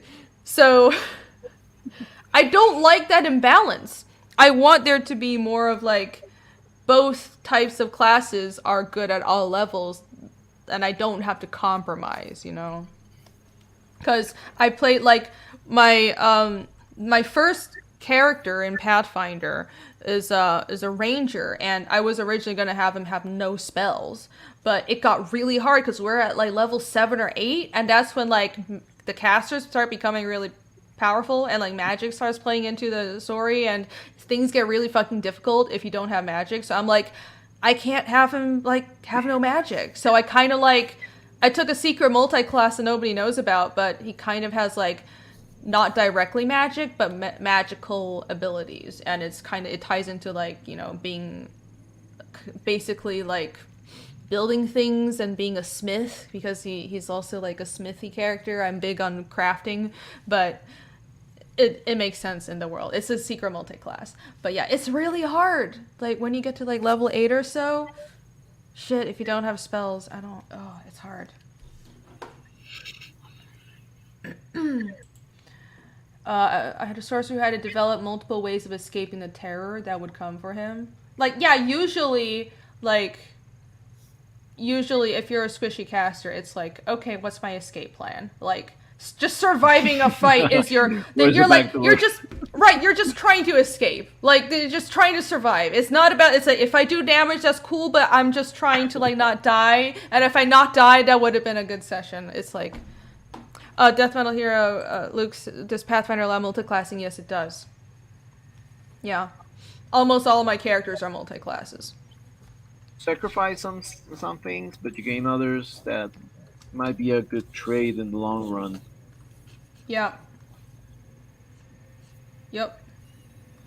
Yeah, there were a few characters. Okay, so the only character that isn't a multi-class is my Oracle, my half-orc Oracle. He's just straight up Oracle all the way, but I think, like, with casters, you will want to avoid multi-classing more, but with melee types, melee types and also classes like Magus, who are Magus and Blood Rager and classes like that are already kind of hybrid between melee and magic. Those are very good. Those very open to multi-classing. So I have a ranger. Mostly I don't like do like heavy multi-classing. I'll usually do a main like a favored class and then just a 1 or 2 level dip in something else to give my character like a fallback abilities. So even my barbarian just took a magical multi-class and he has spells, which, by the way, that's my gingerbread barbarian, and it's really funny because all his spells are candy based. So he'll like throw a candy at somebody, and the candy will explode, and that's how he casts flare. I love it. It's so much fun. Yeah. Yeah, so all his spells are like candy, and like so like when if he casts something like grease, I guess he'll like throw a candy at the floor, and the candy explodes into like a ball of grease or something. So he's a multi-classer. My ranger is a multi-classer, but yeah, caster is not so much. I have a druid ranger. That's another. I have another character that's a druid ranger. Druids and rangers multi-class together very well.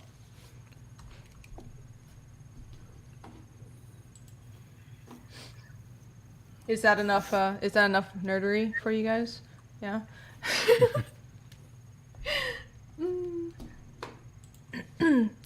Oh, never played Pathfinder before, and only vaguely familiar with 3.5. Oh, you're playing a 5th edition Bardlock Hexblade. Ooh, Bardlocks are very popular. I've never played one. I've been thinking of building a bard and warlock multi-class. Ah. A lot of people just call them bardlocks because it's very common. I've been wanting to build a bard. I think I'll build a bard as my next character. Might do a rogue bard. Rogues and bards go together well too. But then they'd be squishy. Oh, they'd be squishy. Oh, I'll just do half orc again so they're not so squishy. I hate being squishy. It's terrible. Hey, I do like rogues, with being though. squishy, okay? You're right. There isn't. I love squish. The squish is perfect. I love the squish.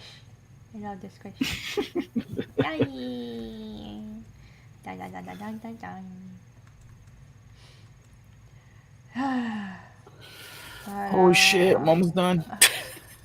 Oh my god! Why are you so fast? So close. Wow, dude, that looks amazing. I have to finish this bottom corner.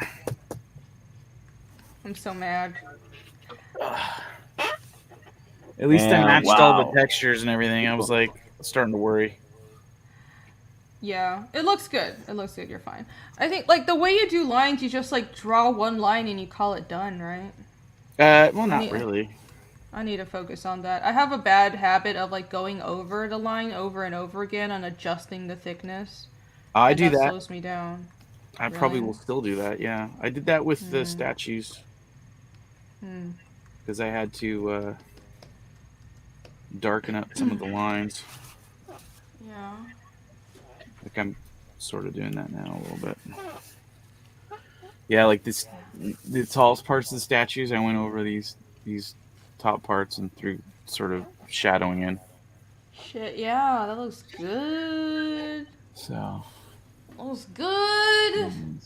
I love it. One I more. love that crystalline background. That's such a cool idea for like a prison. Came from those mines in South America where they went down in there and they find all these like natural geodes that are big massive pillars. Yeah, that's what it reminded me of. I knew it. They have to Those are wear so cool. gas masks though to get in there because like I guess the methane or whatever it is that's down in there. Noxious gases. Yeah. And it's also like hundreds of degrees or something. It's really really hot. Super hot. Yeah. Yeah, but it's so beautiful, man. So beautiful.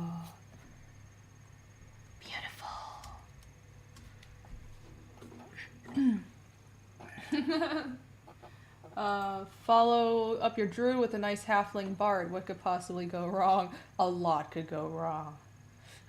Halfling. You know, I'm not particularly interested in playing halflings. I don't know why.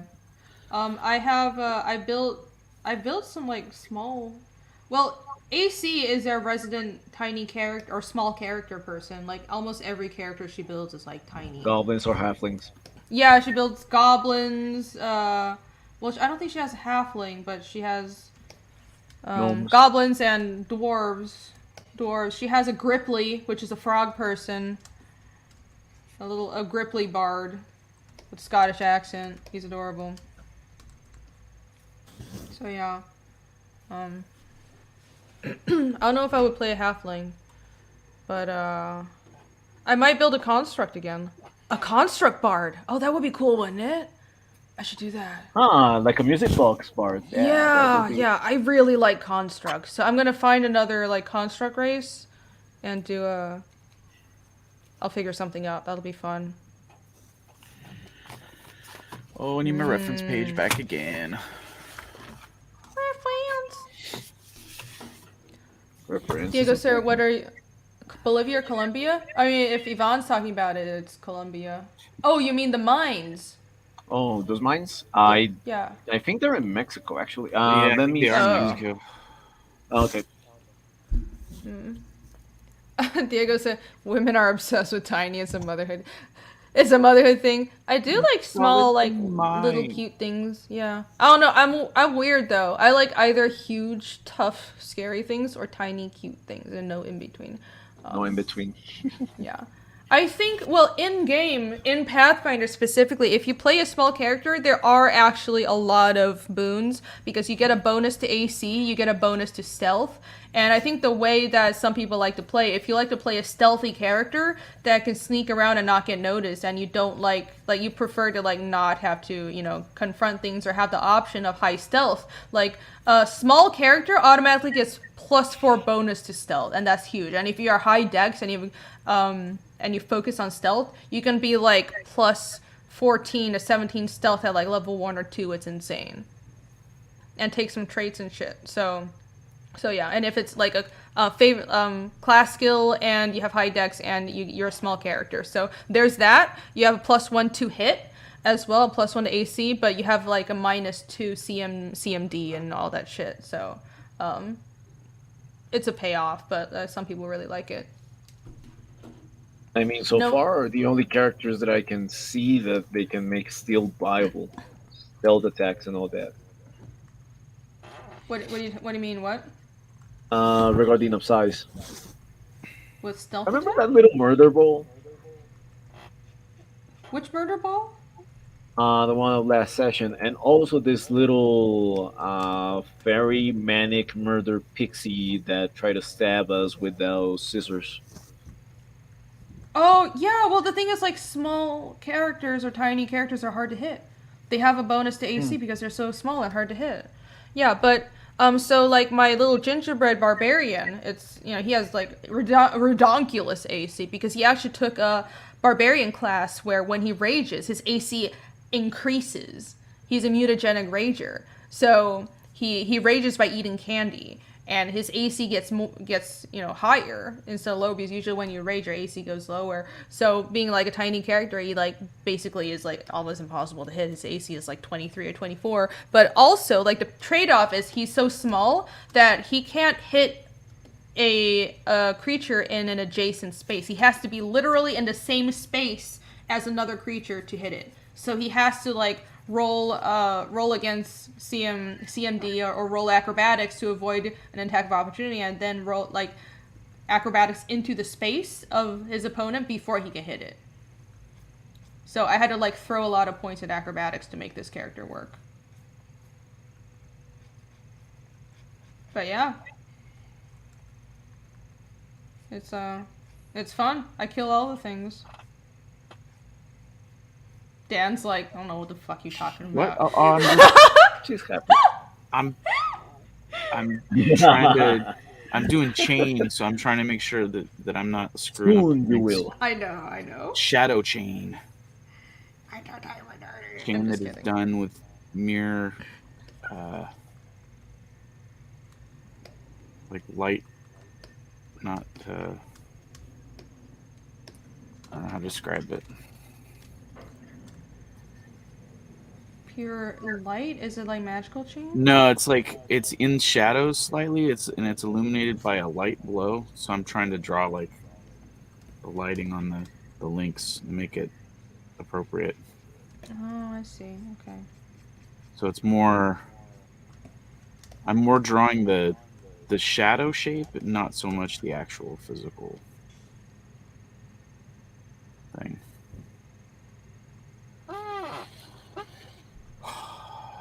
All right, chain's Dan done. does look intense. Chain's done. Woo! Now I'm making Yeah. now I'm making my way up the sidewall here, finishing all the rest of the crystalline structure. The structure. Oh Structura. man, this looking at this page has got me so excited for to do like some cool environments.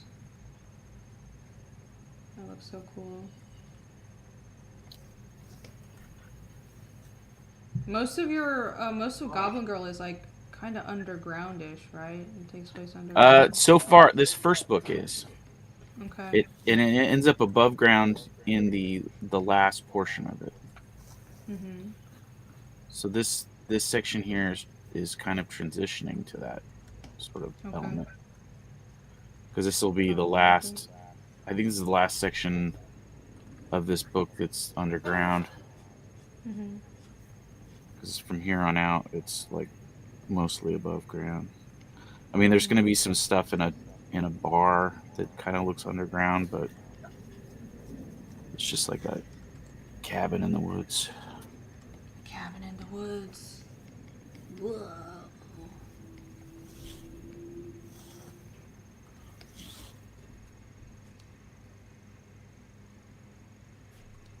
Oh, geez. Chris says his electricity out. New England is getting dumped by this blizzard. There's a blizzard? Wow. Really? Blizzard. Oh, I'm so out Whoa. of the loop. I know it's cold as shit absolutely everywhere today. It's like suddenly really cold. I didn't know you guys had a blizzard. I hope you get your electricity back. That sucks.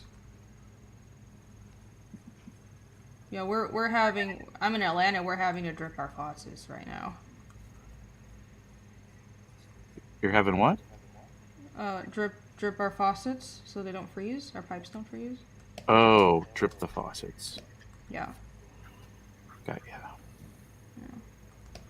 Does it ever get that cold in California? It gets pretty cold here. It snowed here. I mean, it snows here in parts of California for sure, but I mean, in Southern California, we've had snow for like a day before when it's gotten cold enough. I don't think it ever goes. I don't think it's ever gone below like 28 degrees though. Oh, okay. Like it never gets like sub freezing here, Mm-hmm. but it's gotten down in the low 30s before for sure. Right. Wow. Especially at night because we're desert. So Oh, okay. What city are you in? Are you okay with I'm in saying? Orange County, California, in Fullerton, right near Disneyland. Oh, okay. The famous Orange County. Yeah. That Orange County.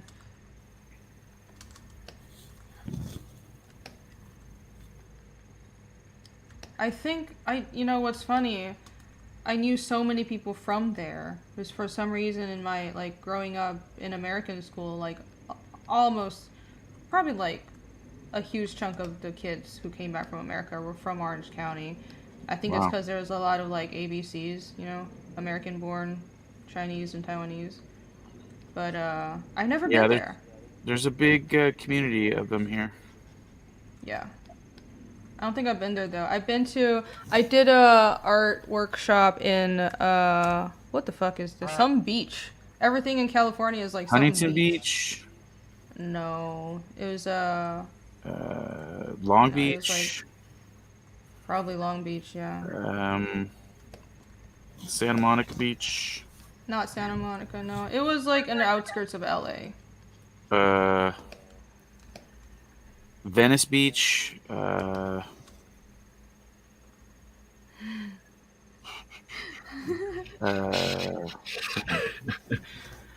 See, everything is named beach. I'm not even yeah, I'm joking. thinking of all the ones that are named that have beach in the name. Laguna Beach. I don't. Laguna, yeah, that's one. I would be surprised if it was there. I mean, there's art stuff there, but it's more like stores and stuff, and it's Mhm. really rich people. Yeah. No, it wasn't Um, there. I think it started with an M. Does that ring any bells? Yes, Malibu Beach, Maybe. Maybe it was there. Monterey. Fancy. Yeah, But Monterey's fancy. not near LA though. It's like No. that's up where like Billy lives. Yeah, it's not. It's not Monterey. But anyways, I did this workshop. I visited friends a few times in California. Hmm. I know so many people there. But, All I gotta do now is boom boom and the zoom zoom. boom, boom, and zoom, zoom. Zoom, zoom. Boom, and zoom, zoom. How need do to you are put you? I need to put the bounding box around it.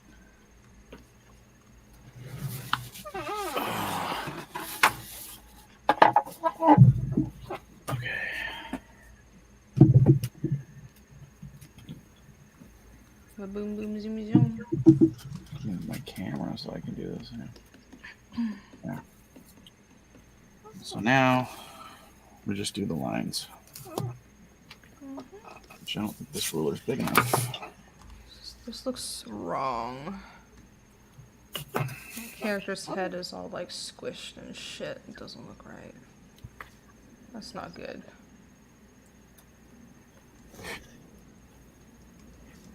Oh my god, what am I doing? I need a pen. Let me flip this image and see how much of a disaster this is.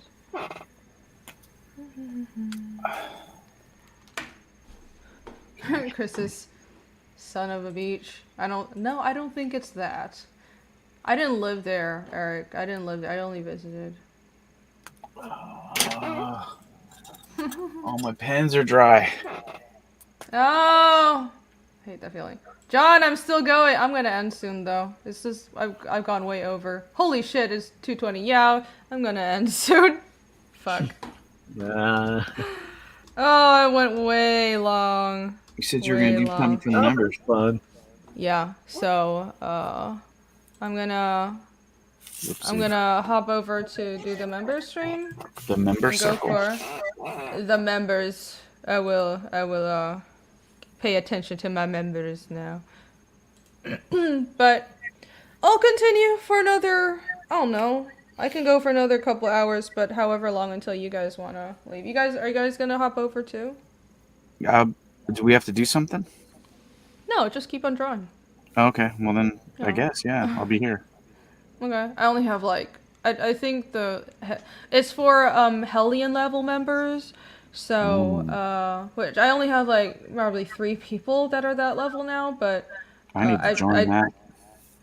you should. It'll be fun. Yeah. But that level, the main reward is like a monthly exclusive stream. So we're going to continue over there and do a couple of hours. So I guess if you guys want to continue with us, join the channel at the Hellion level and we'll see you in a few minutes. It's a value, friend. At the value. I gotta go, but I'll be back. Okay. Okay. Yeah, I think I'm gonna take a quick break and grab some food, but Maybe let's I'll just say take a quick break and grab food too. okay. Let's say in 15 minutes I will a member stream. If you're a member, the stream is already set on my channel, so you'll see the stream pop up in like 15 minutes, and I look forward to seeing you out there. So, follow everybody here in case you don't know yet. Follow Ledan at Boob Dan, where am I? Boob Dan, and Yvonne Boob Dan at Art. Savage. Yeah, Boob Dan, and follow me, Irene Draws, and subscribe and like to the channel. Subscribe and like the channel. And I'll see you guys later. Thank you for joining us. Bye. Thank you, everyone. Mwah, take care, y'all. Ding. Bye bye.